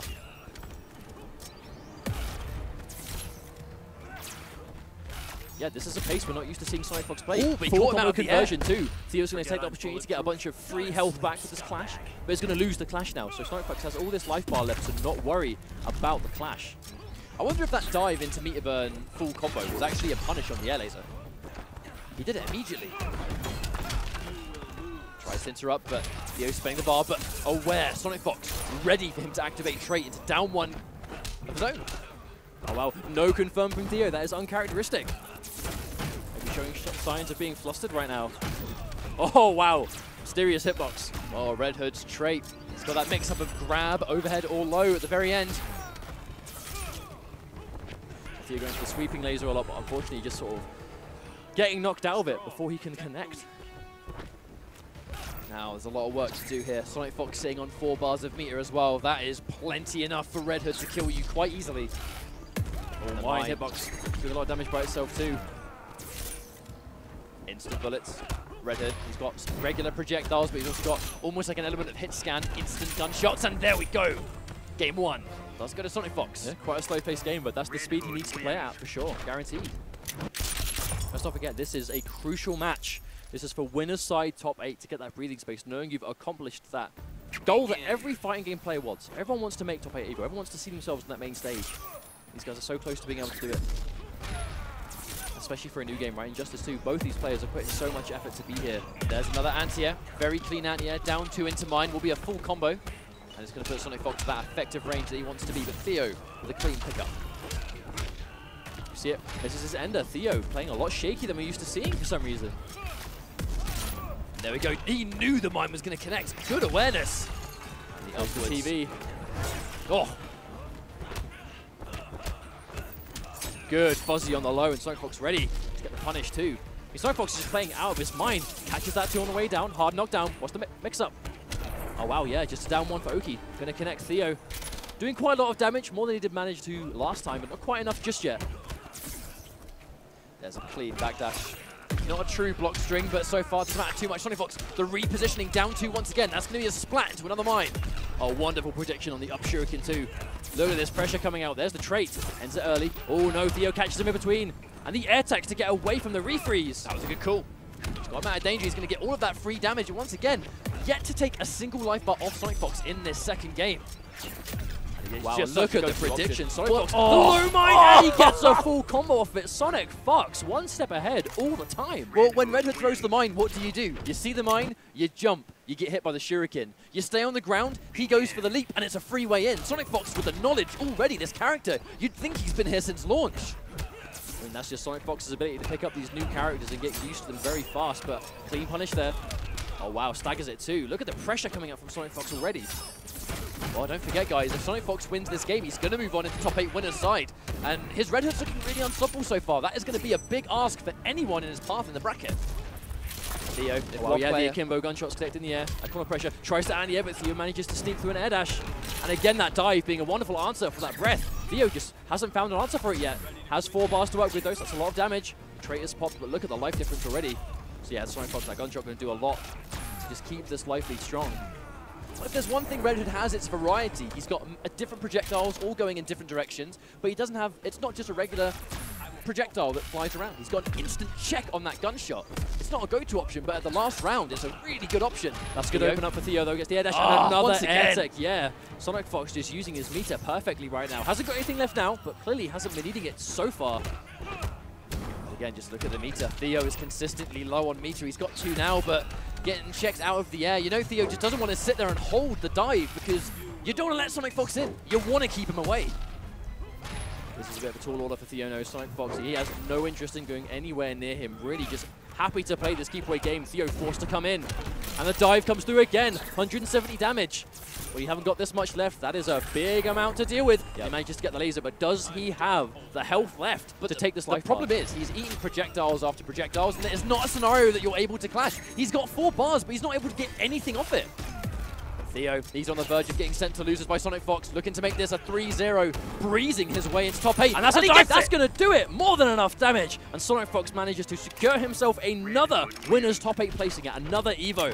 One step closer to being the world champion is a lot of people's picks to win. There are plenty of players here that can contest him, but Theo was one of the big ones, and that was a 3-0 result. So at this stage, it's going to be kind of hard and intimidating for anyone that's got to fight him on winners. That was hands down one of the most anticipated sets of the day so far, I think. I mean, if for any reason it's, you know, Theo is newly acquired by Echo Fox, newly sponsored by them, which is obviously Sonic Fox's team, but also the fact that when they did fight at CEO, which was just a few weeks ago, you know, it wasn't long ago now, Theo was able to take that 3-0 comfortably. Yeah. So everyone was like, you know, Sonic Fox, very dominant player, but Theo is right there trying to stop him. And here we go. Clearly, Red Hood is his answer to it. And you know, it was a risk for Sonic Fox to bring Red Hood to this tournament. You know, it was a new character, not anywhere near as much time with the character as other ones he has up his sleeve, but clearly he was ready, he was practiced, and he has got himself to winner's side top 8 for another year. So far, we know that the 2 players in top 8 we've seen already qualify as Sonic Fox and Honeybee. That's Mortal Kombat, and it's year Let me consult your bracket and see what we've got coming up. To have a look. We've had some really good games so far. That result there was, I'll be honest, I expected it to be a little bit closer because Theo is himself an amazing player. I don't think we were expecting a 3-0. I think that's a fair assumption. But Theo now sent into losers, which is a bit of a shark tank already. Oh, yeah. But now he's been thrown into, it's gotten a lot more dangerous. And, you know, everyone's sort of seeing him go down to losers, and they're a little bit nervous. But Theo's a pretty big shark himself. If someone, has Theo in their bracket and they go, right, you play for top 8, your opponent, Theo has already sat down, that's going to be scary. I kind of feel like that was a lose-lose situation for whoever's sitting in losers waiting to fight the loser of that. You fight either Sonic Fox or Theo. You're going through losers and you're there, you go to the judge and you're like, right, what's my next match? I'm feeling really good right now. And he's just like, oh, you fight the loser of that. You look up at the stage and you see Theo and Sonic Fox sitting next to each other. And it's just like, in their newly acquired Echo Fox jerseys, the camo design, oh, they're fresh. They're ready to go. They're ready to play. They are ready to play. And already we have 1 Echo Fox in top 8. Who's going to be coming up next? We'll find out very soon. We'll find out in due time. But we've seen some crazy matches already. I mean, this is a really strong top 32. I'm going to say it based on what we've seen so far. Awaiting on updates as and when they come. But I believe Foxy Grandpa managed to make it through top 8. White Boy, Samij, we saw Samij eliminate Madsen. So who's made it through? Have we seen top 8 just yet, or are people playing for it? All of these matches right here are for top 8. So right now, it's not quite been updated just yet. Who does Foxy fight for top 8? Out of biased curiosity. Well, according to the bracket we've got right now, it was him versus Peanut, which obviously would have been Deadshot versus Fate, which is not a good match. That's a horrible. But if Peanut wins that, oh mate, that would be so sick. Yeah, of course. But keep in mind, we only have a certain amount of time. We can only stream a certain amount of games. And obviously, you want to get the qualifications for top 8 as a priority, absolutely. So we'll be finding out what happened with these as soon as we can, as soon as these sort of brackets get updated. But let's reflect on what we've seen. We are trying to get the next match up as soon as possible. But for now, let's just reflect on what we've seen. So the big one, Sonic Fox Red Hood, that was probably one of the biggest talking points going into this by far, was how ready is he going to be? Clearly more than enough, but has proven that, you know. And I actually think that says a lot for how the DLC of Injustice 2 are panning out so far by themselves. Because Red Hood being the first DLC character, historically, you know, people can feel up and down depending on how the characters turn out, but Red Hood feeling very complete, has his own place, is unique, feels unlike any other character in the game, does well versus the top tiers, whilst at the same time not being just completely unbeatable. You know, he doesn't seem to just be this one-size-fits-all character. Definitely has certain things, but Not by the way Sonic Fox is playing him. It's making him look absolutely busted. I think it's really good that NetherRealm, their first DLC character they've released, it's just another healthy addition to the game where he does fine versus all the top tiers. In his own right, he's a solid character. He's just another viable character you can pick among many characters that are viable in tournaments also. So, Sub-Zero's just come out. He's not quite tournament legal I'm curious yet. to see what's going to happen, because Sub-Zero, I mean, let's think of some sort of like major Injustice Pro Series events that we've got coming up that he's probably going to be illegal at. Finality and versus fighting, do we know? Is that going to be within the 30 days? I'm not quite sure. I just have to check the dates over but in my head. But we have a bunch of qualifiers left. Yeah, some of the later on ones for sure he's going to be illegal. And depending on when we see Starfire, we know Starfire is coming next, but we haven't seen a release date or anything. So within the next few months, and obviously already NetherRealm have said balance patch after Evo. I believe we saw that on the, I believe they said that on the Watchtower.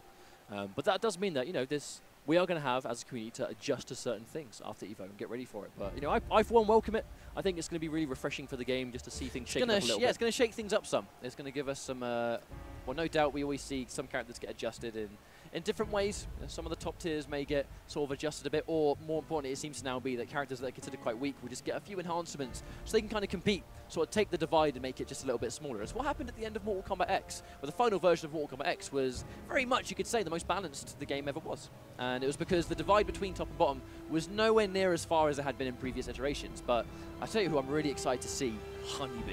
I want to see Honeybee in this top 8. I think right now he is riding a ton of momentum.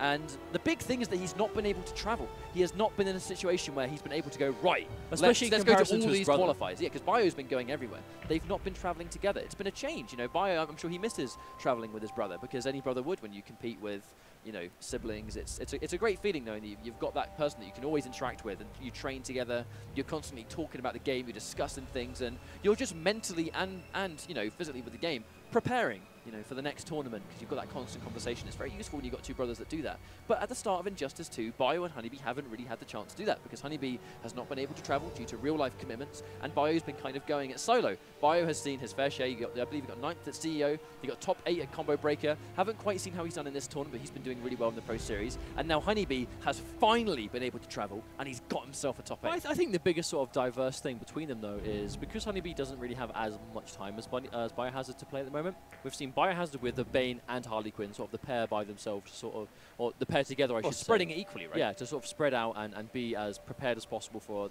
the majority of the matchups in the game. Whereas Honeybee has just been pure Flash. Just one Flash. I know he's played Aquaman here and there, but hasn't really had anywhere near as much success with his Aquaman as he has Flash.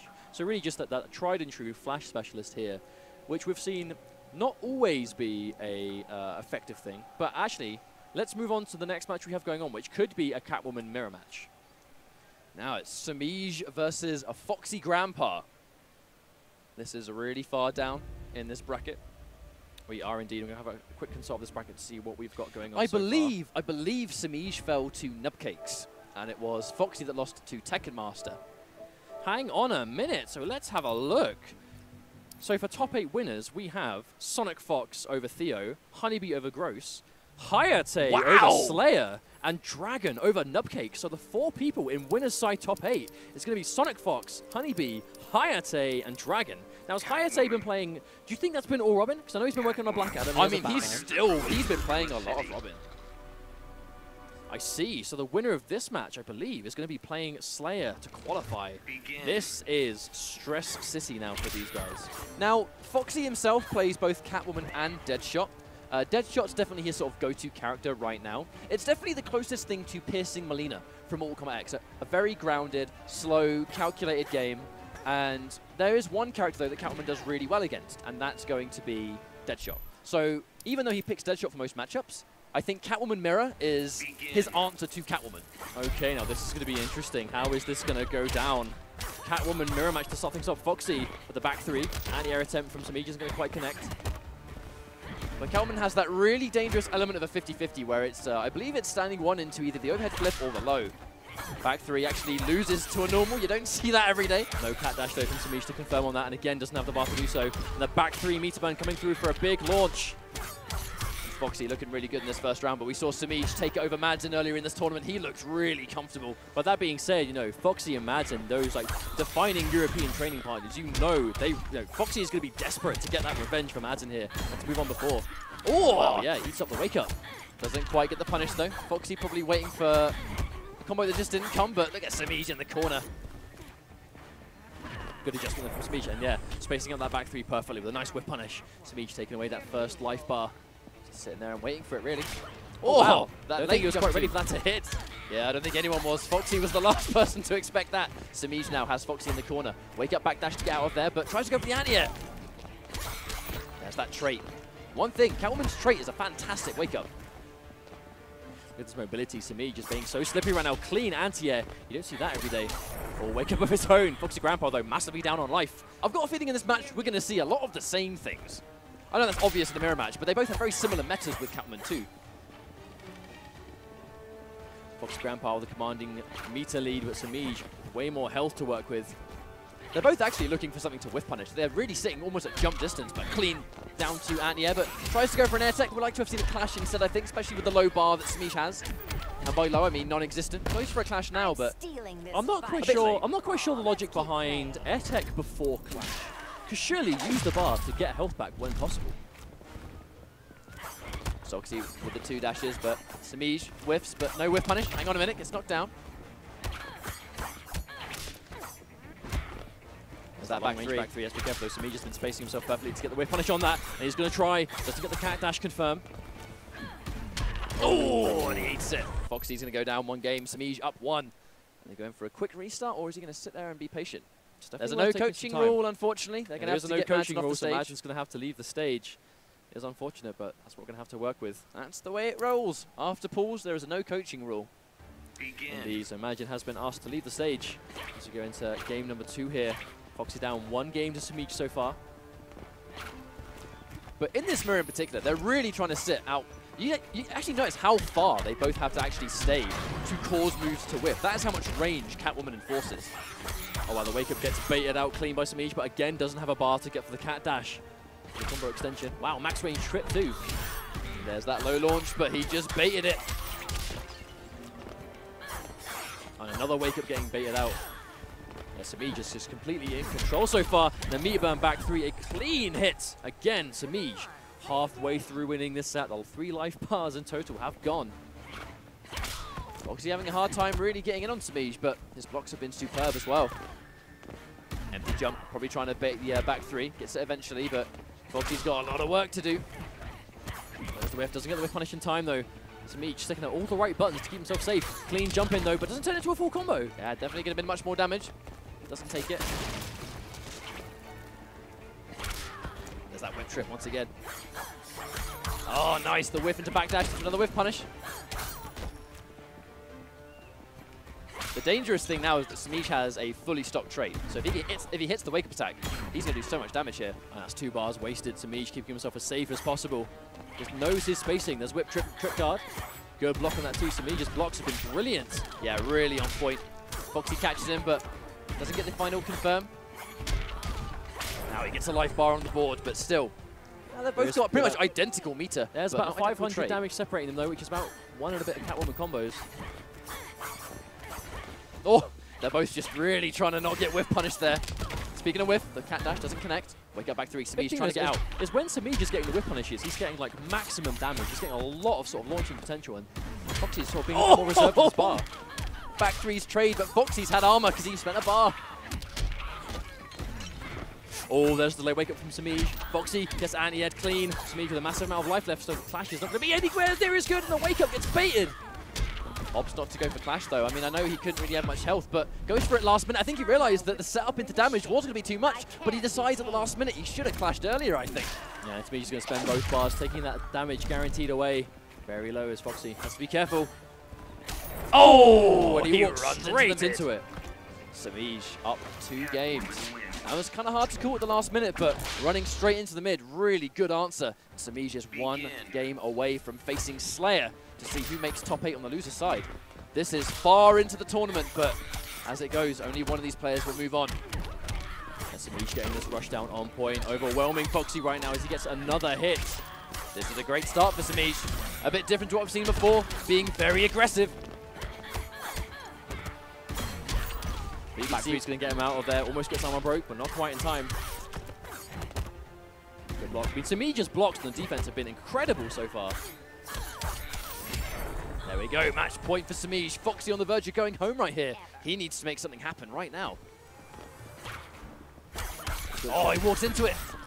But again, that's it. You know, when Samij gets the whip punishes, he's turning it into a massive amount of damage. Tries to anti-air, but it does not work. The clash comes out of Foxy. Going to be guaranteed health here, but I mean, look at the life difference. This is going to be a hard work to bring this game back. Samij so close to moving on through the loser side. And you know he wants it too. We were talking earlier about this could definitely be his breakout performance. Looking to make it happen and looking to be on super good form right now. Back to get chewed up by the jumping, it's down two. That was weird. Oh, there's the whiff punish. That's probably going to be the life bar. He drops this, which isn't going to happen. And again, we saw Foxy Grandpa almost take the comeback last time, so definitely still possible, even on bar. Let's not forget, Foxy does not have access to Clash anymore. There's the patience once again from Samij. And another whiff punish taken into a full combo. That's a confirm. Big chunky damage. Block on the low launch, tries to go for a back three, but again, caught by the mid. And now he's in dangerous territory. And there's the jump in, but he doesn't get the bait in time. That could have been a full combo. Foxy wasn't ready to hit confirm. Backdashes to safety. Back to back three, but Samij with the patience. Now he only needs one more hit. Foxy gets hit by the jump in, and Samij defeats Foxy Grandpa and moves on in this losers bracket. Samij having the tournament of his life so far in losers, but still fighting strong, eliminating both Madzin and Foxy Grandpa.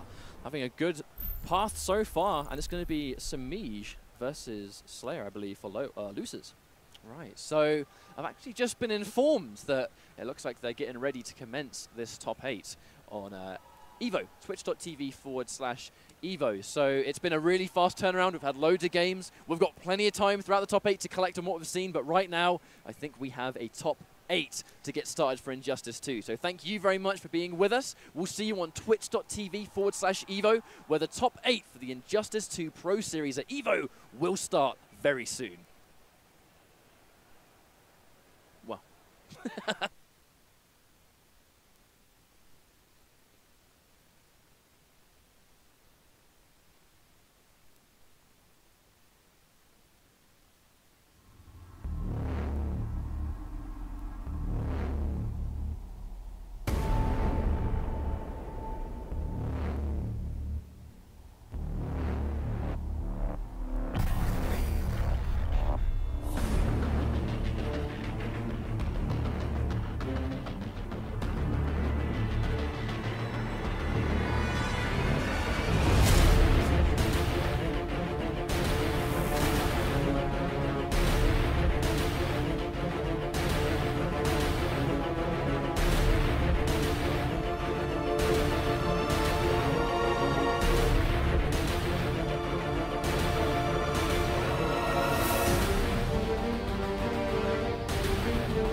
Only you can shower.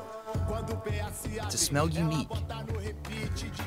To smell confident. To smell amazing. You got something. Smell like the best you with Axe U Body Wash.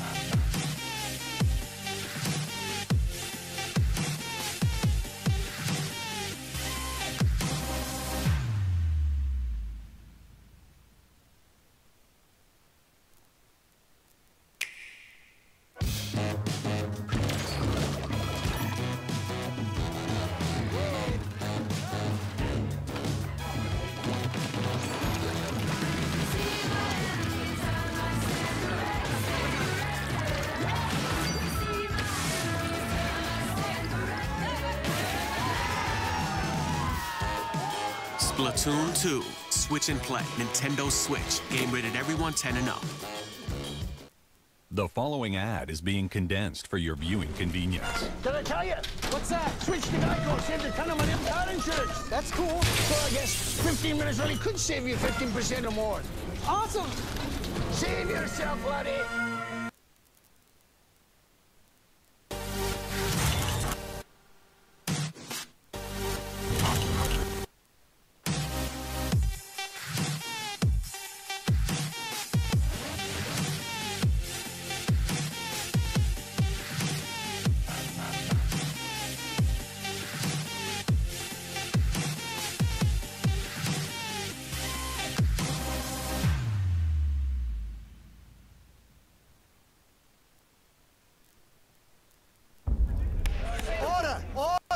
This proceeding is now in session. He said the TSA was just security theater. And that vitamin supplements don't work. He called my precious stones completely worthless. He even said that going green won't save the planet. Well, what do you have to say for yourself, sir? You're welcome.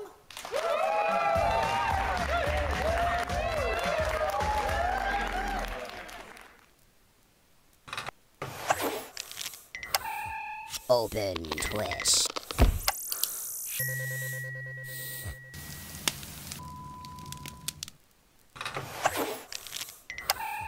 Open twist.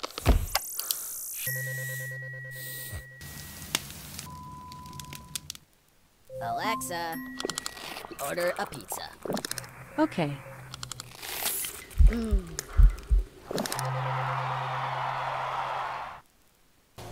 Hey, Gibbs.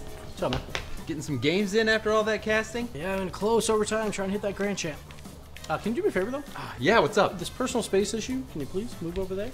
Okay. Just trying to win a game here. 2, can you actually grab me some more Brisk of watermelon lemonade? They're only at 7-Eleven, very limited, and I'm almost out. Yeah, I was gonna go there anyway. Thanks, dude. Can you actually grab all of them for me? James! Grab all of them! James, I'm serious! Brisk watermelon lemonade is available only at 7-Eleven for a limited time this summer, so get yours now. Alexa, order a pizza. Okay.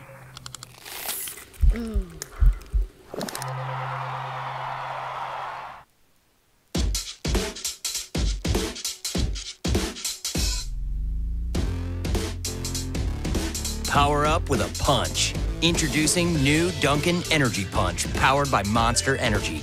America runs on Dunkin'.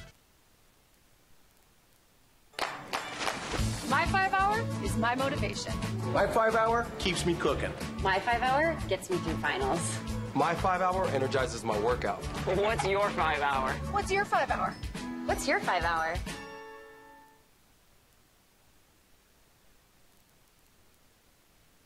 We wouldn't go out of our way to edit video on a laptop. What I will say is that the technology is way better.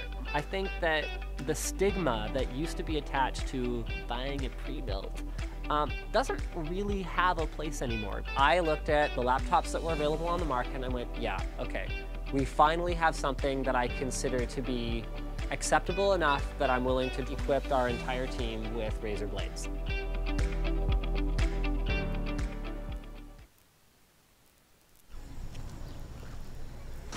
First, they're sour.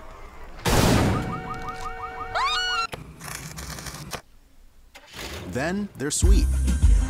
New Sour Patch Kids Tropical. Sour, sweet, gone.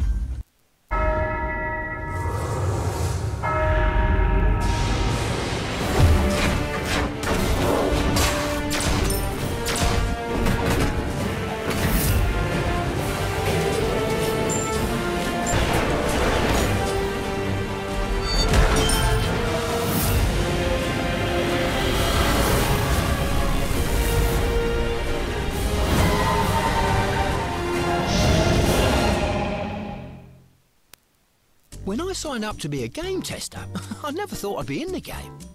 But while I'm here, I might as well let you know that you can save on renter's insurance with the Geico Insurance Agency. Because you never know when you'll need it. Renter's insurance at geico.com. Illuminate dull hair with Moroccan argan and camellia oil formulas. New Garnier Whole Blends illuminating hair care. Indulges hair with moisture for naturally beautiful, luminous shine. Garnier Whole Blends argan and camellia oils.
This proceeding is now in session. He said the TSA was just security theater. And that vitamin supplements don't work. He called my precious stones completely worthless. He even said that going green won't save the planet.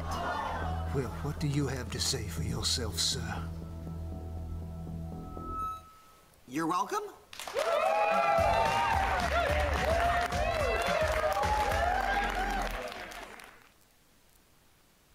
Hey Gibbs, what's up?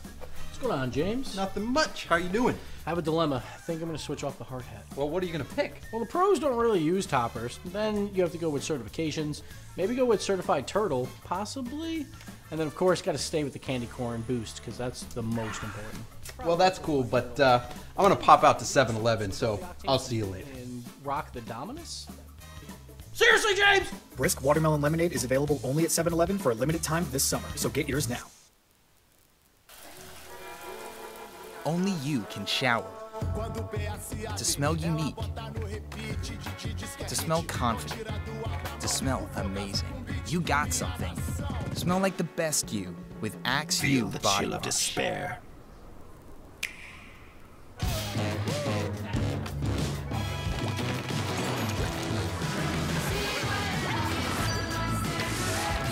Splatoon 2, Nintendo Switch. Game rated everyone 10 and up. The following ad is being condensed for your viewing convenience. Can I tell you? What's that? Switch to Geico, save a ton of money on car insurance. That's cool. So I guess 15 minutes really could save you 15% or more. Awesome. Save yourself, buddy. My 5 hour energizes my ride. My 5 hour keeps me on my toes. My 5 hour makes me super dad. My 5 hour is my morning wake-up call. What's your 5 hour? What's your 5 hour? What's your 5 hour?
Feel the chill of despair.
Ladies and gentlemen, welcome to your second top 8 for Saturday at EVO 2017. For the next top 8, we're going to have battles of epic proportions. Your favorite heroes and villains are going to wager it all out live on stage. Coming to you right now, this is Injustice 2!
Hey, all right, it's Injustice 2, top 8 at EVO 2017. My name's Ultra David.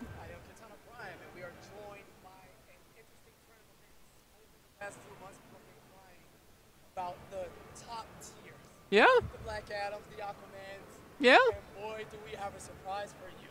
Well, you guys can check out the top 8. It's on smash.gg. You click on EVO 2017, you click on Injustice, but what is it? What's going on here? Okay, so there's this character. His name's The Flash. I've heard he's bottom 5 on fireworks. Some people have said. Honeybee has came all the way from Canada, the Great White North, making top 8 in winners. Flash. He is the one who has been saying that he's not very good, and here he is. Also on the other side of the winners is Hayate, playing Robin, all the way another reserve bottom 5 character. I don't understand how people feel these ways. Also from Canada. Chill of despair. But and also in the top 8. Yeah. If we swap to the loser side, just to give you a hint of the characters, Gross, my training partner, hailing from South Florida, Green Lantern. Yes. In the top 8 at Evolution Finals. David? I'm stoked for all that stuff. So Sonic Fox versus Honeybee. Yes. Sonic Fox, Red pretty predictably, has been doing great, but with Red Hood. All the way. So when that character came out, he identified it early as being very strong. Yes. There was initially some discussion, is he strong or not? Seems strong. I would say he Looks seems like strong. it to me. But I'll tell you this, Sonic Fox has lost 0 games in EVO 2017 Like so the far. whole tournament. The entire tournament, he has not There's lost a game. big P. The golden letters are here, and Sonic Fox is working on an EVO perfect. And he had one of the toughest roads to get into this winner's top 8. He had an incredible cast of people to play against. He played against Silverai and Theo and many more than that, and he didn't lose a single game. So that's one side of winners. The other one, as you mentioned, Hayate. Yes. Hayate playing Robin all the way. Had a backup Batman just in case things went sour for EVO, but was able to stick with the Boy Wonder throughout the entirety of the tournament. His opponent is Dragon. Yes, which is the Aquaman we deserve. He is here. He has played solid gameplay throughout, a bunch of tough calls. Vendetta was up against him 2-0. He was able to run it back in a clutch performance. Dang. Clutched it out against Illusions, you know, the team kill. Once you get deep into the tournament, it's bound to happen. Absolutely. And Dragon, who didn't compete in Injustice 1 at all. Nope. A testament to hard work and dedication. Anyone can do it. In MKX, he became one of the strongest players in the world, and he has definitely continued that. So then in loser's side, you mentioned Gross. Yes, we did. His opponent is Theo. Theo, who did play Injustice 1, he did. Then didn't play MKX. Disappeared for a little bit, wasn't quite feeling it. A few years he was gone. And then when Injustice 2 came out, he said he would try it out. If he liked it, he would play it. He liked it. He's playing it, and it doesn't seem like he lost a little bit a more step than at all. He's in there. Not at all. Playing a combination of Superman and Aquaman to get the job done. Mostly Superman. Yes, and again, the Kryptonian king from SoCal getting the job done. He's only lost to Sonic Fox, right? His teammate. So, okay, what are you going to do? So Theo versus Gross. Then the other side of losers, Samij is in there. And Samij is somebody who a lot of people talked about as making winners top 8. It's what a lot of people expected. Yeah. Losers top 8 instead, but still in there. Yeah, he did lose to Nubcakes, who is in fact still alive, trying to close that out. And using Catwoman, the hot topic character of the current season right now. Is she broken? Is she potentially the top? Samij here to get the job done, but now we're going to get directly into it. Winners semifinals. All right. Sonic Fox against Honeybee.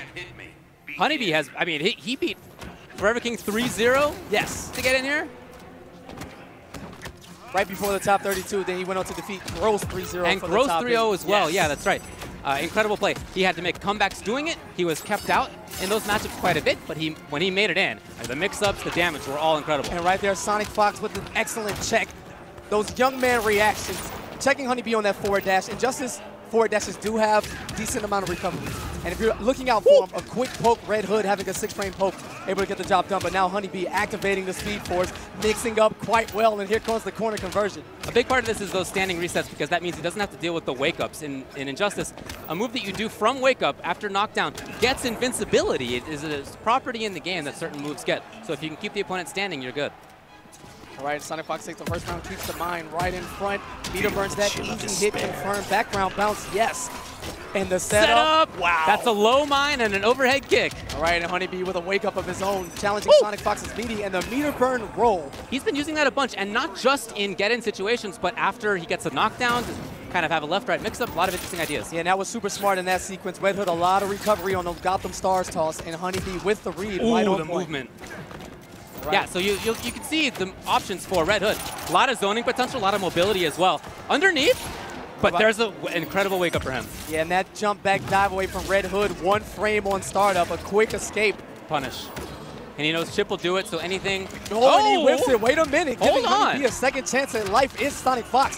One setup into a mix. It's got to be something good. The delay wake-up, love it. The block, what an expectation from Sonic Fox. He knew he made the right read. That was a cross-up. Red Hood is going to take game 1 here in the semifinals. Sonic Fox in his classic furry robe top. Good to go. But Honeybee almost made another comeback. All right, he's going to start it up here. Yeah, and no meter. The Speed Force.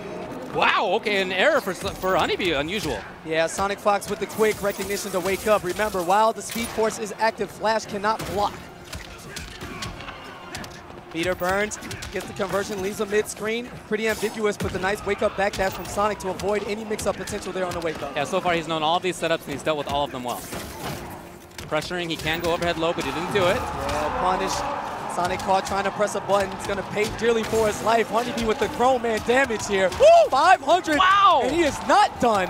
Wow. Amazing. Now, whenever the opponent has 2 bars, you got to pay attention when you're juggling them because they can do a flip out, like a burst, if they are willing to spend 2. Sonic did it in the first game, but didn't bring it out there.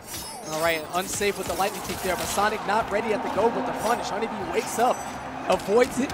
Luckily for Sonic, there was no punish on the whiff stars, but Honeybee still in control here. That's a lot of meter on Sonic Fox Society. Chooses not to. Okay, might want to clash now. Is he going to do it? Amazing conversion from Honeybee. He's not doing it. What's going on Sonic Fox's side right now? What's this decision about?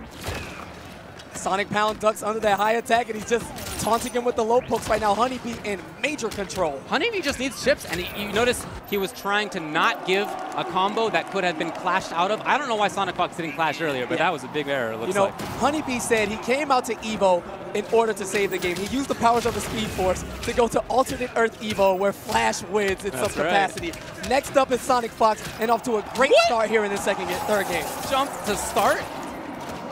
Right, Sonic Fox we've seen a lot, and he's had success, although he did not win CEO. But he's had a lot of success. Honeybee did not make it to the 2 majors we've had so far. He played in Toryuken at the start and then not since then. So to have this success is very incredible. I mean, might I add, he did win Toryuken, so Honeybee is currently a perfect 1-for-1 in Injustice offline events.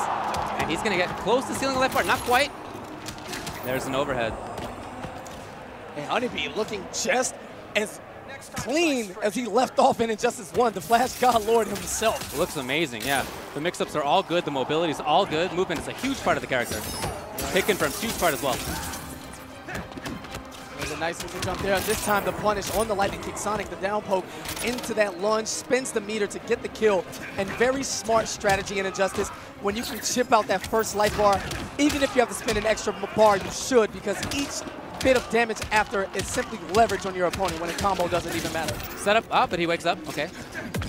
Trying to move forward. You see those Ninja Stars and those mines, they all have quite a bit of startup, but right now, not an issue. Sonic Fox, he wants to maintain the corner. Not going to get it. Uses the plus frames on that running man stance, so about +4 is Flash there. He has a super available now. We know Honeybee loves his supers.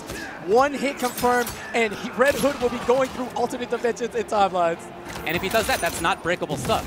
Oh, he needs to take a bet on this. Did he get it? There's in time.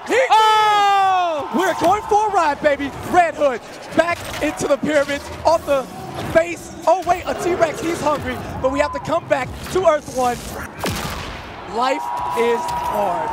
Sonic Fox came into this top 8 having not lost a single game. Honeybee 2-1 lead. What a change! Bang, bang, and right on cue, his brother Biohazard running up to the stage. He can feel it. The Canadian captain himself, Honeybee, Mr. Toronto, the Flash God Lord with his supposed bottom 5 character. Okay, well, there's going to be a switch. It's no longer Red Hood. Sonic Fox said he was going to run the whole way with Red Hood. I asked him, are you going to stick with it? He said, I'm confident in Red Hood.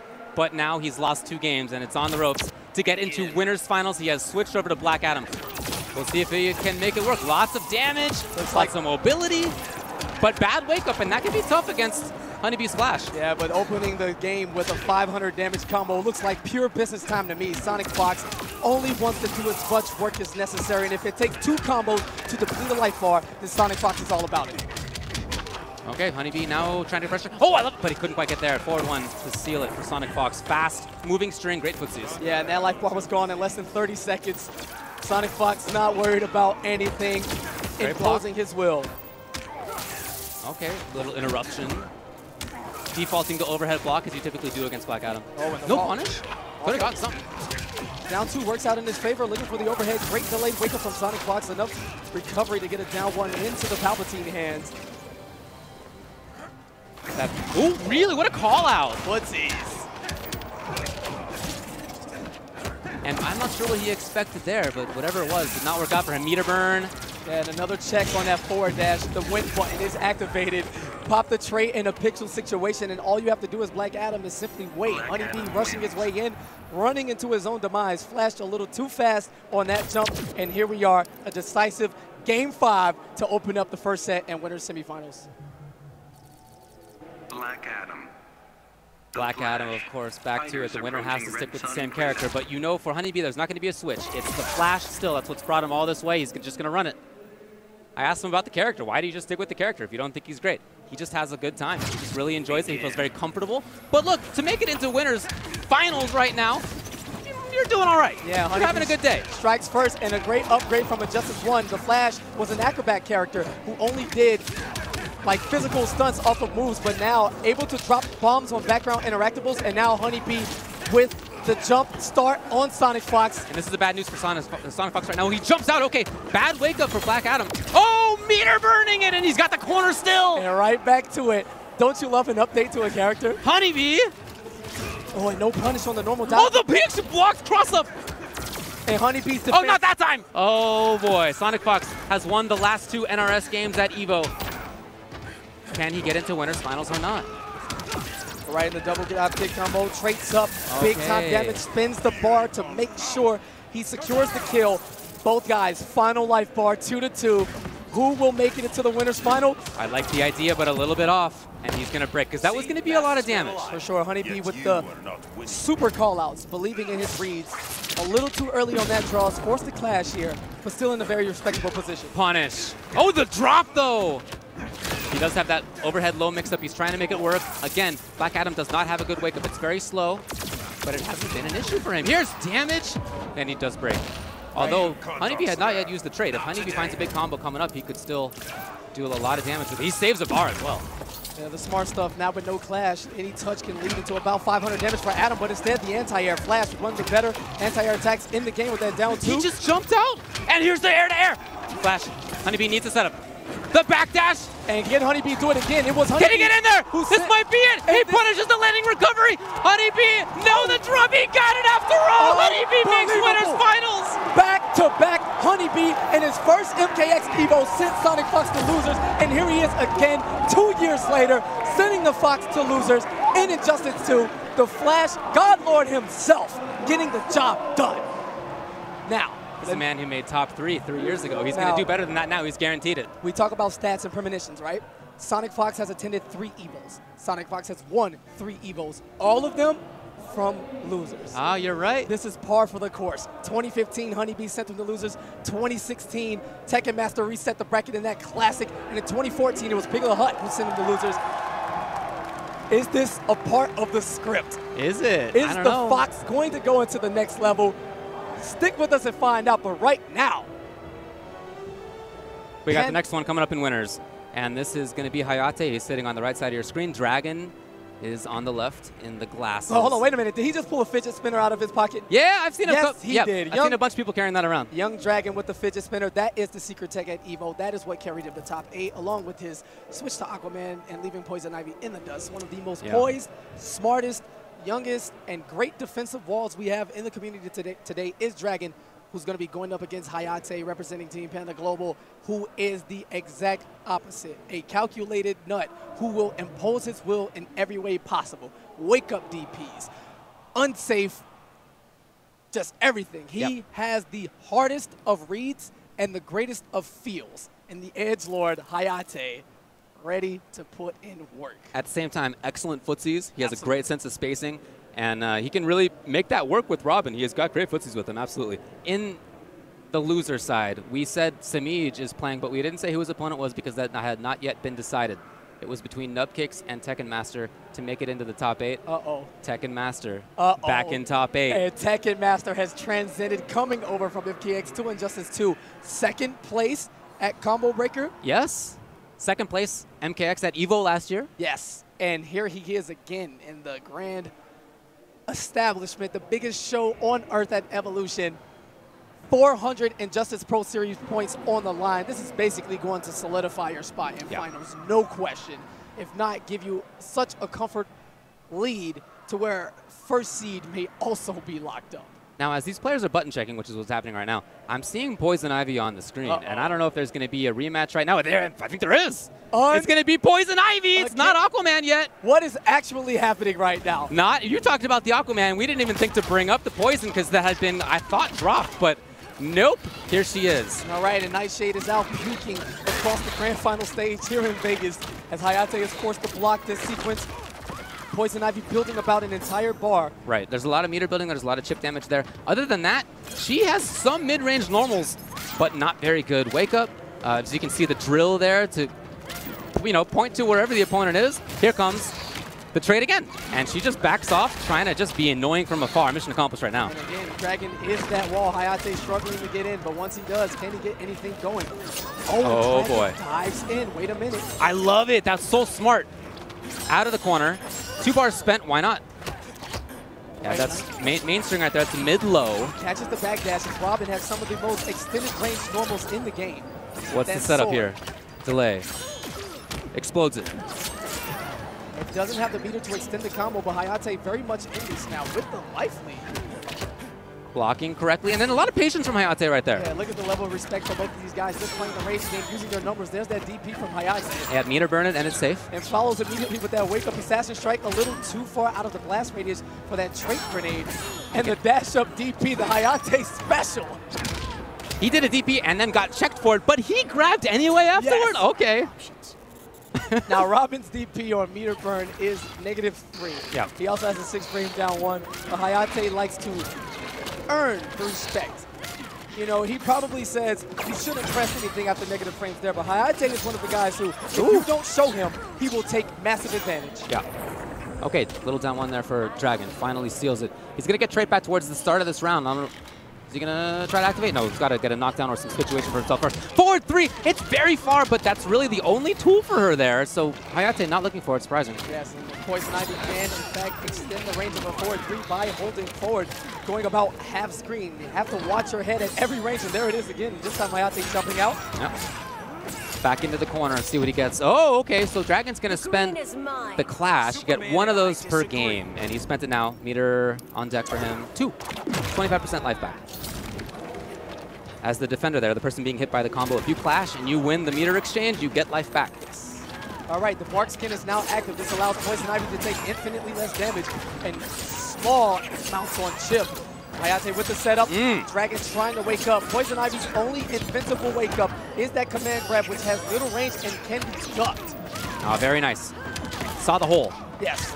Big gap there in the Bird-a-Ring. Hayate. Here it comes. This is actually a pretty bad spot for Hayate right now. He still has the clash, but I don't know if that's going to come up because there's so much chip damage coming out right now. Whip punish, no, it's not there. Crosses up. Nice the little dude, it's not there anymore. It's going down to the wire. Patience walking back is Dragon. Hayate dodges. Oh, in time! There was a meter burn back 3 coming out, which gives you armor, but it was too slow. Too slow, and Hayate with the jump 3, a smile away. Dragon had the right idea, but a little too close. Maybe at range, Divine comes out and taps Hayate out of the air, but again, Robin with his sword, his jump and grounded normal, so much range, and Hayate believing, stealing game 1. It's still Poison Ivy. Yes. He had a chance to switch to Aquaman, but he's not doing it, it seems. The insider information from the Robin community, they believe they beat Aquaman with this character. Okay. So maybe Dragon's playing the matchup numbers again, and Justice 2 proven to be a game of learning multiple characters and having those pockets for the matchups. The knockdown, ground setup, Hayate being super oppressive DP to push Dragon back into the corner, but instead, I don't know, yeah. a trip to outer space. Yeah, he kind of gives up the corner there. There is extra damage, of course, with the stage transition, but that means it goes back to mid-screen on this other stage. Oh, and Dragon drops the combo. Hayate with the air escape anyway. I like the idea of forward 3 to try to chase it down, but not there. All right, the bomb is out. That's a quick explosion. The Bird-a-Ring is up. And that is an unblockable, folks, but a little too far, and gadget characters throw it far away. I love that. Robin was coming in to try to get some chip or something, some kind of pressure, but blown up by Dragon, and now the dude. Nightshade, everyone's favorite helper. And then at the end, you call for him to go approach, and that's it. And it is a low attack, so you have to watch your feet. And Hayate with the full screen assassin strike doesn't even cancel it, simply believes. And whether or not that was chip damage, the teleport Bird-a-Ring on the ground. Hayate is so smart in his approach. How will Dragon respond? Oh, wake up with command grab. Beautiful wake up, going right through the setup. Could be close enough to kill the hard knockdown. Oh, here's the dude comes out though. Chip damage. Yeah, Nightshade is out. I'm going to ask Dragon to name his Nightshade so we get a personal touch to that. But right now, enough chip damage. Oh, wow. Okay, meter burns it. Great approach. And here is the clash. 3 bars, I think, against 1 for Hayate. Yep. 2. And Hayate didn't bet last game, didn't bet this game. Always interesting to see how people deal with that. Okay. Knocks down the globe. Yeah, just demolish the world or 2. It's okay. Easy. You know, Brainiac's just storing planets and you just want to kick them over. Great job, Poison Ivy, but Dragon doing exactly what it takes to get very much back in this. Hayate may have the life lead, but it's 1 combo and setup away. Okay, meter burns it. Yep. going to be good damage. The setup, though, I think is more... Okay, delay. Overhead low block. Meter burns it. There is a little hole in there where you can press buttons, but it's kind of risky. Yeah, Poison Ivy, not the fastest button. Right. You're looking at a one-frame chance if you want to risk that at all and get launched. The payoff isn't that good. And the air escapes. Dragon, a second chance at life. Cancels the Assassin Strike this time, but Dragon is ready. Big bet. And the DP, Hayate up 2-0. Is it happening? Will we have an all-Canadian winners final? You know, this game, developers' games, NRS games, have been getting more and more international. Last year in Grand Finals, we had Bahrain. Yes. Before that, Honeybee made top 3. Yes, and Foxy Grandpa from Canada. was in Grand Foxy Finals Grandpa from the UK previous year as well. We've had them win majors across the games now, and it's just the talent pool is so wide. Yep. And it's not just the amount of players, the countries that the guys all come from. We had all types of talent in the top 32. Yeah, there was Greece, there was Germany, there was, of course, North Americans. Singapore did well. Cien actually made it out of pools. Yes.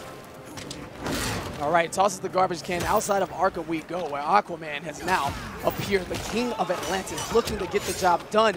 And off to a fantastic start. Now is Dragon, that back two overhead, so much range into the meter burn, Trident Rush. Can you say chip damage?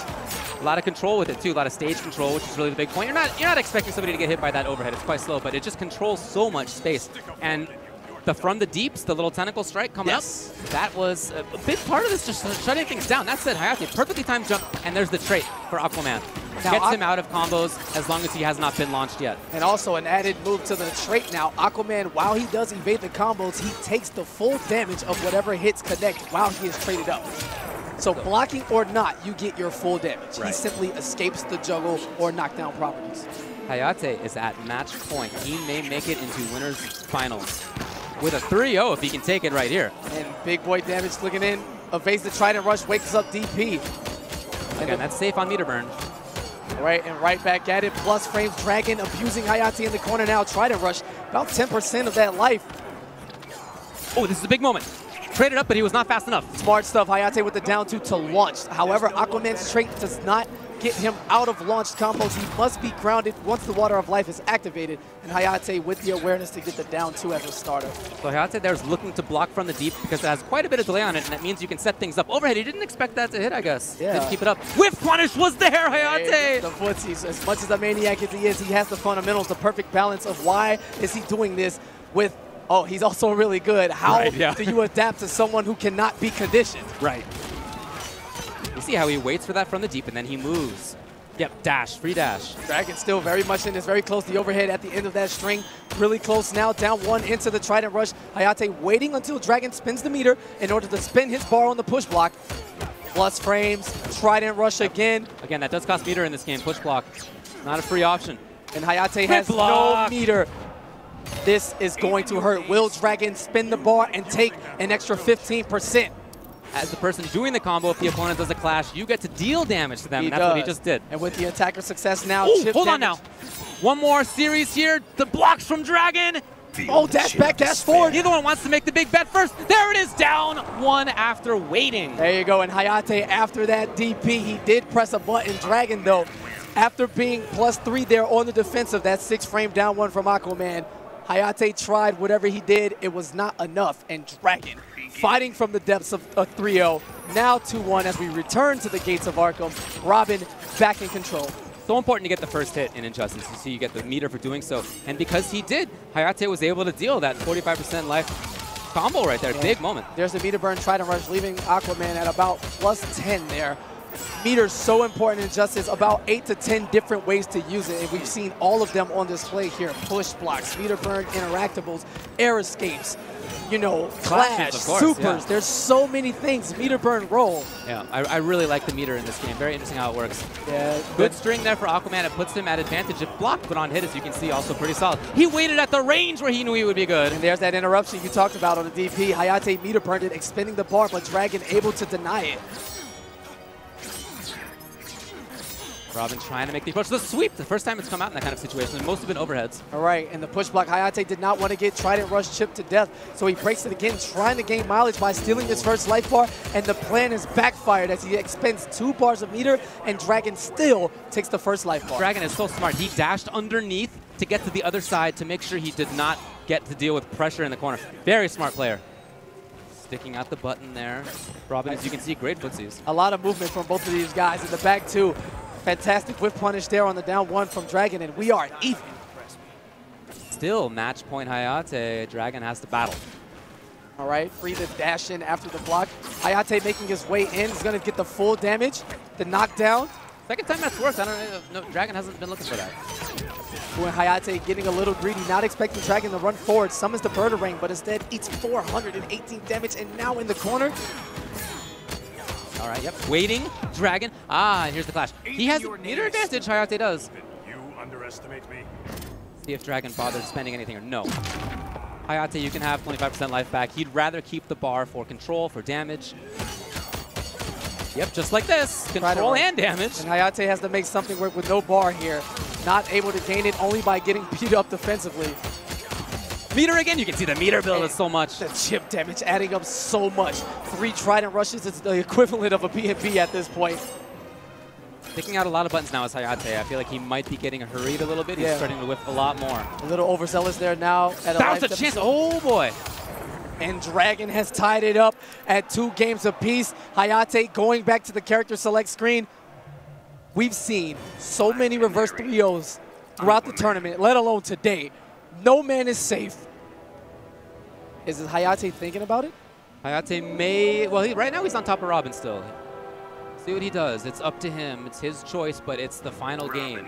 Robin it is. Or we're going to switch over to Red Sun Prison. Different stage. Stages, as you can tell, are a huge part of Injustice 2. Yes. Knowing what the options are surrounding the interactables is gigantic. Oh, punish. Down one scoop, no punish, but instead still gets the first hit. Is able to get that first bar, keeping that safe there with the DP. There's the advantage string we're talking about from Aquaman. Big part of it gets frame traps. Oh, and the wake up assassin strike there, Dragon a little off because he dropped that combo, tried to finish it up with a meaty, but now. Love it. That whiff punish was gorgeous. Beautiful stuff. The assassin strike for the restand, and a huge part of Oki and NRS games.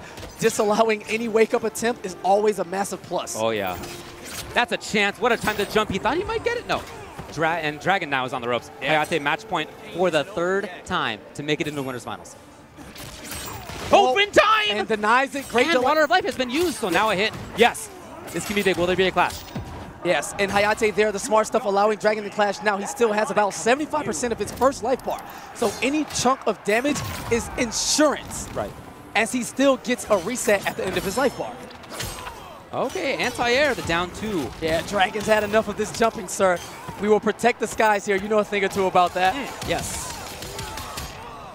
Plus frame. Dashing up. Wow, okay, in the block, of course. Trying to read the back dash is Dragon, but in control. Corner pressure. Doesn't meter burn it, doesn't have the meter to. Will he do it here? He does. Spins his only bar. Chip damage territory now for Robin. Wow, what a button to press at that point right there for Hayate. A lot of patience. And the sweep, hard knockdown. What's it going to be? Dragon, great poise. Can't falter. There it is. Finally, he really waited. You got to say. He was willing to play patiently. Yeah, and a testament to Dragon's poise and patience. He has not done any panic plays in this situation. Hayate was up a massive life lead, and oh, how the times have changed. Dragon now in the driver's seat. But you know, if Hayate gets hit again, he's all that meter to do good work. Or he can, if he finds a big combo himself. And yeah, there it is. All right. You have to do it at that point. Whatever he wants back is his. I don't think there's any meter on Dragon's side. There's not. So 30%. It's diminishing returns. The more bar you spend, the less you get for each individual one. Goes for the sweep there now. Dragon 1 bar of meter, spins it immediately. These guys just relying on their fundamentals and the basics, not having much resources to deal extra. Ooh, yep, threatening with that interactable right there. Definitely get away from Dragon. Here's a chance and that trade saved his life. Wow, and Hayate is super lucky. The Dragon didn't commit to the string now. The sweep, delayed wake up every single time. Oh yeah, gotta worry about that interactable right there. No! Oh, he's gonna meter burn and gets the full juggle now. Hayate's in trouble, and now he's got to approach and Aquaman. The Trident sitting on Trident, sitting on interactable, sitting on the big life lead. And the meter burn roll, Hayate needs a big read. Push block, it's going down to this. The last hit, evades it. A Trident rush. Will he take a bet? Down 1 interruption! And Dragon successfully completes the comeback. Hayate falling victim to yet another Dragon reverse 3-0. This kid is for real. He started playing competitively in MKX, and at the start, maybe seemed a little bit gimmicky, like maybe he relied on some very strong things in the game, but there's nothing like that you can say about him now. He has such excellent fundamentals. The space control is great. The pacing is perfect. He's so good in knowledge. He really practices, really studies up.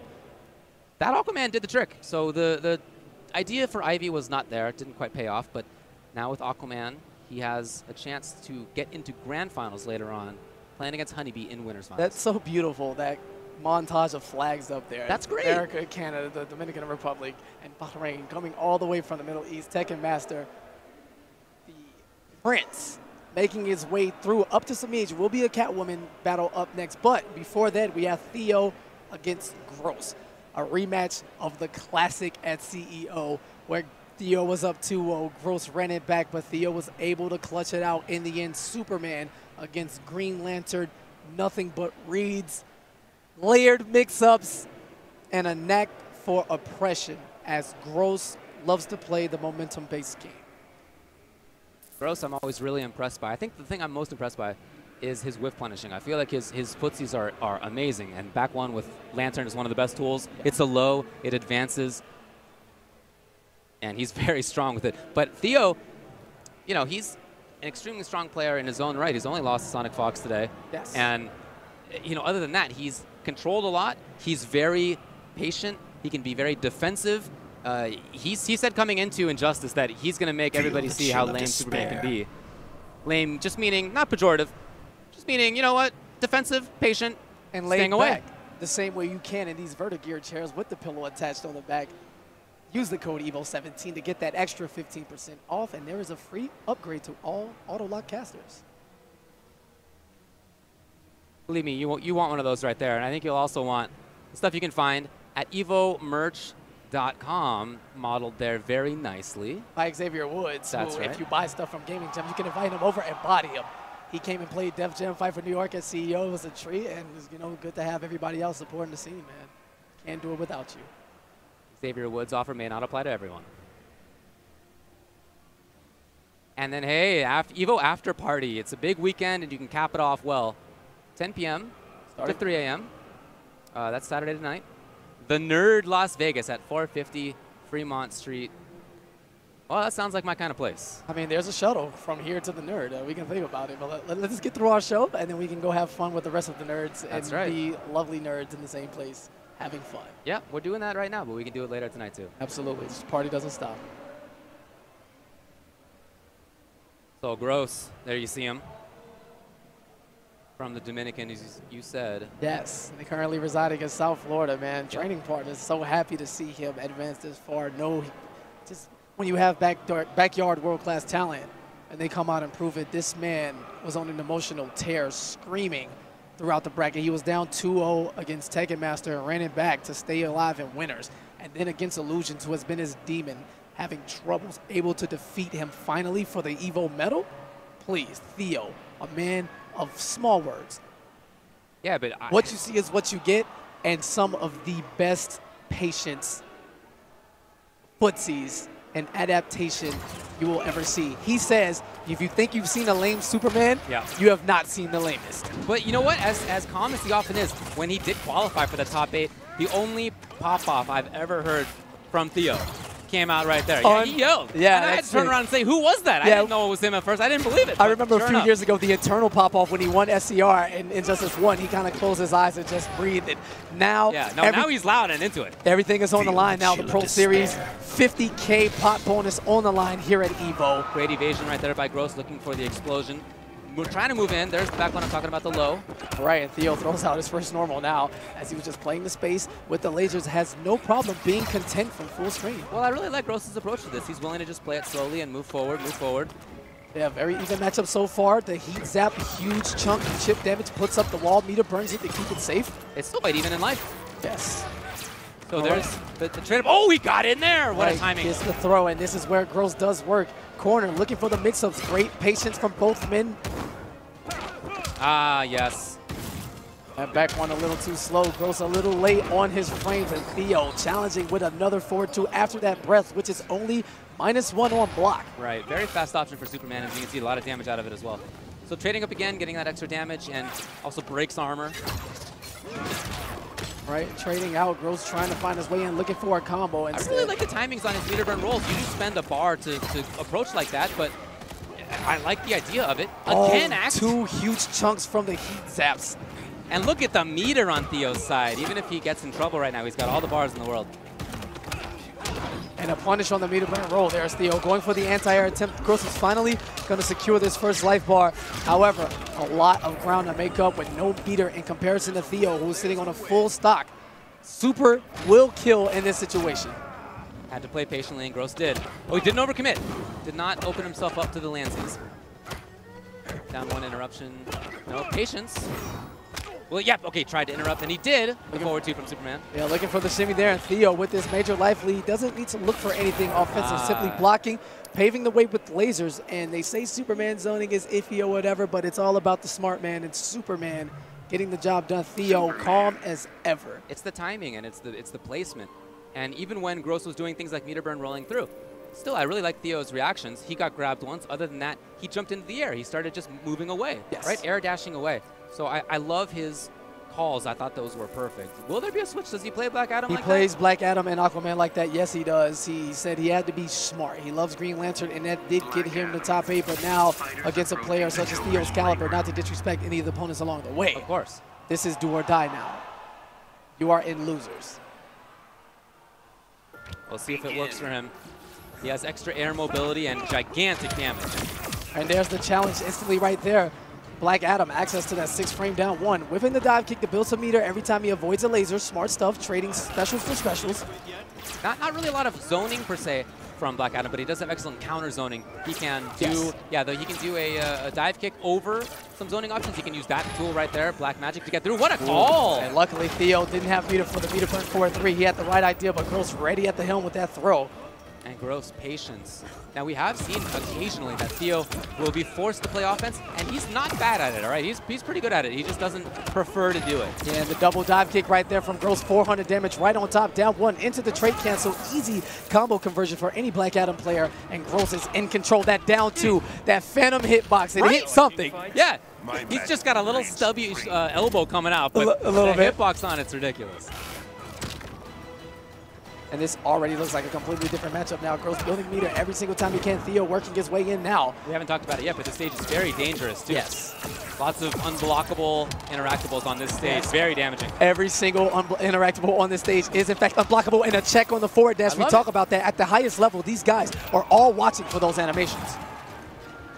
Mid-range game, footsie is extremely important. Looking for something through. He's seen a lot of down ones and grabs. And this is so beautiful. You look at the defensive capabilities now that Gross has the massive life lead. He's not looking for anything, just simply trying to block. The shoe is on the other foot now. Ooh. And look at the patience. Look at the barrels back there. Okay, back 2 instead, right into this. What a jump! He was looking for low lightning. It's got a huge startup. And he whiff punished perfectly. Read or reaction, that was fantastic. Gross still very much in the driver's seat. Plus frames still? From the EX. That's it. Oh, that one orb. Okay, the orb was there, yes. In a pixel situation, that is the win button. Yeah. Snap the finger, crouch down in the corner. Theo took 2 of the orbs, and Gross was like, you haven't died yet, sir. Please come again. Starting off better this time for Superman. Sounded like 4-2 at the start. All right, at this time, Theo strikes first blood. Combo and a whiff punish. No, sir, you will not toss out any normals against me. Not for free, without punishment. And Gross with a quick tech. There you go. Unblockable roller coaster right there. Little merry-go-round. Not sure if Superman rolled those in Krypton when he was a baby, but he came to Earth. The world is his playground. Have a little fun. Still riding him, yeah. There you go. Gross playing very patiently on the other side, waiting to try to counter something. And Theo is not likely to give into that kind of thing. No. He's a lame guy. So Gross gives in first, but neither one really needed to. It was kind of a crack moment for Gross. And not watching his legs as he gets torched by the down 1 after the forward 2. Well, that was a very, very light meaty from Theo. And the damage about to come from this. Yeah. Oh my God, 600 damage on the bounce cancel combo from Gross. And just like that, it's 1 hit away from tied. Yep. You know, we have a joke we like to say, like right now, Black Adam has the life lead. Right, yeah.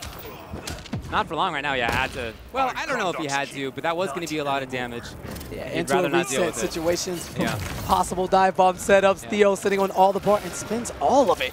taking damage from Oh, yeah. Gross. How about that? Theo really blew Gross up for that. Yes. And right now, Black Adam does have the life lead. That's how I feel. Look how Theo has been dancing around Black Magic. As you can see, it's been perfect. He's been above it, I don't know, 3 times now. And Down Theo 1. very clean with his button presses. Rarely missing any frames, and just like that, the air escape puts itself into guaranteed death. Theo fighting back. These guys in a slugfest, trading wins. Theo now 1 game away from eliminating Gross. And Gross goes back to character select, maybe taking some time. Yeah, sticks with the same character. I think that's the right call, so it does seem to be doing better for him. We'll see. Theo collected. Cool, calm. Begin. He's been here before, man. A man who's no stranger to the Evo stage. Did yeah. get the top 8 in 2015 in Injustice. Gods Among Us, and back to the Slaughter Swamp we go. And the dive kick this time, a great mix-up right there. Gross doing the close dive kick under the heat zap, the game meter, but this time Theo not ready as he dive kicks towards him, stopping him right in his tracks. There you go. Was not meter burn. Yeah, and Gross got a little greedy, going for the same mix-up again. Worked the first time. Wow, okay, just jumping. All right, solid damage. Sure, yeah. Again, right on top of it. He has been above Black Magic every single time, but Gross comes in with the forward 1 series, starting off, the little poke, moving forward, canceling, big damage. Theo threatening from the corner. You can see the air mobility from Superman. At the same time, good footsies on the ground, zoning from far. Great wake up. And this patience is just amazing. I love watching it. Who's going to crack first? Theo's in there, close enough challenges to trade cancel, but that was not a combo. Not realizing that Gross goes directly into the Black Magic, and because of that simple mistake, 530 damage of his life bar gone, just like that. Black Magic has not worked even 1 time. Theo has been looking for it, and he's reacted every time accordingly. All right, the low lightning now. Let's go a little too early, eats the last hit, jump in. This time looking for Gross to challenge, and instead keeps it blocked. The double mind games on top of each other, and the whiff punish. Air escape, that's a costly escape, but he did it. And you saw the level of respect right there commanded after the 4-2-3 breath. They both backdashed. Right. They know there's a lot on the line right now. Theo! Okay, looking for the wake up there, and that would have crushed any armor as well. Yes.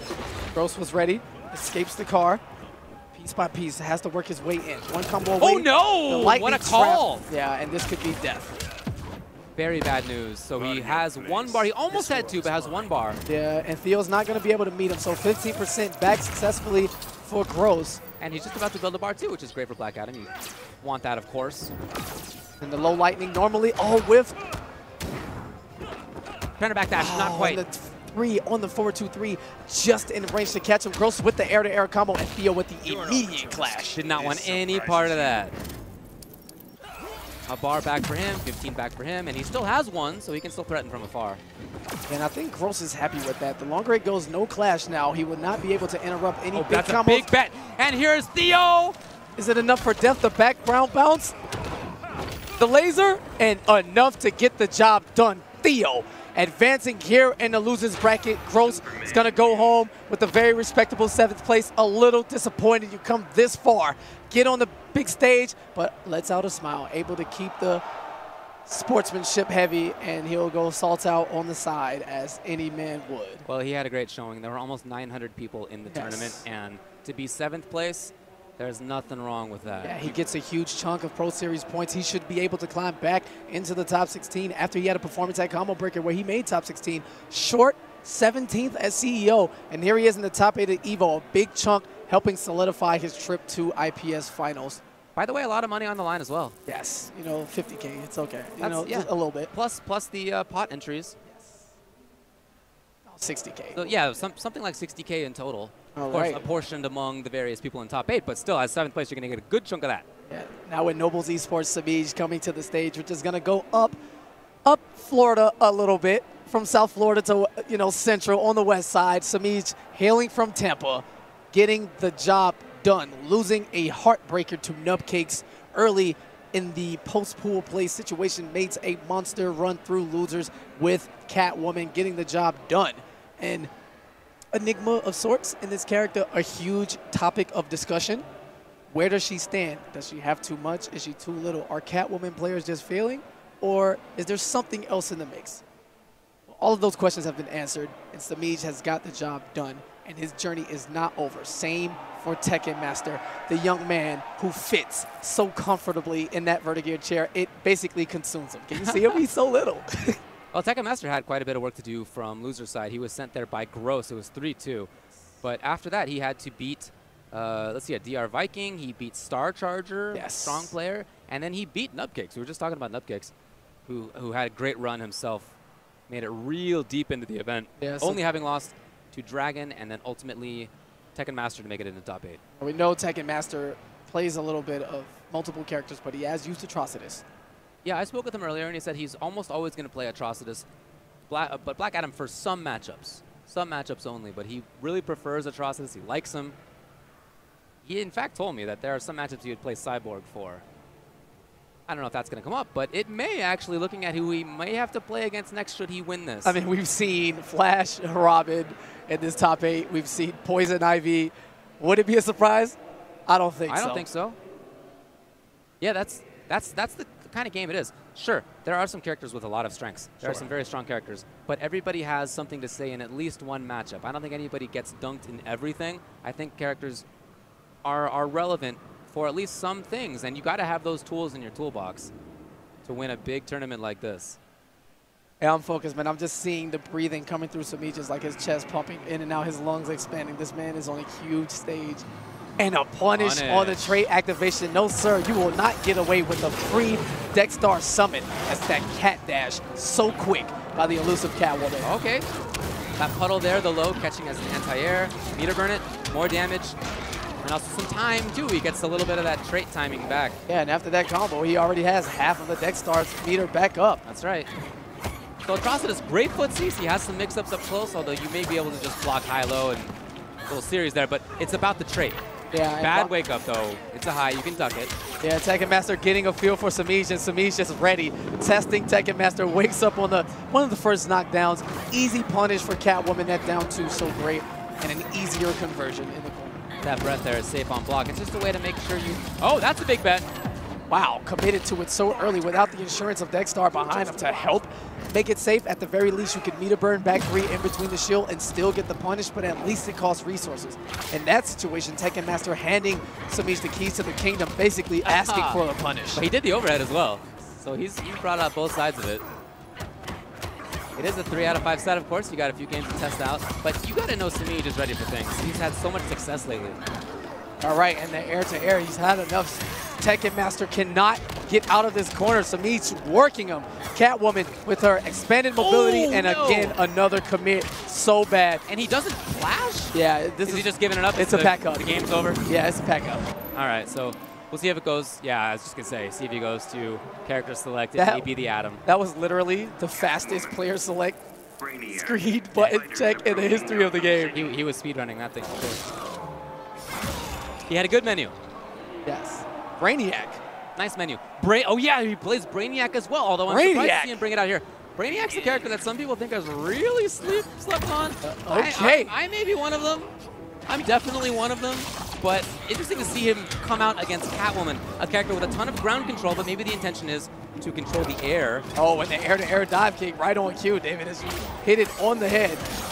Using the back 2, that extended 12-frame normal, so good for Catwoman to help get the cat dash conversion. And now in the corner, needless damage. Catwoman hitting like a truck. That can be plus, and it is there.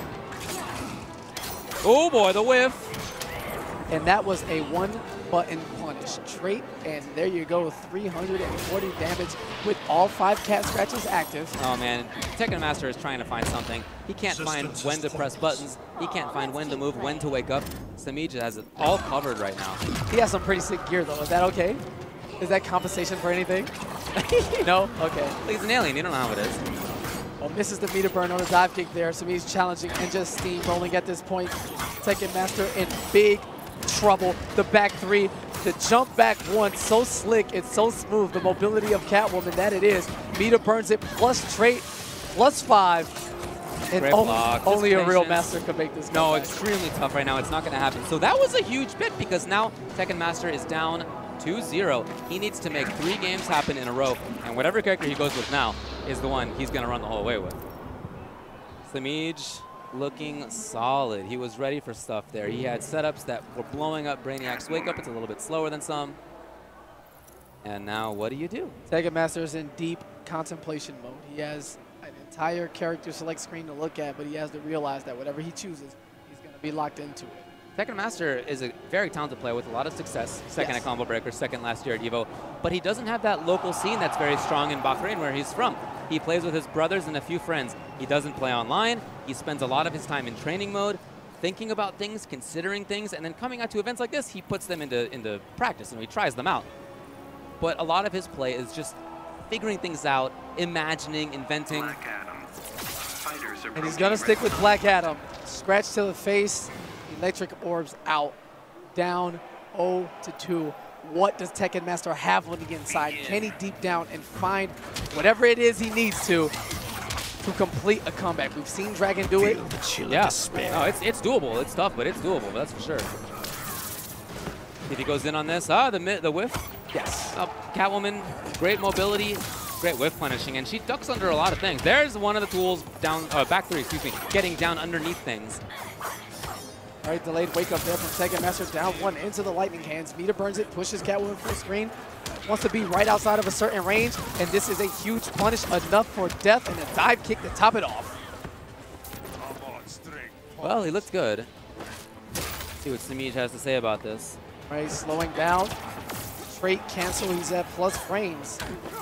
Interrupted. And there's a challenge right there. Enough of the gimme snow punish there, and wow!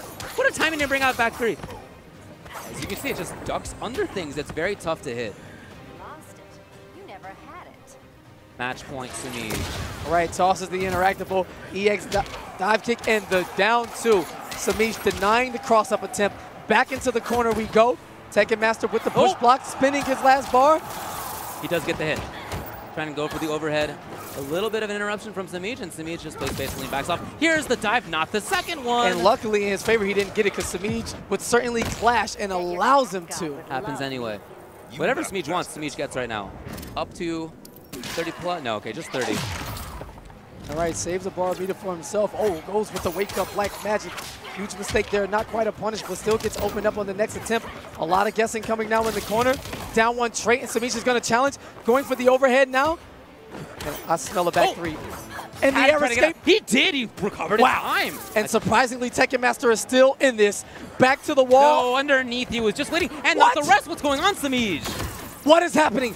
He got it anyway, yeah, 3-0. Too many chances right there. Samij playing with fire, and Tekken Master not able to successfully run it back with all of the opportunities. Samij, Mita burn back three, into another Mita burn back three, pose for the cameras, and advance towards the trophy. Well, you know what his reward is at the start? His reward is to play against Sonic Fox in the next round of Loser's Side. That's a tough one, but you got to do it. There's one way, yeah. But, you know, before EVO happened, a lot of people were talking about Samij as a guy who make it very, very deep. Absolutely. And he could really challenge Sonic Fox and all the rest. EVO. This is his chance. EVO. This is how what you run into. Your road is going to be ridiculously hard. Every EVO title is earned without question. Oh, yeah. Almost 900 people in this event. These 8 men trying to make it happen. We are down to 4-6. Still alive. Yep. It's Honeybee and Dragon, of course, waiting in winners finals.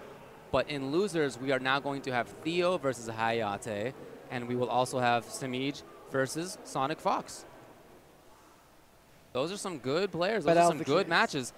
They have been good all day, of course, but top 8.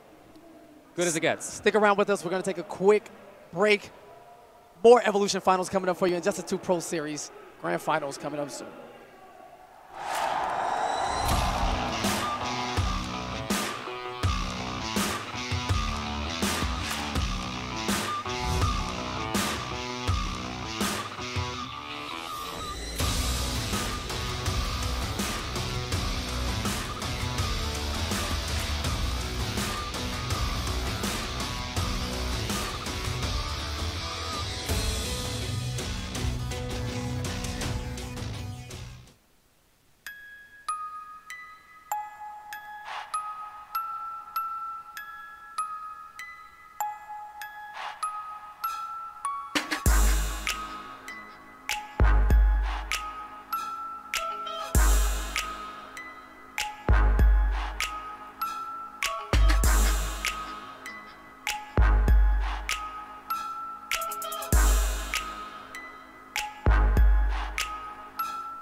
You look confused. I just don't get it. So the new brisk is watermelon and lemonade? What don't you get? Is it watermelon flavored lemonade or lemonade flavored watermelon? Let me show you, James. The Merc is a bold watermelon flavor, and the Scarab is a blast of lemonade flavor. Does that make sense? I guess it didn't matter, James, huh? Brisk Watermelon Lemonade is available only at 7-Eleven for a limited time this summer, so get yours now. Order! This proceeding is now in session. That there pilgrim said I was a Hollywood creation. He said football should ban tackling? And told everyone I use fake fish. He said that summer vacation was making me more dumber. Did you say all of these things? Yes, I did. Do you realize that you are ruining everything? Yeah, it's kind of my thing.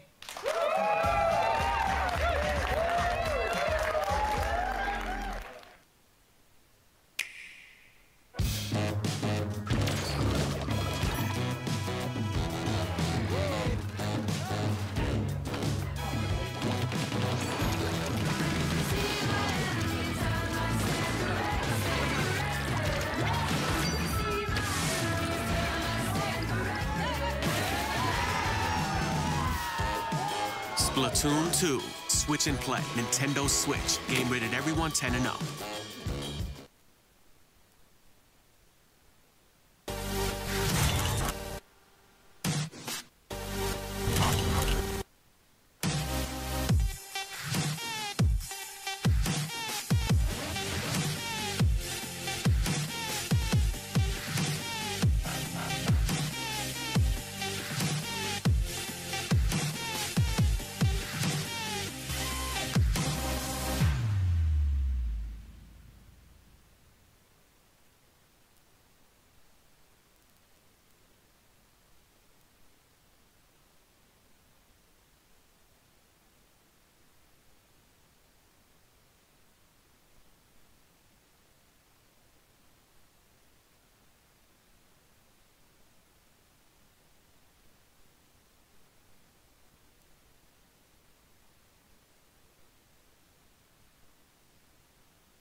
Feel the chill of despair.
Alexa, order a pizza.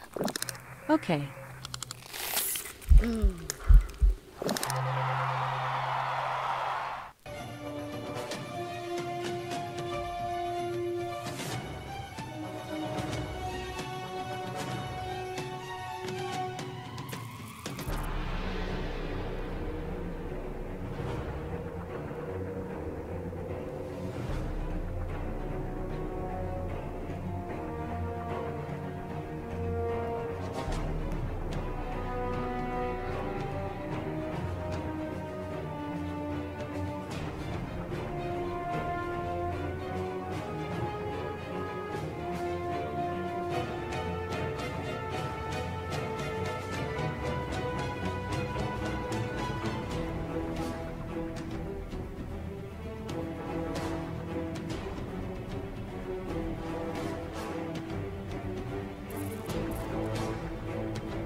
chill of despair.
We have our top 6 now for Injustice 2 at Evolution 2017, and we are going to turn to the winner's side again. The final 2 remaining in it, the winner's finals, is what we have up next. This is going to be Honeybee versus Dragon. Will he play Flash? That's the question. So Dragon with Poison Ivy, more likely Aquaman, I would think. Honeybee told me earlier that he's going to play Flash for everybody with the exception of probably Aquaman versus Aquaman. Well, what do you know? Right before the gate to the grand finals, you are going to run into the King of Atlantis. You guarding the door with that trident. Yeah, but you got different thoughts on this. The Flash has taken him so far. He's in winners finals with All the only way. the Flash. Do you just keep rolling with the guy, or are you just feeling confident, or what do you do? Questionable decisions where only the men who can advance that far into a bracket going through this tumultuous everything, just from the beginning of pools all the way down to the end. Only Honeybee could answer that. I talked with him before this deep run. I mean, it was after pools that I spoke with him, and he hadn't yet beaten all of these good players with Flash. Well, so I don't know if that was the same mindset. It's indeed Flash. All right, and Honeybee looking like it goes for the full down 1-2-3 string, which is full combo punishable, but the right reads, momentum, belief, everything it takes. But you see Aquaman really slows things down. Great blocks. Oh, wow, okay. All right, the Sonic power. No, buddy, he can't block. All right, overhead. No one can slow things down better than the Flash. There we go, right back. Honeybee drops the combo. Ooh, he's usually great with the execution here. Delayed wake-up. That means you can't do a wake-up attack, but it does. Wow. Look at this pressure. He got in. He goes zoned out a little bit, but he got in, and just like that, it was done. Okay, now he's recharged. He ran, he got a drink, and great whiff punish there. The spacing was great. This is too much. Cancels into the Speed Force no matter what. Dragon with the push block, relieving him of his meter and getting back to normal speed. He gets out of there. Can he get there in time? He did, actually. And that was so slick. Canceled into the running man stance, going for the torpedo. Every piece of life counts, and that is an optimal punish at that range. Sure, sure. Now he's got to be patient. Okay, that does get through things, and there's no recovery on it, so it's pretty good. And that's so smart. The Sonic Pound in footsies. Yeah, to get over stuff. Oh, air to air. And Dragon saving all of his bar for push block during the Speed Force activation. Doesn't want... That's a punish right there. It is. Oh, but the trade, of course. He gets out of it, and that means he actually punishes the wake-up from Honeybee. Bummer. Yes, deep level punish mind games back to back. You open someone up, and your reward is you get punished for it. Right, right. What a demoralizing feeling. Part of why he didn't want to play this matchup. But other than that, he had a lot of success in the corner. All right, again, the Sonic Pound and footsies Dragon going for the plus frames. Honeybee with the disrespect on purpose to gain the clash. Yeah, there are situations where you'd rather take the hit so that you can get a clash and get life back, which is what he just did. 15% recovered it. Honeybee, no meter. So there will be no extended combos here. Needs to find a way to build some meter before it's too late. Try to rush so much chip damage, and the Speed Force is active. And he had to back off there, but the trait's used up now. What is it going to be for Honeybee? He needs one more, maybe. Let's see what he gets. And the water shield meter burn. Down two doesn't work. Oh my God. How unfortunate. Honeybee with the perfect reaction and the great response, but a little out of the range as Aquaman, that jump one just casually sliding over Honeybee's anti-air attempt. And Dragon, would you say? I would say he stole that game. Yeah, he ended up getting it after all. Honeybee, I really like staying with Flash because it was clearly not... He wasn't losing because of Flash. It was a down-to-the-wire thing. All right, now watching his legs. Now back-to-back. Doesn't have the meter to extend. But Aquaman, solid damage. And this time, the Water of Life not activated in time, or maybe Dragon didn't block accordingly. So Honeybee able to get the launcher. Coming in, activates. He cannot block, keep in mind, but the reset, how many? And this is a combo. Back dashes out. Goes for the sweep. Not sure if that what he was looking for, but either way, works out in his favor, still relatively safe. Oh, what an expectation, but the rest whiffs. And there's the chip. I think he was trying to get away, Honeybee. Yeah, not that time. That back two, so much overhead range coverage. As Aquaman swinging that trident to the best of his abilities. Oh, and just out of range on that punish.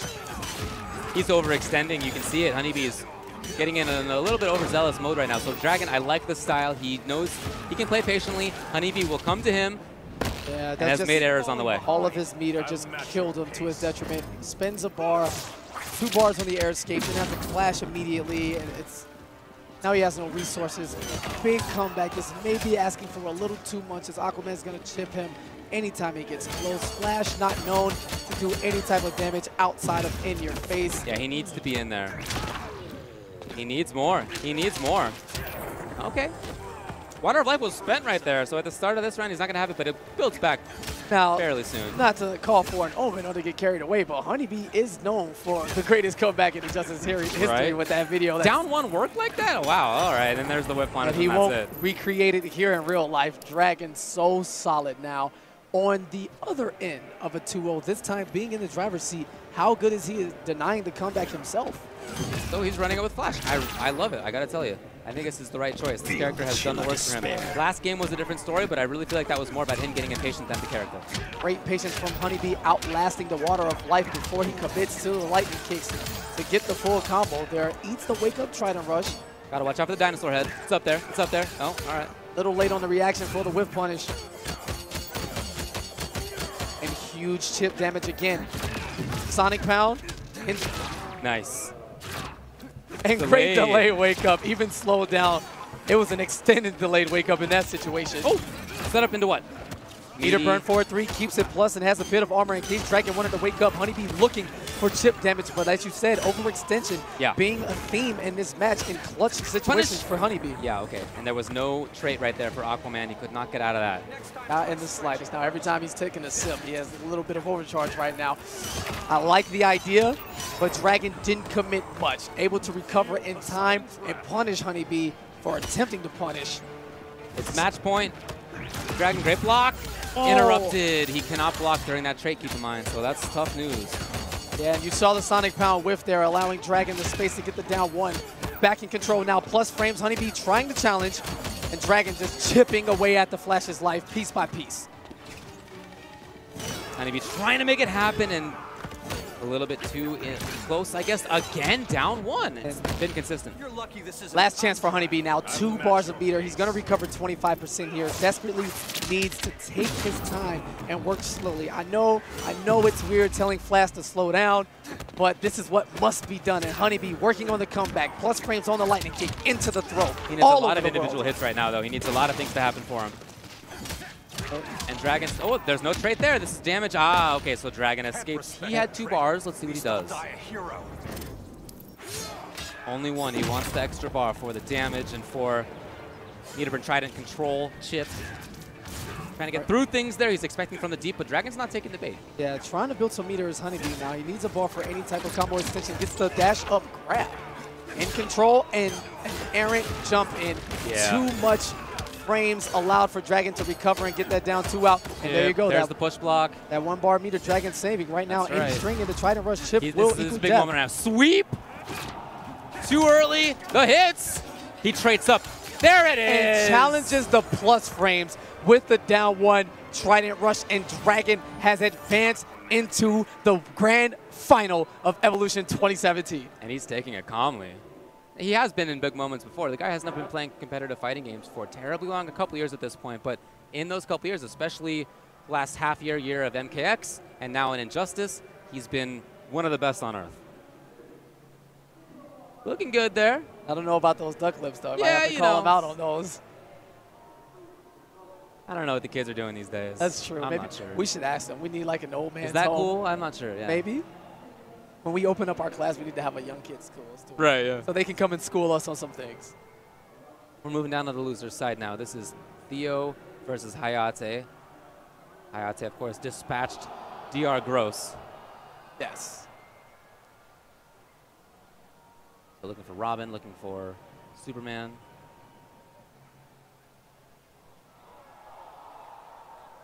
Very strong zoning play that we saw from Theo against DR Gross.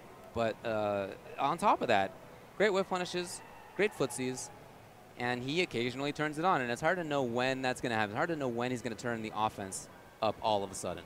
So that kind of sudden shift in what he wants to do is very tough to expect and very tough to deal with.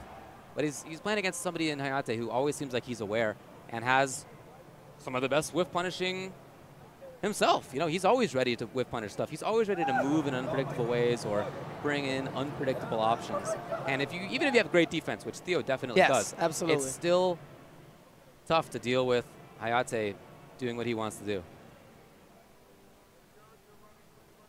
Just so much focus right now from both men. Hayate, looking at it, looking back, this is in fact a rematch from CEO where Theo defeated Hayate to make top 8 there, and it was kind of a wax, man. He dunked him. And Hayate's rampant, surefire, I'm going to control the temp the way I want to. Something that Theo is perfectly fine with as we get a button check. Are we going to see Batman? He has the Batman instead. He does. We'll see. All right, blue cowl on deck at the Ace of Clubs bar where Steve in the background is waiting to be thrown. The interactable guy. Yes. Steve, down on his luck recently. He used to play the stock market, but it didn't go very well for him, so he's at the bar now. That's the official backstory. It is, and now his job is getting tossed by power characters into the ground where he should be dead. But the great ragdoll physics of Steve, he should be a level 30 multiverse boss one day. It would be tight. It's a very peculiar skill. Yes. He survives all of it somehow. There it is. Steve, he's fine. right there with the assist. Steve is up 1-0. If we can get the guys in control to put his name on the leaderboards, I'd really respect it. So Batman's there. And now with Batman, you see the bats. Yeah, the bat right there. You can let it go at any time. And that can allow you to move forward or to zone. A lot of different options with it. But right now, Theo, a lot of damage on deck. And back to the space control, yes. Right, blocks the laser now. Piece by piece, walking his way in, not trying to rush Superman. And there you go, Theo meeting him face to face with that Superman punch. Yeah, there's the bat. He let it go.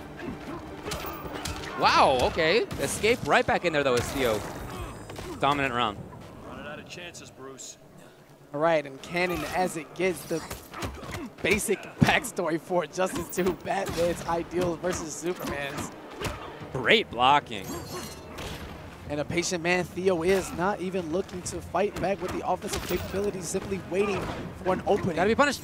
It's so fast on recovery. It's only -11. It's very fast, even on block, but on whiff, as you can see, it's fast as well. Right, the Superman punch in, Batman trades out. Batman is doing a little better this time. Hayate going for the damage.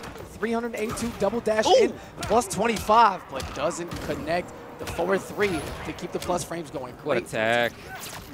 Ready for that. He's got the bat spinning around. The bat was there and gets the knockdown. Gotta watch out for the canisters. And overhead follow-up. That's great. Great delayed meter burn and the wake-up slide from Hayate to keep things going. And just like that, not quite sure if he needed to spin the bar on that batarang, but didn't want to risk it. Using that meter burn to move forward. You see a lot of advantage on it. He gets over, but not so much effect. Looking for another meter burn on that up batarang, but Hayate not having any meter at his disposal. Those individual bats have hit a lot, but they just haven't led to much very often. Looking for the jump, and it wasn't coming. And then as soon as there was no anti-air batarang, there was a jump from Theo. Genius. Yeah, instant. And upon landing, the meter burn rolled to escape, wanting nothing to do with it. Meter burn there, extra damage. A lot of damage now. There's the Superman punch. No one's ever ready for that. The double dump to escape. Jumps off the ceiling fan. Oh, hold on now, 3. And he, goes for the combos. Theo does finally break at the very end. 2 bars for him. He thought about it. The damage wasn't the issue there. It was the setup. Batman was going to get a free dash in, and he was going to be corner Theo. Rather deal with it now than later. See the bat slowly building there on the bottom middle right, or middle left, I should say. Got one ready. Activates it. Doesn't come up. Man, Theo. It wants to jump back, but Theo dashes up close enough. The situation there, you would have wanted a forward dash to go under the traits, the laser startup. But instead, Hayate dives right into it, and Theo on the board first. 1-0. As Hayate thinks about it. I don't think he looked too bad there with the Batman. No, I don't think so either. But I really like Theo's use of the trait for Superman. A lot of people will save it for like forward 2, 3 cancel, something like that. But he uses it as often as he can from far away for zoning too. There's extra damage out of it. Right, throw into things now. Hit advantage. Checks Low, but back. not the rest. Right, standing back, watching. Doesn't toss the beer. Beer is bad, apparently. Superman doesn't want anything to do with it. There it is, finally. But defense out, but not all the way. And there you go. That's exactly what Hayate was looking for last time. After the plus 25, step up a little forward. That forward 3 overhead, catching the back dash, and Theo susceptible to overheads right now. It really seems that way. So push block does get rid of the bat, as you just saw. Punish, not quite. And both of these guys taking some huge risks here. Just lets go of the bat, and Theo expected it. He backed off. Here he is, though. And this is going to hurt. Will he expend the bar? Yes, he does. Heat zap combo, 564. Dash. Hayate with the wake up forward dash. Okay. What a challenge. I don't know. It didn't do much out of it, but I think it was a cool idea. Theo back to the control. Oh, he doesn't. That was so late. Yeah. Avoids the lasers, whiffs the back one. Theo, again, just the lame style, just staying out, doesn't want anything to do with any approach he doesn't require to block. Yeah, like I said, he pops trade as often as he can. There it is. Yeah, Hayate with a read there. After swinging on the ceiling fan, he was looking for Theo to anti-air him traditionally. Changes his jump trajectory with the double jump from Batman, but again, Theo not biting in the slightest, simply banging his time and waiting for it. I love this style from Theo because you can really see the advantage. You know, I don't know which character wins this matchup, but Superman, his own advantages are to zone and to have great footsies, and he's really making both of those count. And what a great hit confirmed. Batman's battle range, you can meter burn at any time by pressing the meter burn button, and Hayate waited until it hit him way up top. Batman doesn't really have the same footsies that some other characters do, so he's got to play either away or right up close, but the bat's really helping. This is a great example of that. Conversion was excellent. He gets to dash in. No, instead zone. All right, staying away now, playing the laser game. Just outside of mid-range is where Hayate wants to be. And how many times does he look for it? And Steve coming for the assist again, now 2-0. Hayate sitting on a super, traits up, spins the bar, meter burn back 3, no air escape. And the wake-up the slide. It's very, very punishable. Very, very slow on recovery there. It's not working right now for Hayate. Hayate risked it all on that one read. And Theo with the knowledge to not do any moves that would give Hayate an opportunity to clash. A simple walk-up throw, Batman with 1,000 recovery frames after that whiff slide. And Hayate's now in trouble, down 0-2. Well, he doesn't look like he's too worried. He still has the same expression he often does. And I guess if you're going to go out, you might as well ride your guy. Exactly. And it's Robin. He's got to win 3 in a row. Otherwise, his Evo's over. He ends in 5th place. We'll see. Theo's looking great so far. Absolutely. Begin. There it is, Robin. Trying to prove his worth to Superman himself, the regime master. He wants to be involved. And Hayate, the edgy rebel that he is, the embodiment of a character, man. Taking that spot from Theo. There's the trait. And a jump, which messes with the gravity there, but Theo not able to get the full combo that he wanted. Works out in Hayate's favor, only taking a small tidbit of the damage. I'm impressed by Hayate expecting Theo to go in for that one time. He really hasn't done that the entire set so far. That's the expectation. But Theo comes in, damage. Go back to the zone, to the control he does. Hayate walking down slowly, patient, small. Oh, the timing! Great reaction from Hayate. Assassin strike, no. Go for the setup instead, and an immediate push block from Theo. I'm not dealing with these mix-ups or a close game, and wow, great knowledge and using the correct jump attack to get that side swipe out of the air. Yep, comes in. All he needed was chip. Yeah, chip territory. Fine, yeah. Why not that big mid Superman punch taking about half screen and mouth. Getting tapped with those zaps hurts so much. And again, Hayate trying to do something, and there's the flying punch to shut it down. Theo away. Okay. He was looking for the punish on the Superman punch. Theo with the great back dash. Hitting it at max range where he has less recovery. He's even dealt really, really well with the Batarang too, which does crack, but it stops cracking at some point, and Theo has jumped at about that spot. Goes for the swoop, no punish there. Takes the throw. Terrible situation right now for Hayate. He can't afford chip at this point, and that is chip, and that is that. And Theo in very convincing fashion. 3-0 moves on. Again, he has a hold over Hayate here in Injustice 2. Hayate will hit the lab and try to figure it out, but right now, the man with a plan who has only lost to Sonic Fox here at EVO. And that might come up again because he plays the winner of this next one, and that's going to be Sonic Fox and Samij. So if Sonic Fox wins, Theo's going to get another chance at that match, but we'll see. Samij is going to have a lot to say about that first. Going to be very strong. All right, Geico Gaming. Proud partners of TSM and Fanta Global here throughout the venue, helping out with everything they can. You simply visit Geico.com, download the app. Free rate quotes. I'm intimidated by the gecko. I'm sorry. He's looking at me a little too hard. He's green in the eyes. It's really cute, and now I want one. Help me, David, please. Green with jealousy, eh? Yes. I'm a bad person. That's right. You can console yourself with some excellent top 8 action. That's okay. We're continuing with it here. Samij on the left, Sonic Fox on the right. Again, he made it to winners, top 8, without having lost a single game. I don't mean a match. I mean like a 3-0, 3-0, 3-0, 3-0. He beat everybody 3-0 until he faced Honeybee, and Honeybee beat him 3-2. So now he's in the loser's side. And as you said, every time he's won Evo, it's been from the losers. Yes. And whenever he is in the loser's side, it's serious business. Yeah, something under that hat just kind of tickles on the top. And you have to push him to his absolute limits in order to slay him now. We talk about how the talent field is so wide open. I can see Sonic losing right now. Sure. Yeah, I think this is the first time in a long, long time that I feel the field might have it over Sonic Fox if you had to be a betting person about it. But the individual player most likely to win, going into this, I feel you had to have said Sonic Fox. But anybody else, half a dozen other people were major threats to him. Absolutely. Sure. And, of course, he's in the loser's side. He made 3rd place at CEO last month, losing to Theo and to Slayer. Samij trying to run it back. A salty 9th place at CEO, just on the cusp, able to get the job done, making the top 8 here at Evo. He's going to go home with a medal, but right now he has his eyes on the prize, a trophy, the IPS points, and a huge chunk of that 50K pot bonus. But the biggest test stands in his face right now. Sonic Fox going Red Hood. And this is loser's bracket Sonic Fox, right? Absolutely. It's a different guy.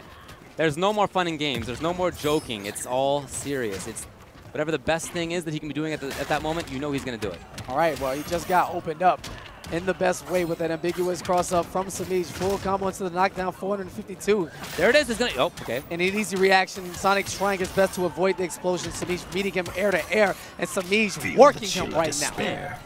Pressure. He was looking for the parry, and the whiff punish. He waited until the parry was over. He had the right read, but luckily for Samij, his back two did not reach. Allows him to stay alive as Sonic now throwing out those bombs, playing a little mind games, if you will. Hey, delivering those pizzas, yeah. Yeah. Trying it out. Saw it wasn't working. Back off. That's such a strong play for Catwoman. She's so good at the hit and run style. Yeah, the hit and run. Getting the job done, chasing him punish. Down. And wow, the back two into the tray, 340 damage of unclashable. Ooh. 3. That's unclashable, friends. Can he keep it up? Oh, and whiffs. Luckily for Sonic, this is all but over. Only a real master can make this comeback. But Samij staying poised, gets opened up, but still has his first life bar to deal with. Is there anybody more a master than Sonic Fox? I wouldn't count him out right now. I mean, I wouldn't count him out right now. You never know.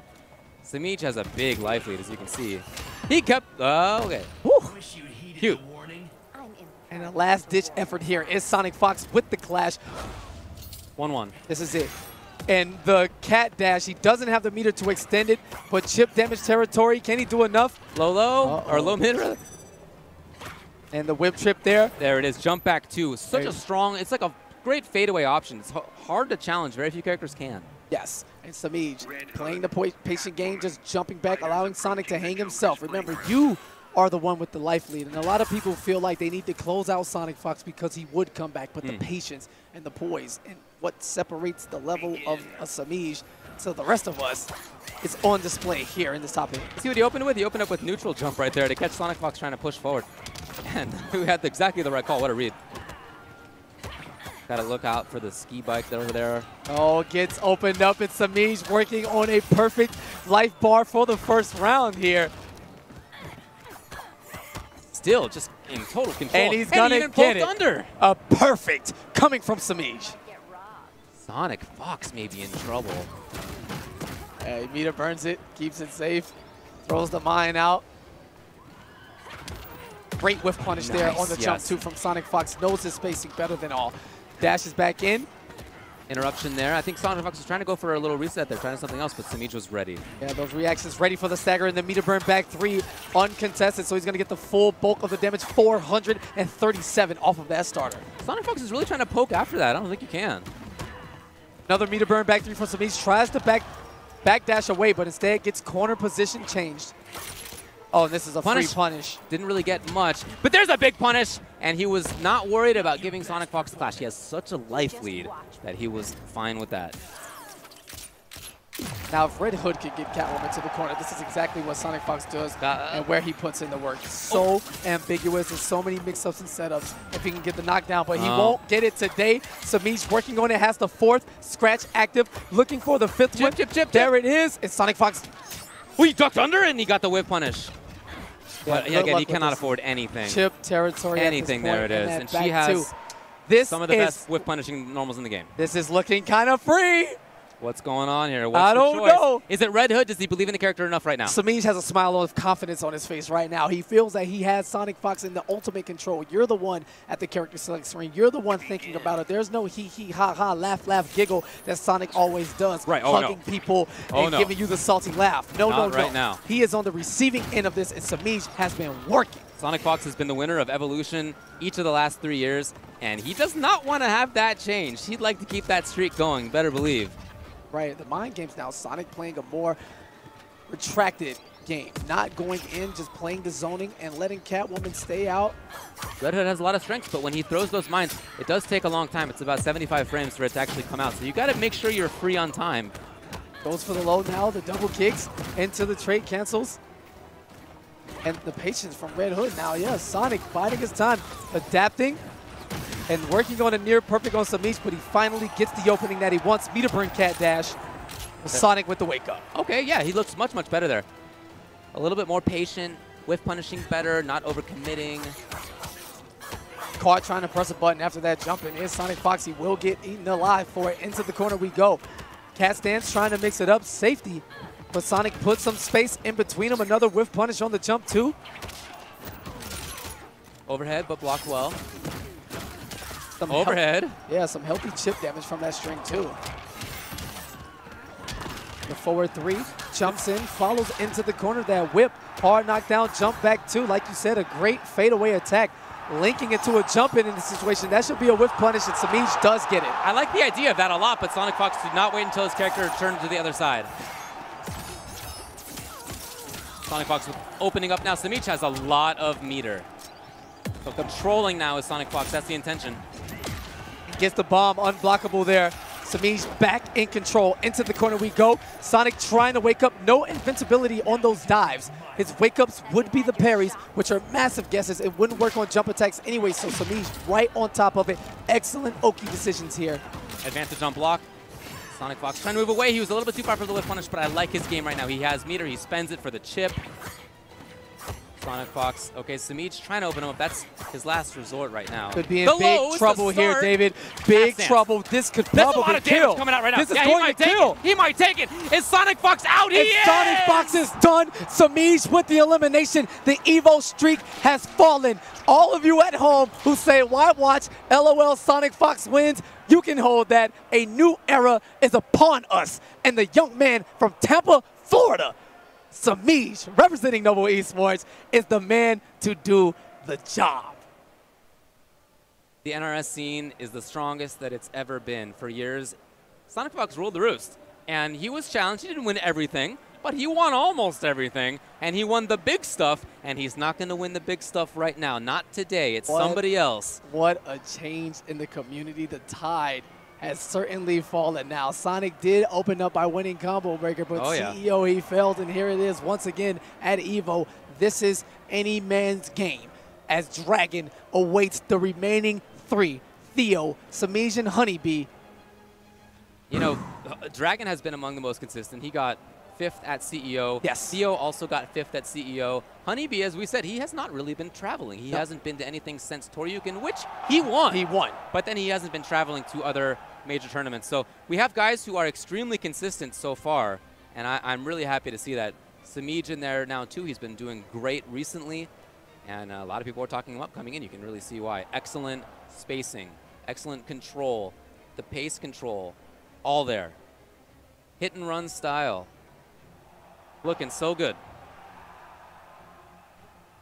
You can look good too if you try out Conba USA, 15% off store-wide with the code EVO2017. You can see the backpack right there looking good. You can see the joystick right there also looking good. Absolutely, no matter where you are, free continental US shipping. So just log in. EVO2017, easy code, easy 15% off, easy backpack, easy stick, easy life. Still a tough path though for Theo and Samij. It's getting close to the end here. You know, we're in the final four at this point. And that's great because you've made it through almost 900 people. Yes. But at this point, it's all been boiled down to the very, very best. Theo, Samij, and then Honeybee in losers right now. Dragon is waiting. He's guaranteed at least second place. He's in the grand finals. But who does he have to play? That's the question. That's what we're trying to decide right now. Sure, he would love to see Honeybee again. You know, knowing that he's probably going to stay loyal to Flash and he feels super comfortable there. I think that Samij, as the wild card, with Catwoman, who he believes does well against all of the remaining characters he's going up against, with Sonic Fox out of the window, your confidence levels have to be high. Sure. And there has to be a level of some respect or intimidation factor from the opponents who go, well, this guy just 3-0 Sonic Fox. Right, right. I think Samij, and playing these matches back to back to back, will be riding this huge momentum wave, and I wouldn't be surprised if he is the one who ends up in grand finals. Well, keep in mind, Theo as CEO, he also 3-0'd Sonic Fox. Yes. A couple of guys who can say they've done that. Not many people ever can say that they've done that, but here's two of them. Now seen it in back-to-back majors as these guys prepare for what could be the biggest match of their life. I mean, Honeybee's waiting. Yes. But you have to get there. Yes. Honeybee waiting for the winner here. Superman for Theo, Catwoman for Samij. You know, there's been a lot of talk, of course, for a new game. Still only a couple months old. Absolutely. Still a lot of talk about which characters are strong, and Superman, strong, yes. Aquaman is in this as well. We saw Dragon with him. Catwoman, at the very start of the game, not many people were talking about her, but now as the game goes on, more and more people are talking about her as being one of the absolute best. And one of the advantages we have this time, you know, people talked about the changes to the game, early patching and how you had to learn a new matchup every now and then. They haven't touched the game. I love it. They have promised really to been let it hands rock. off. They've been hands off. And so all the things that we've figured out, all the matchups now, this is player driven. And I love that NRS has given the players a chance to do that. Yeah, and every week there's a new breakthrough, either complaining or figuring it out. And instead of thinking it was going to be a dead shot fest, he hasn't appeared once. The Black Adams have lost. They lost. Is something wrong here? When the game came out, the first week or so, people were talking about Deadshot. Yes. How would he do? Is he going to win everything? Free. And then, of course, Flash won Toryuken. And then there was one Deadshot at Combo Breaker, Sonic Fox. Yeah. All right, he won. Only one, though, in that top 8. And then in Combo Breaker as well, Atrocitus did well. People coming into CEO were thinking, wow, Atrocitus looks great. Is this going to be all Atrocitus? No, there was one in the top 8, and he wasn't a main either. He had a couple of other characters up his sleeve. In that, after CEO, people were talking about Black Adam. Is top 8 at EVO going to be all Black Adam? All Black Adam, Black Adam, Black Adam. There were two, and they weren't mains, and they're already gone. Yeah, so they kind of took some L's. So the game is evolving every changing. single major, every premier event. That's not to say that those aren't all strong characters, because certainly they are. Oh, absolutely. Black Adam, Atrocitus, Deadshot, they're all good. But don't get this mindset that you need to play one of those characters, because here's the rest of the people in this top 8. They're not. Yeah, I don't think the divide is that huge. It's from the top guys to the rest of the cast. It's like clearly not. It's It's been shown today. Like this is the biggest tournament ever. This is kind of like EVO. It's if EVO. Flash is in winners top 8 and Green Lantern made it and Robin, it's like it's not necessarily, you can't necessarily immediately say that means Flash is top tier. Not at all. That's not the point. The point is that clearly he can compete. Absolutely. Factually, he can compete. Yeah, he can make it to winners finals at EVO because he did. Exactly. You have proven factual evidence that's in the archives for you to watch at any given time. Now, I'm sure by the time we get to the next premiere, which is Vianality, there will be a league of more complaints or the next characters. It's how it is, man. Every single week. People figure things out. Things change. New ideas to deal with characters. Yeah, absolutely. You know, maybe some guy out there in Europe is practicing this godlike Swamp Thing we never heard of. You never know. You never know. In the meantime, HyperX Cloud Stinger's on sale. Look at that handsome boy on the left. Yeah, young knuckle. Modeling the HyperX. Another Cloud Tampa, Stinger. Florida native. There's the connect there with Samij. Maybe something's going on. Is there something in the What's Florida going on down waters? there? Florida's weird. Other than the fact that you have a good chunk of the U.S. population, and so it's just a little bit more likely to come from Florida than other states. It's true. We also have like a hotbed of world-class talent. But you know what is weird? Is Dragon and Sonic Fox are from Delaware. From Delaware, Yeah, of all states. The population is 100, and they just happen to produce two of the greatest NRS players in recent memory and all time. Theo is from Southern California, which is a big scene, a lot of strength there. Nubcakes just outside of top 8. yeah. And they had other players who did really well too. Slayer, of course, Nice fantastic. as well. Has spent a lot of time from SoCal, of course. And then, you know, but you don't need to be from a big scene. Tekken Masters here in this top 8 from Bahrain, of course. So it helps to have a big scene around you, but you don't need it. Not necessarily. No, not really. It's all hard work and dedication. These guys have all put the time in and studied and practiced properly. I'd like to see them kind of, you know, broadcast and talk about the things that help get them to this point, because a lot of it is knowledge. All the information is out there. Sure. You know, you have your frame data apps out there to help spread the knowledge. A lot of guys back and forth with the information, new tech all the time, new setups. Sure. But how do you apply these things? And that's the DNA of all of these guys, the basis. You can feel it. You can watch a tournament match without a name overlay, play 100 Superman players, and I bet anybody could tell you which one is Theo by simply watching it. Yep. It's just it's hard to ape that natural. style. It's hard to mime it. You got it's not easy to do. So here's Noble Samij versus Echo Fox Theo in loser's side. Yes. Top 4. Loser will play in the top 3. That's how it works. Progression. I think so. Have the rules changed? Maybe. We'll think about it. Either way it goes, meter burn, ice breath, into the corner we go, where Superman is a devastating character. However, Samij with the instant escape, planting the bomb on the merry-go-round. Oh, Samij did not want to challenge the potential wake-ups there from Superman. He has some strong ones, and he didn't want to really give it a go, but see if that comes back. Yeah, empty jump there, realizing he was going to cross up where all his attacks would have whiffed. Fantastic awareness to not press a button. You can see Theo trying to, at times, walk away from Catwoman, and that's just really tough to do. She tried it before. Back 3 gets underneath the forward 2 punch, the mid approach. And the up whip, gonna get the continuation. Scratches everywhere. Catwoman, she's had enough. It's such a calculated style for Samij. Remember, he didn't even pressure a couple of times when Theo was waking up. He's just controlled the neutral, and that's remarkable against somebody like Theo with Superman. Nice whiff punish there on the back 3. The down 1 into the scoop, spins the bar to secure the life. And pokes that chest out to let you know, listen, man, I'm Theo. I'm Superman. I'm trying to run the show.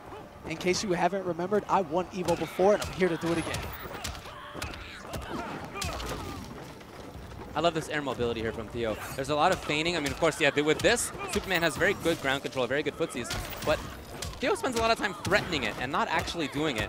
I really like the air dashing and the air control that implies it. Right, the reflection trait there for Samij. Simply looking for the escape. 2 hits there to get through the wake up. The first hit absorbed by the invincibility. The second hit breaking through. Into what? Low is the attempt. Oh! Wow, what a pickup. Enough gravity on that. Will he expend the trait? He does not. The recovery is crazy, fans. Now, okay, Theo, he may go for a reset on this. Doesn't. Yeah, that was a huge decision to make there. He could have went for an unblockable setup with the barrels on the other side. Right, yep. Now, granted, the meter is spent, but Catwoman is sitting on a full traded 5 scratches. Any touch into that trait is going to equal death. Oh, and no whiff punish. And what a tech as well. To be ready for that is impressive.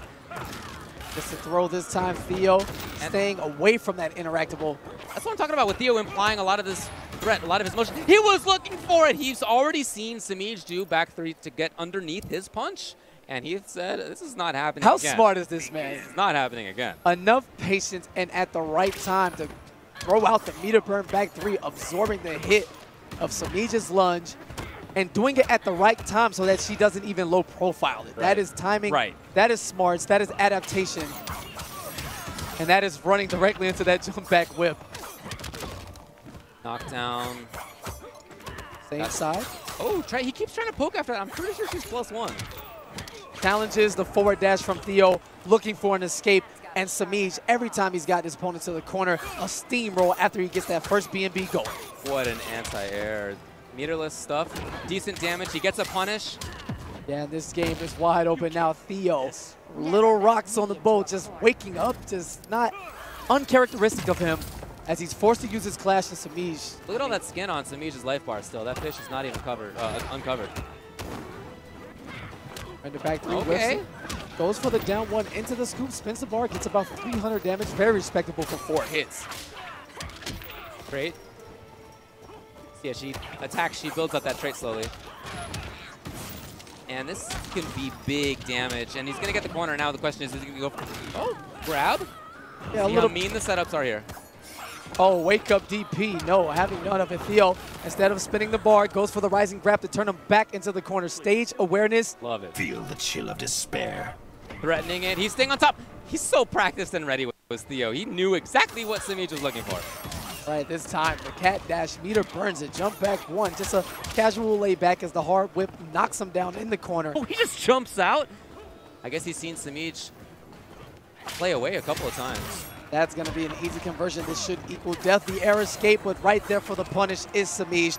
The backwards air escape, the wrong move at that point. Maybe upwards, but again, those are mind games to be had. That's right. And it's an aspect of the game that is still developing. Catches that back dash, a little kitty crawl. Love it. Can't escape the grasp of the Kryptonian tyrant.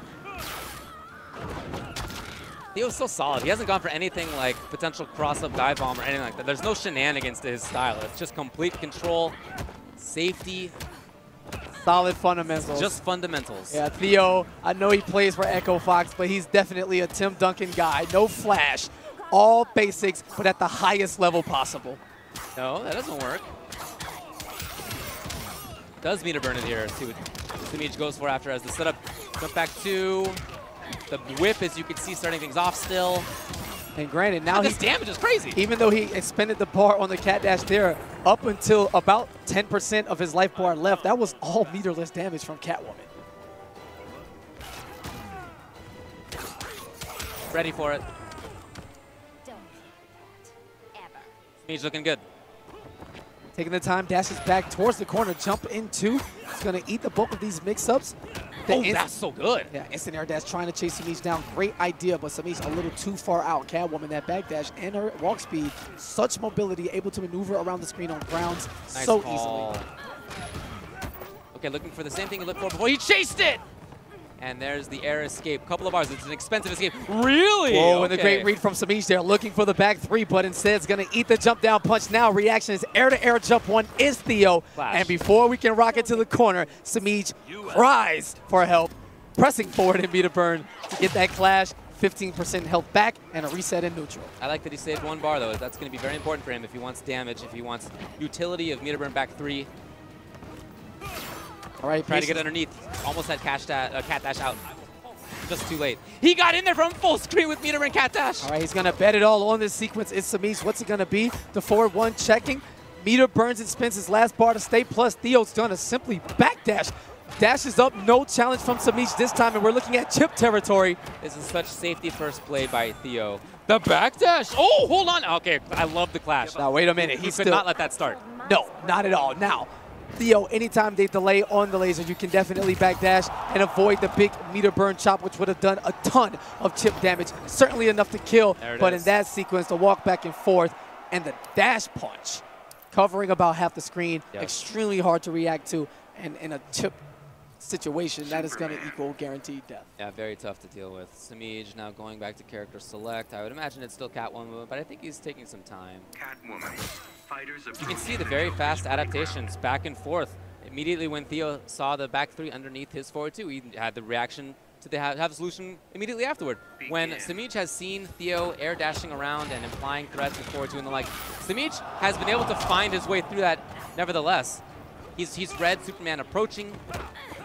Not this time, though. And checks the forward dash right there with the forward 2-3. Theo trying to taunt, bait some normals out as he's just moving freely, flying through the air. You talked about the air mobility and how Theo feints a lot. He simply wants to bait movement. Here it is, still on display. That is his signature. And back to safe play. Oh, but he went in the air. Samij and he does capitalize into the meter burn. He's going to get a knockdown here. All right, the hard knockdown. More Cat, that is +1. Yep. Blocking those overheads, and Samish ready at the helm, jumps in. Catwoman doesn't need much space to connect the jump attack with that extended whip going so far out.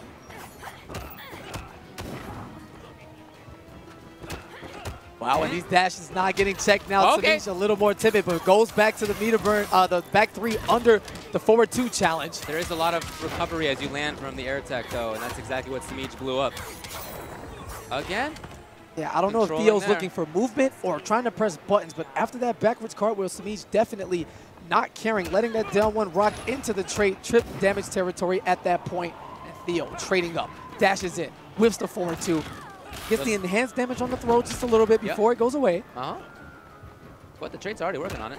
And back in there, and he just got trade ready for it, and so Samij does not want to challenge, just in case. Not at all. Whiff punish, trades up the EX Frost Breath and the meter burn back 3. He didn't cancel the end of it, and she actually evaded it. Sweet despair. Yeah, getting a little stylish right there with the evade into the cat dash in specials for movement. Trading up, trying to get something. And Theo, match point at this point. Samij is on the ropes. He's in the corner, and Theo does go in. All right, a little bit more angry, imposing his will, but wait a minute, backs off. Maybe the wrong choice here. Samij open Theo's up on his escape. Oh no, bad news for Samij right there. Oh boy, real close to laser, just in range, traits up. And a little too close, 200 damage from that big laser. Oh, he just wants to get in. He does do the wake up. Oh boy, he's got a long road ahead. Yeah, unfortunately, there's no meter for Theo. And wake up, it does the trick. Why not? Invincibility will beat damage at any given time, and Samij is gonna go home in 4th place. Well, he had a good road, that's for sure. He played well. He beat some great players on the way here. Yeah, and he's a younger man. He's got a long road ahead of him in terms of his fighting game career. And he had a real unfortunate sequence there towards the end as he was trying to make his way through the laser field. Samij used the meter burn on the cat dash to get through the laser, the right move, except Theo was traded up. So the laser broke the armor, thereby neglecting Samij's attempt at getting in. And then it was just a wake up and a dream. And Theo, with a sigh of relief, he wants to calm down for like 30 seconds as he gets ready to face Honeybee for a date with the dragon. That's right. This is going to be Losers Finals coming up. Honeybee versus Theo. Wow. Theo's looking good right there, you got to say. All right, so he's got a chance to play against Honeybee, who was looking great and making it in as far as he did. He lost to Dragon, though, and he's going to have to play now. He's had some time to ruminate on that. We're going to have some time, too, as we take a quick break before coming back for Losers Finals.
I personally, very often am streaming. If I'm playing games these days, I'm probably streaming while playing that game. And one of the things that I like to do on my streams is put in the title that I'm running the game at maximum settings, because that's always fun. I don't like needing to transcode at low settings. I don't like playing the game at low settings. I want everyone else to have an amazing experience when watching, and I want to have an amazing experience when watching. So having compromises while I'm playing is not really okay.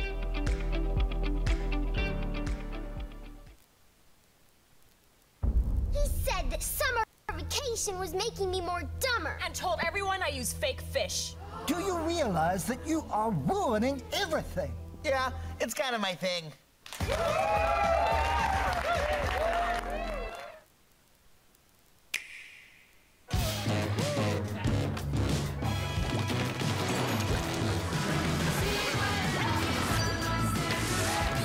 Splatoon 2, Nintendo Switch. Game rated everyone 10 and up.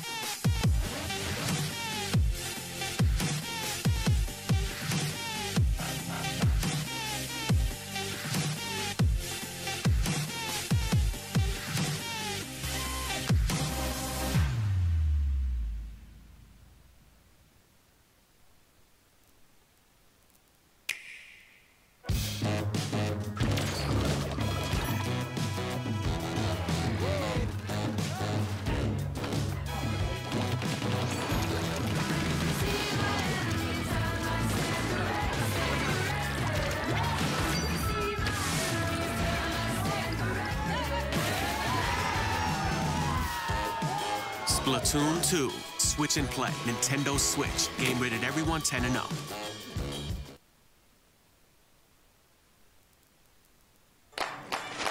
My 5 hour is my motivation. My 5 hour keeps me cooking. My 5 hour gets me through finals. My 5 hour energizes my workout. What's your 5 hour? What's your 5 hour? What's your 5 hour?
Splatoon 2, Switch and Play, Nintendo Switch. Game rated everyone 10 and up.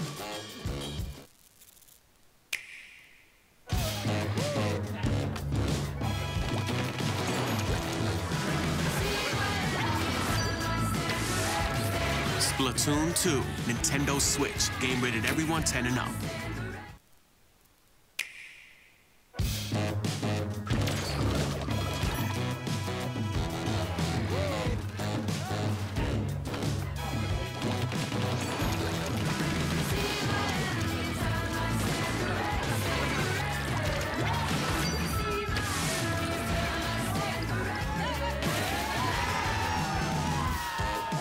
Splatoon 2, Switch and Play, Nintendo Switch. Game rated everyone 10 and up. Alexa, order a pizza. Okay.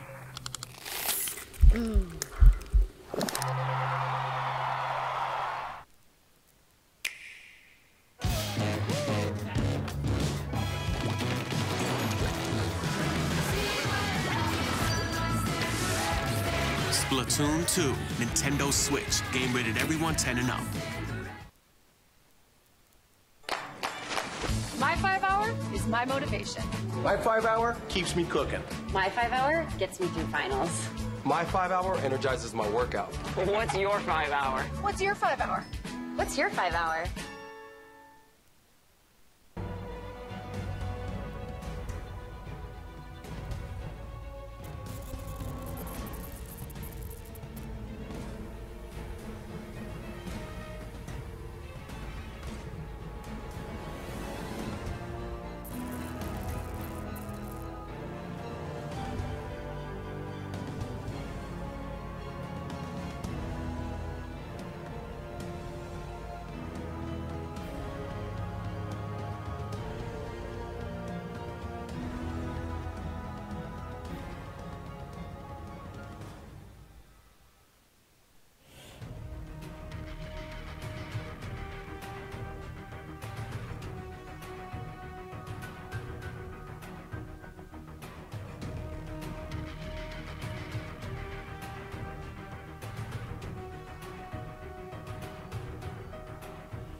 Echo Fox Theo against CR Honeybee.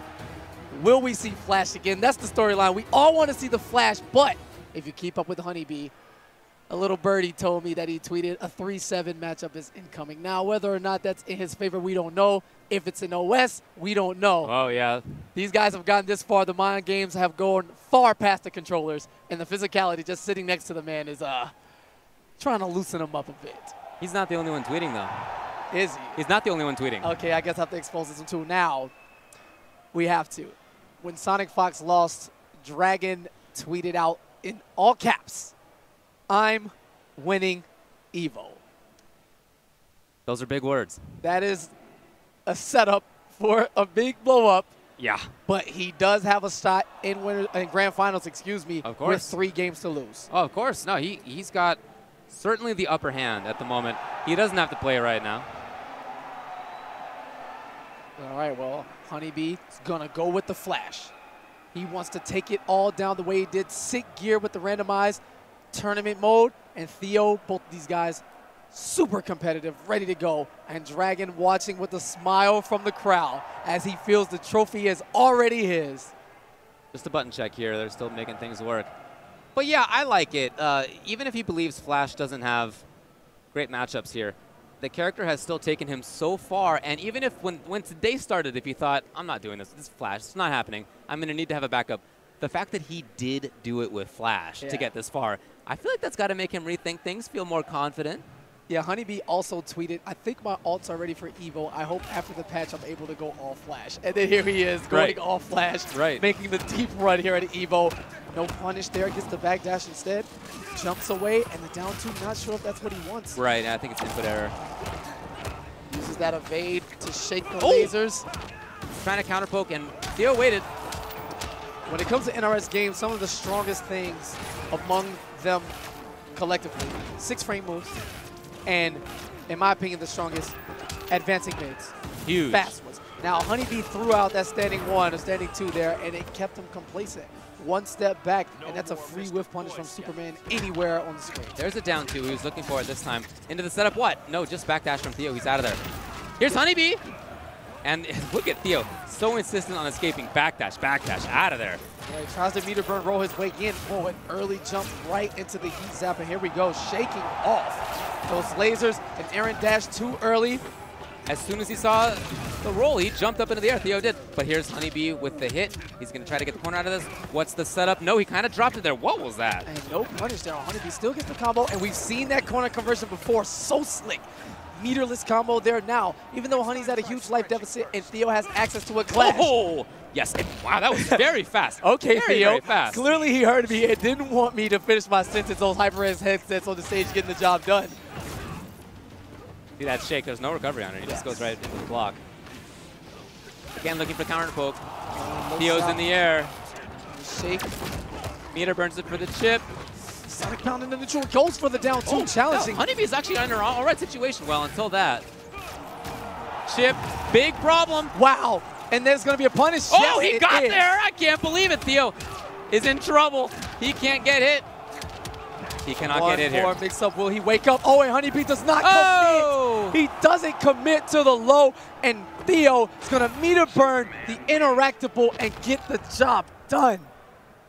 Almost a big comeback again. We've seen that a lot for Honeybee. Theo is going to, I don't know, take some time here. What is it? Oh, he wants to get some water. Okay, nothing out of the ordinary. All right, fine. Keep it on his desk. That's fine. Fair enough. You got to stay hydrated. Yeah. We're here in Las Vegas. It's hot and dry. Absolutely. Got to make sure that everything's flowing well. You know, in Honeybee's mindset, in these matches that look rough or have been hard, when he lost to Aquaman at the beginning, these are close matches that one decision away could easily go in his favor. So I like the stick with Flash here into the corner. The Sonic Pound interruption from Theo. Nice work there. Patience there from Honeybee. The overhead. Oh, here's a chance. Right, it's the punish. Into the Speed Force. We're going for the max damage here. Upwards of 400. Looking for the cross-up.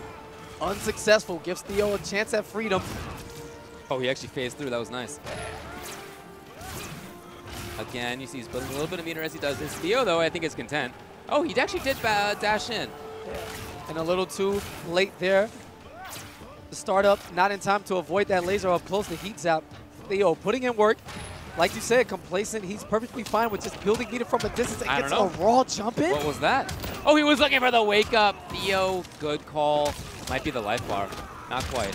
And the wake up, because why not? Back to the wall. A chance at freedom. The right idea with the meter burn roll, but not quite enough space to cross over to the other side. Eats the laser during his recovery, and this time successful as Honeybee takes a listen in those HyperX headsets. Yes. The commentator's curse or blessing. We are not piped into the house. That's ketchup and mustard, but they must be listening, and somehow, I tell you. That's the secret tech interrupting the down 1 in between the scoop. Here's a big one. Well, he's got block at least, and Theo trying to get away. All right, trying patience, to find space. Walking him down. And that was smart right there by Honeybee. Just throwing out one button, not committing to a full string, so Theo wouldn't open him up for the whiff punish. Honeybee taking his time, walking Superman down into the corner. He's going to win the clash successfully. Really? 15%. How about that? Nothing from Theo. He was content. Here's a chance now. There's no clash. That means straight.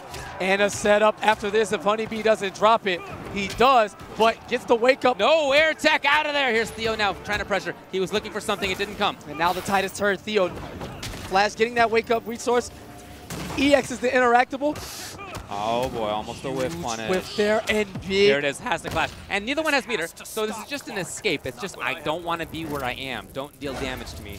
And that was really clutch, because had Theo gone for the breath on the rest of that combo, he would have gained enough with that super to get the ice restand into the back three, but instead, it is Honeybee clutching it out, and that is the focus of a man who wants it more than anybody. Opening up immediately with the trait. How about that? Into the continuation, looking for the reset on the exit. Goes for the overhead, trading some pokes now. Cancels the lightning kick or a backdash to escape, and the double down two. Funky. Where's he going? Overhead. Here it is. Damage. No, he leaves it on his plate. Down two. And again, the air escape. 2 bars, though. It's expensive. Yeah. And goes for the reversal so fast as Flash beats down so quick that the eye can't see it. He expected the laser this time. He saw it last time. Sonic pound and footsies again. Back to back. Punish. No, not quite. Too far. And here's again Theo looking for meter burn through something, armoring through something. Didn't come though. Flash phasing. And wow, the instant challenge. Honeybee having none of it. The call out. Theo, I am not afraid, sir. I'm going to make you commit to the hardest reads ever if you want to see Dragon in Grand Finals. That is not what Theo wants to do. Theo wants to play safely and patiently. He does not want to make the hard reads, but yeah, I think that is where he's getting towards sort of needing to have. All right, again, the Sonic Pound and Footsies. Whip punish! That was the easiest whip punish in the history of fighting games, as Superman just flailing his arms as Flash runs through the Speed Force. But that clash gets rid of the trait for Honeybee, and it's going to take a while for it to come back. And we've seen Theo clash early a lot. Yeah, he really has. He just, I think, wants to get out of situations and back to control. Yeah. But right now, he needs to deal damage. It can't just be laser. Yeah, laser builds in meter, but what else is it going to do? Looking at Clash as a luxury, he's just going to believe in his full defense. I definitely respect the decision when someone who's such a wall and has done it perfectly time and time again. But with the setup characters who can lead into vortexes, it could be a questionable decision. Right.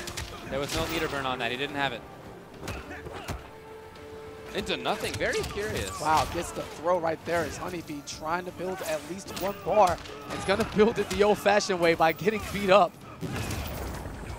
Oh, and that was great. Denial of the trait. Honeybee tried to get a little extra out of that last pixel, but instead cost himself about 15 seconds of recharge time. He was looking for that flying punch that just came.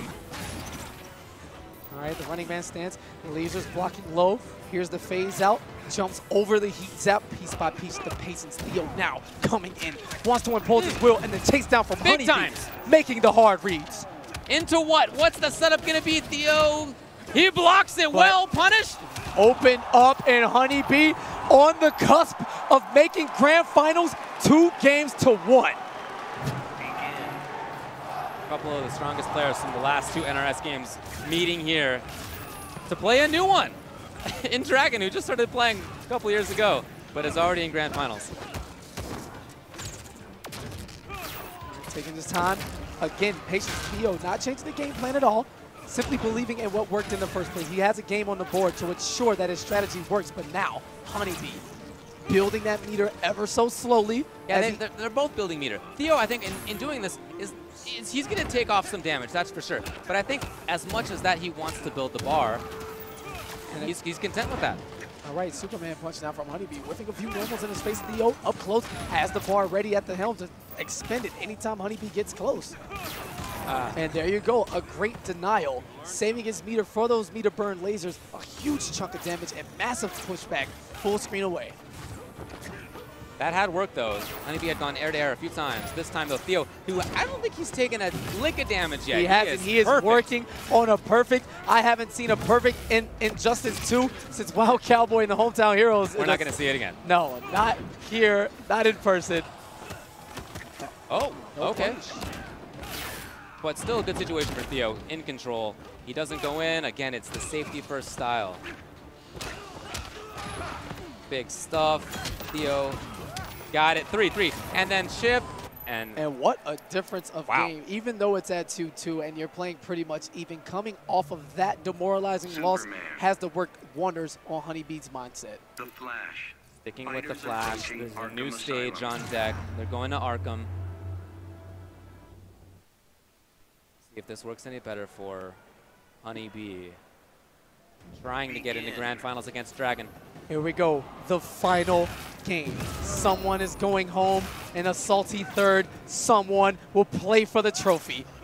There's a lot of points on the line. There's a lot of money on the line. And of course, pride is a big thing too. And Theo right now is making a great start to this game. And jumps into the enhanced heat zap with that trait active. And the Sonic Pound and footsies again. Honeybee's going to get some mileage out of it. Slams him into the sign, chases him down to the corner. He does not. Instead, evades the jump-in punch. Too far. Punish. Comes in. No, but not into the rest. There's the meter burn. Get that extra safety. Down two, he was looking for that. Honeybee into. Gets the overhead, chasing down the back dash, spins. the Speed Force trait. This should be enough to kill a bunch of kicks, and Honeybee strikes first. 1,050 health points away. He's in there immediately too, and again, a very, very early clash, very early. Didn't even wait to see if there was a reset into something he could block. He just wanted to get away. This may come back to haunt Theo. He's going to believe in his defense. Has to meet a burn that to stay safe at that point. Oh, yeah.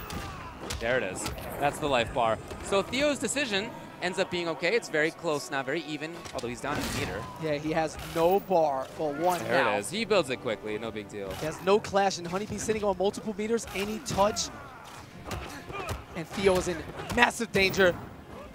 Walks back, taking their time, patience, ducks. Overhead, and it's okay. All right, and Theo has no meter. Back to it, trying to do it the old-fashioned way. Honeybee is a big threat at this moment. If he finds something, he's got all the meter. He's got the resource. There it is. He can get big stuff. What's the reset going to be, though? What's the meaty situation? Got to be something good. It's an escape. And Theo burns his last bar of meter again. No more lasers to be safe. No meter. Here comes Honeybee. He drops it. Air dash out.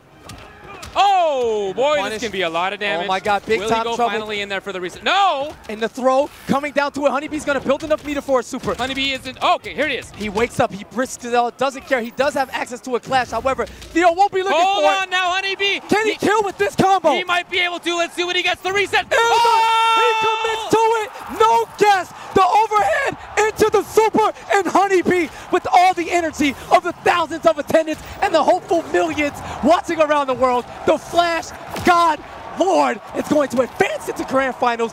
Dragon, you've got some explaining to do. Even he started this day, at least outwardly, at least publicly, not really believing in himself, but you cannot say anything negative about how he has played. He's been so confident, so good, so patient, so many comebacks within rounds, within games, within sets too, and that means he gets to challenge for Grand Finals. And who would have called it the Flash in Grand Finals? All Flash.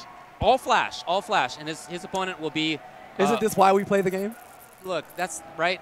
If you knew what was going to happen beforehand, then why bother? We didn't know. We didn't know. Would we have said Flash? Probably not. But I think given the history so far of expecting a lot of Deadshot, nope, a lot of Atrocitus, nope, I feel like it was reasonable to expecting a lot of Black Adam or anything else. Was probably not going to happen either. And it hasn't. It's a beautiful thing. Hasn't. Such an amazing showing. Unpredictability in this top 8. And Honeybee, the biggest test ever to beat the men who sent you to losers in Grand Finals. That's right. And beat them twice. It's a hard road, hard slog against the matchup that he doesn't like, assuming it's still going to be Flash. We'll see what he does. We'll see what he does. It's going to be very exciting, going to be a lot of fun to watch, and there's also a lot of fun to be had tonight. Yeah, check it out at Wave Dash. Wave Dash Games is hosting an after party at the Nerd, Las Vegas, from 10 p.m. to 3 a.m. for the communities with an exclusive playtest, gaming, billiards, and bowling. The details on Wave Dash Games Facebook. We got these fancy chairs as well. We're sitting on them. How do you feel?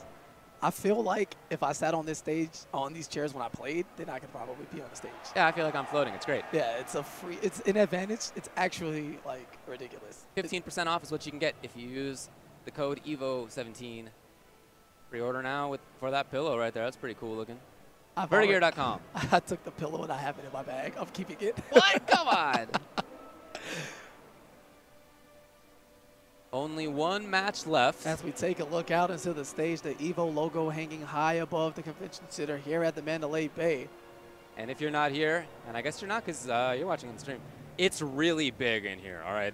Yeah, that look right there that we just had, that camera pan, was maybe half of the venue. Maybe a third. Maybe a third is more accurate. It's gigantic. With the crowd stretching all the way back as far as it can go to watch these two gentlemen duke it out for the title of Evolution Champion. Dragon, and you can see it on his face, he's a young player. He has not been playing for that long. It's a couple of years compared to 20 years for some folks. And it's Aquaman mirror. He didn't like it. He didn't like it how it went in the winners before when he was up and then he died to Aquaman.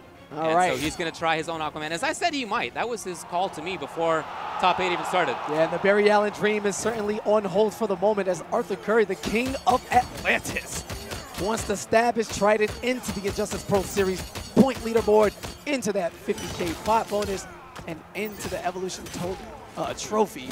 So Honeybee with the red. Yes. Dragon with the blue. And gear on. The jump ill-advised down to the anti-air from Aquaman is one of the best in the game. Yeah, go for the side switch after that 4-2 scoop. Throw him back towards the corner, but now keeping it neutral, and that's going to be a punish from the Deep Dragon. Not sure what he was looking for, maybe trying to catch some movement. Immediately traded up and immediately down one, poking out. Still alive, though, in this round is Dragon. And the reversal try to rush is going to be avoided. Easy backstep for Dragon, and the anti-air from Honeybee. You know, if Honeybee had woken up there with some special move, then Dragon's jump would have been great. It would have paid off. He would have gotten a hit and a lot of damage by the round. But it's a big call to make.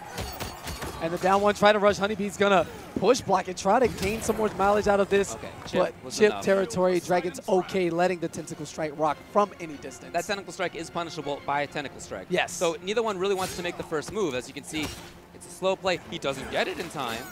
Traits up anyway, ill-advised. Not sure after the plus frames, down one into the Trident Rush, going for that guaranteed chip pressure. Plus frames right back at you. And Honeybee with the challenge. Didn't believe it. Following up, everybody wants to try to escape after that, but Aquaman does have some advantage. And this time, Honeybee with the anti-air. Making the hardest of reads. Dragon looking for the backdash in that situation. Honeybee challenging with the down two, calling himself out. Right.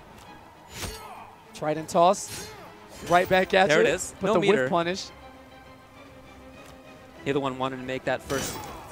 Okay, here it is. Honeybee. And we're about as even as we can be right now. Honeybee with a slight life lead. Not anymore. Times have changed. The back three. Yes, sir. Miss! Uh-oh. That's a bad situation for Dragon. Water shield. He's trying to get through something. Again, maybe trying to fake from the deep. I don't know. Here it is. And immediately he gets.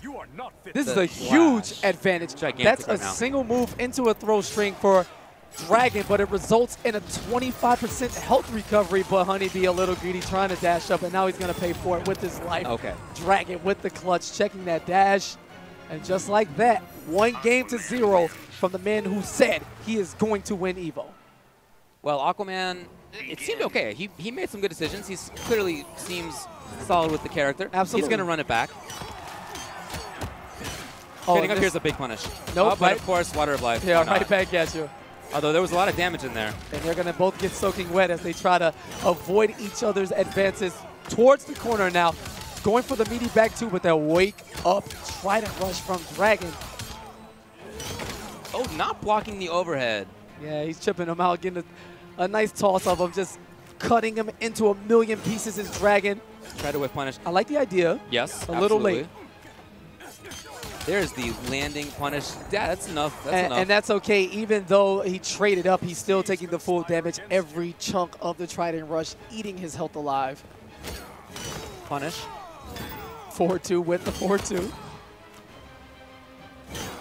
Whoa, Honeybee having to back off a little bit. Yeah, they both have mind control right now over the water and the sea creatures, which simply includes each other now as they are one. Dragon with the Tentacle Strike. Yep, on the landsies. Yes, on the landsies. Whip punish, tried it. Well, that's fine. You still get some damage. He didn't meter burn it. And a little late on the Water of Life, gets launched by the end of the string. The wake up throw. Honeybee trying to get back in control. The interactable comes into play. Yeah, huge blast radius on that thing. Honeybee thought he was close enough, but catching the outside of that unblockable glass shard. 4 versus 3. This is an unusual situation with the meter. Okay, we're not going to see any from Dragon. Honeybee might have expected. I think that might be why there were 3 bars spent. Wants to keep a stock of meter burn Trident Rushes on deck for any given moment, but instead it's going to get a load of unclashable damage, and Dragon is in trouble. But Dragon now is in a good situation for himself. He's been able to really control this post-Trident situation. Again, look at this much control. He's about to get another bar. Another bar. Push block. In trouble. Honeybee has. Patience. Back to back. There's a whip. Oh! He doesn't have push block. He doesn't have it. Chips him out. Not enough bar from Honeybee. Instead of blocking the back two, he looked for the back dash, stayed still, and died with his defense in his hand. No meter to push block. His EVO life's on the line here for Honeybee. He needs to win 3 in a row or else he's gone. And he has moved into Flash. Let's see if he locks in. He does. The crowd is screaming for him to pick Flash one way or the other. Aquaman didn't work. You just tried it a couple of times. And Flash brought you into grand finals. That's what he's going to trust right now. Dragon may win Evo. His tweet may be right. He may have predicted it. But Honeybee has something to say. All right, Sonic Pound. Here we go, and off to a great start as Honeybee with the crowd roaring behind him. Great delay wake up from Dragon there, avoiding the timing on that neutral jump punch. So ambiguous, but instead eats a normal combo of the regular variety. Slick reset. Honeybee tried to slip it in there, but Dragon was ready. A lot of chips, still control. What an option in that situation. And the anti-air from Honeybee takes the first life bar and a jolt of energy, surging through this building, looking for the comeback. However, Dragon doesn't care about your crowd or your favoritism. He has his eyes on the prize, and he is one game away. So just as Theo did, Dragon boots a very, very early clash. Trying to get through stuff. I think he was looking for that interactable with FaZe in the first place. All right, the overhead trying to interrupt that gap in between that forward one. No punish on Scoop. Gets out of the corner, and the throw gets Dragon to waste his trait. I love it. Yeah, such a smart play. Low attempt. Oh, here he goes. There's no clash. And he has to deal with all of this. The A's, the chance. Oh, the big damage. Look at that. 600. Oh, my God. That is ridiculous. Honeybee saving all the tricks for the end. Boom, is that boom. it? And just like that, a punish on the air escape and the eruption as Honeybee fights back. Down 2 games to 1. The quick restart. Pauses off.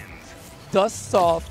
And Dragon, although he's in control, he looks a bit concerned. He's going to head to the character select screen. Yeah. Maybe take some time. Unlikely to see a switch. Yeah, he indeed goes back to Aquaman. Changing up the stage. And yeah, Honeybee, to take that as he did without even losing the first life bar, that's really got to give you a good boost. You know you got to win 2 in a row or else it's over. But in doing that, there's 2 ways. You can be worried or you can feel confident. And right now, he should feel confident. All right, the double dash and now phasing. Finding his time a little too short on that Sonic Pound. Dragon ready with punish full combo, 400 damage. Yep, pressing in. Phasing through, and wow, funky times. Into what? The delay, the big time delay. Plus frames. Wow. Try to rush after the jump in. Dragon was definitely ready. Nice challenge, but a punish on the down 2. Yep, it's great anti-air, but it is punishable. Plus frames. Dragon challenging. That's about +4 after that running man stance cancel.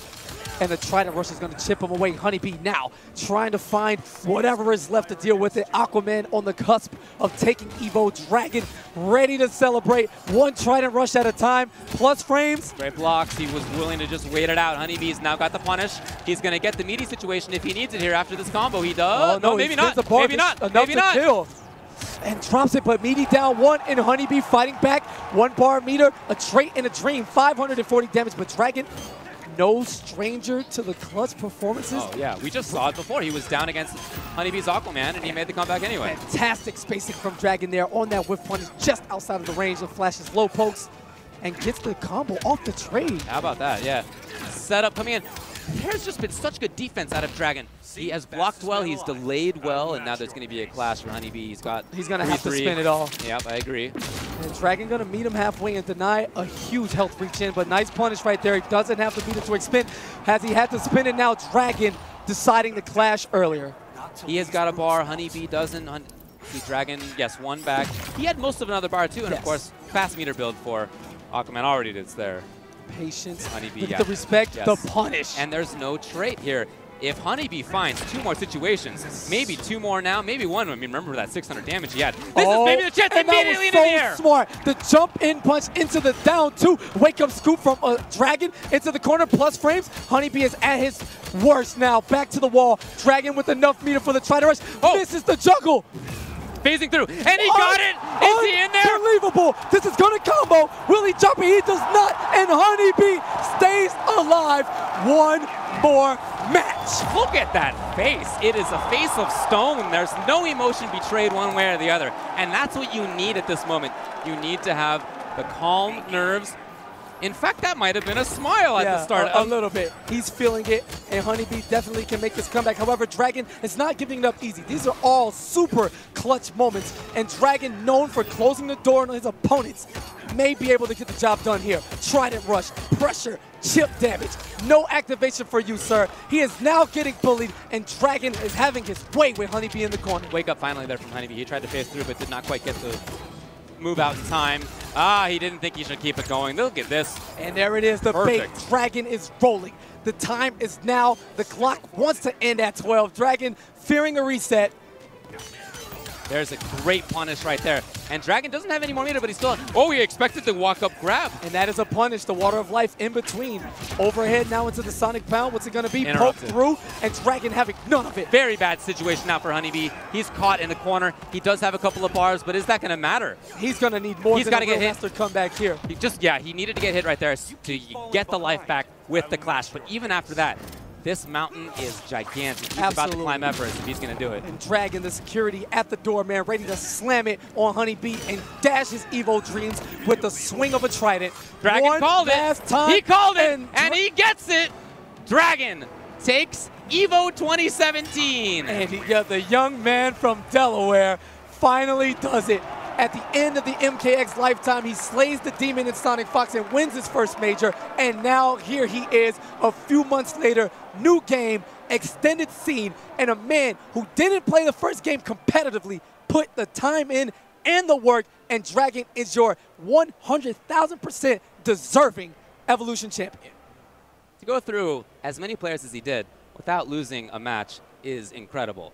And he did it. You talked about him not having played Injustice 1. When this came out, some of the old vets from Injustice 1 said people who didn't play Injustice, they're gonna have a tough time coming into this game. It's totally different, very different game. Yeah, like you can't practice. Come on, yeah. Like anyone can.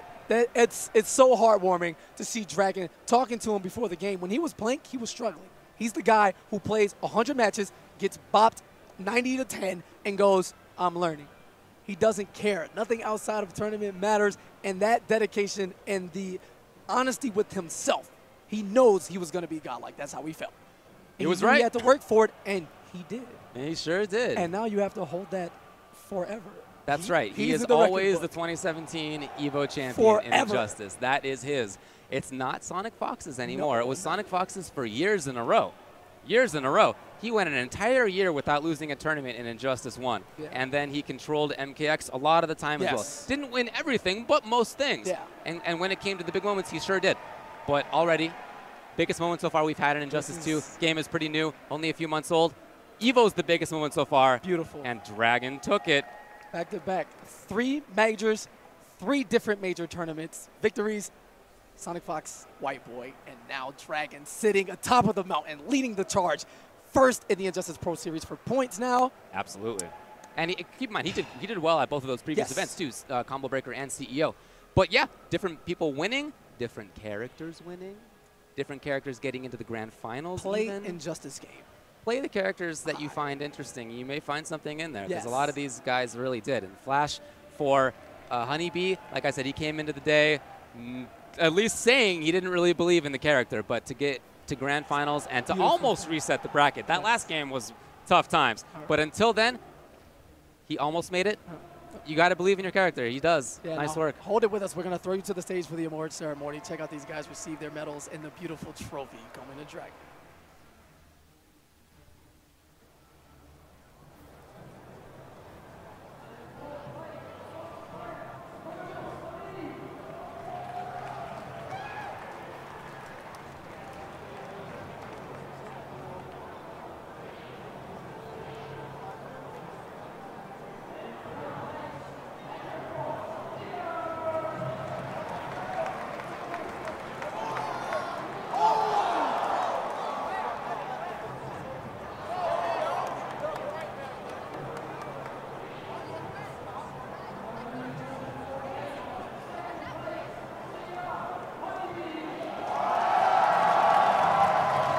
Of course.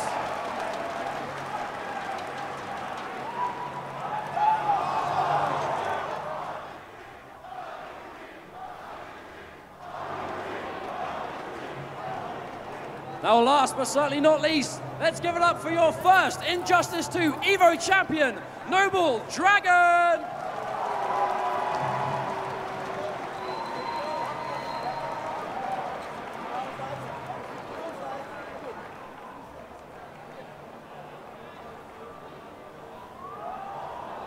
That's going to be it from us. Thank you very much. Give it up for our top 8 for Injustice 2.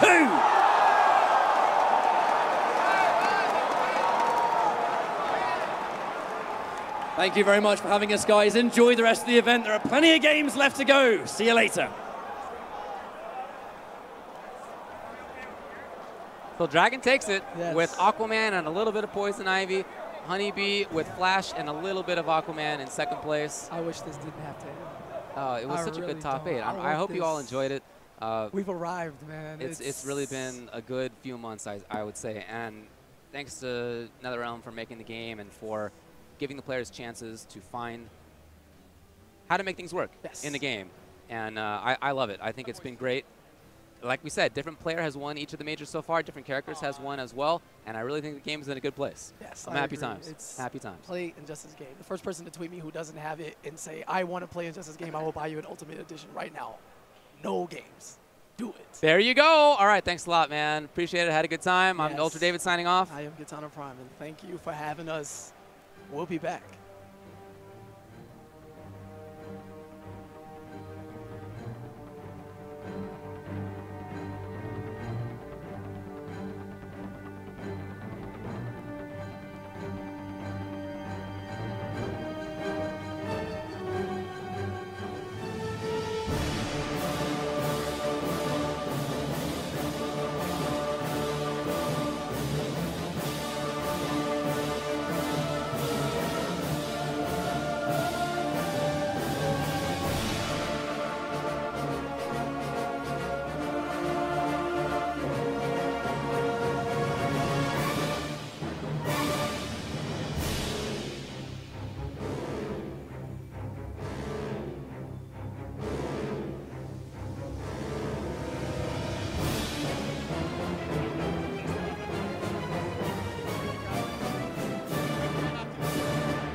This proceeding is now in session. He said the TSA was just security theater. And that vitamin supplements don't work. He called my precious stones completely worthless. He even said that going green won't save the planet. Well, what do you have to say for yourself, sir? You're welcome.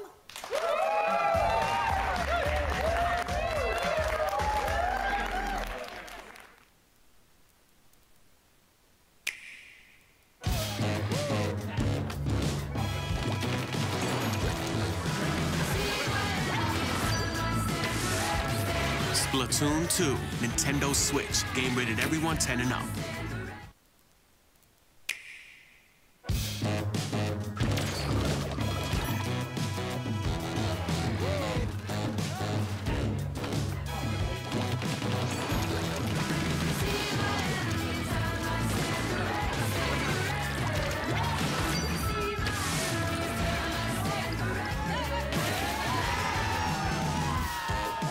Splatoon 2, Switch and Play, Nintendo Switch. Game rated everyone 10 and up.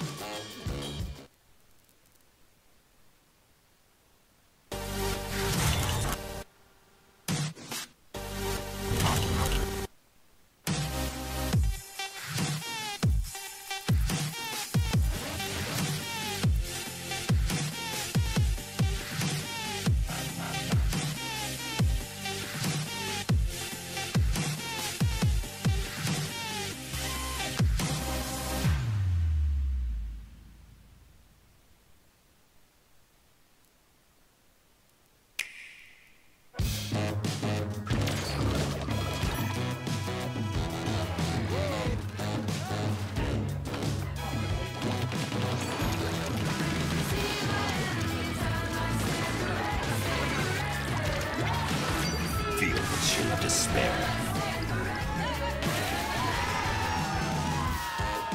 Splatoon 2, Switch and Play, Nintendo Switch. Game rated everyone 10 and up. Feel the chill of despair. Alexa, order a pizza. Okay.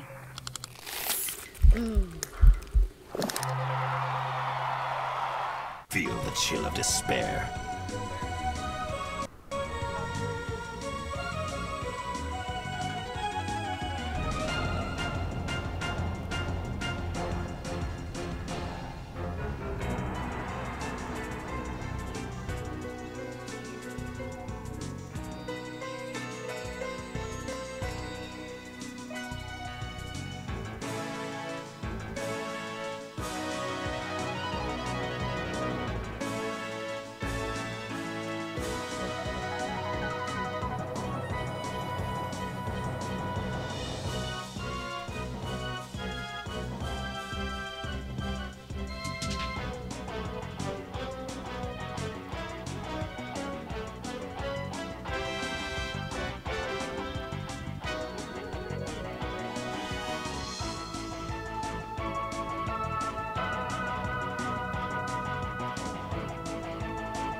Feel the chill of despair.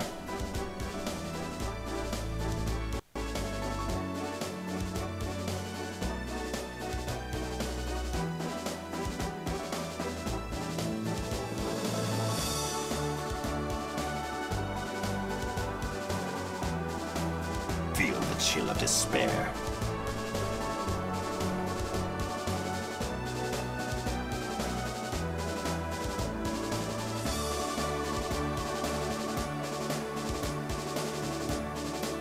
Heat up.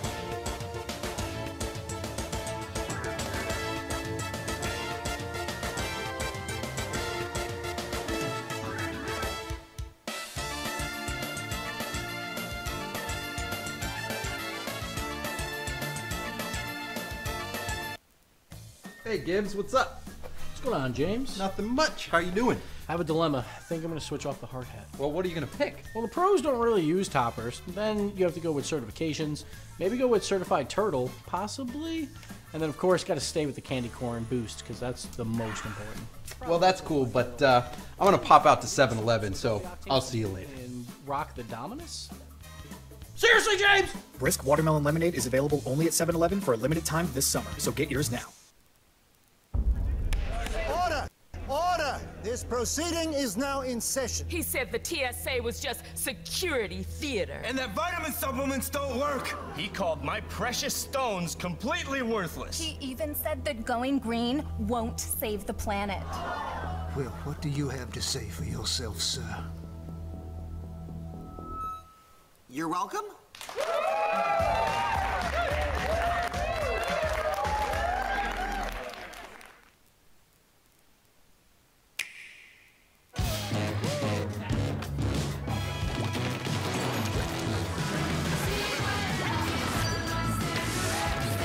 Splatoon 2, Nintendo Switch. Game rated everyone 10 and up.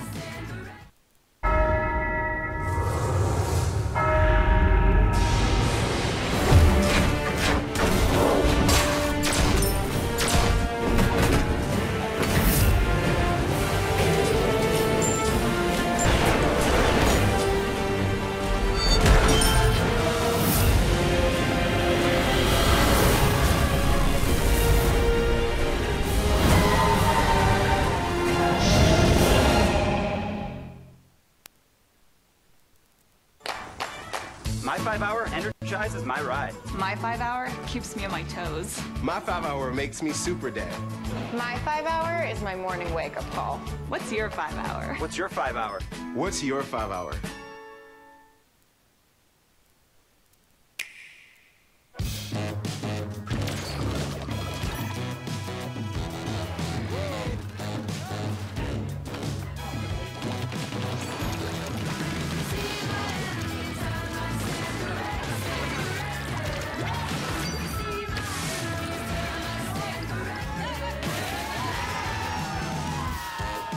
Splatoon 2, Switch and Play.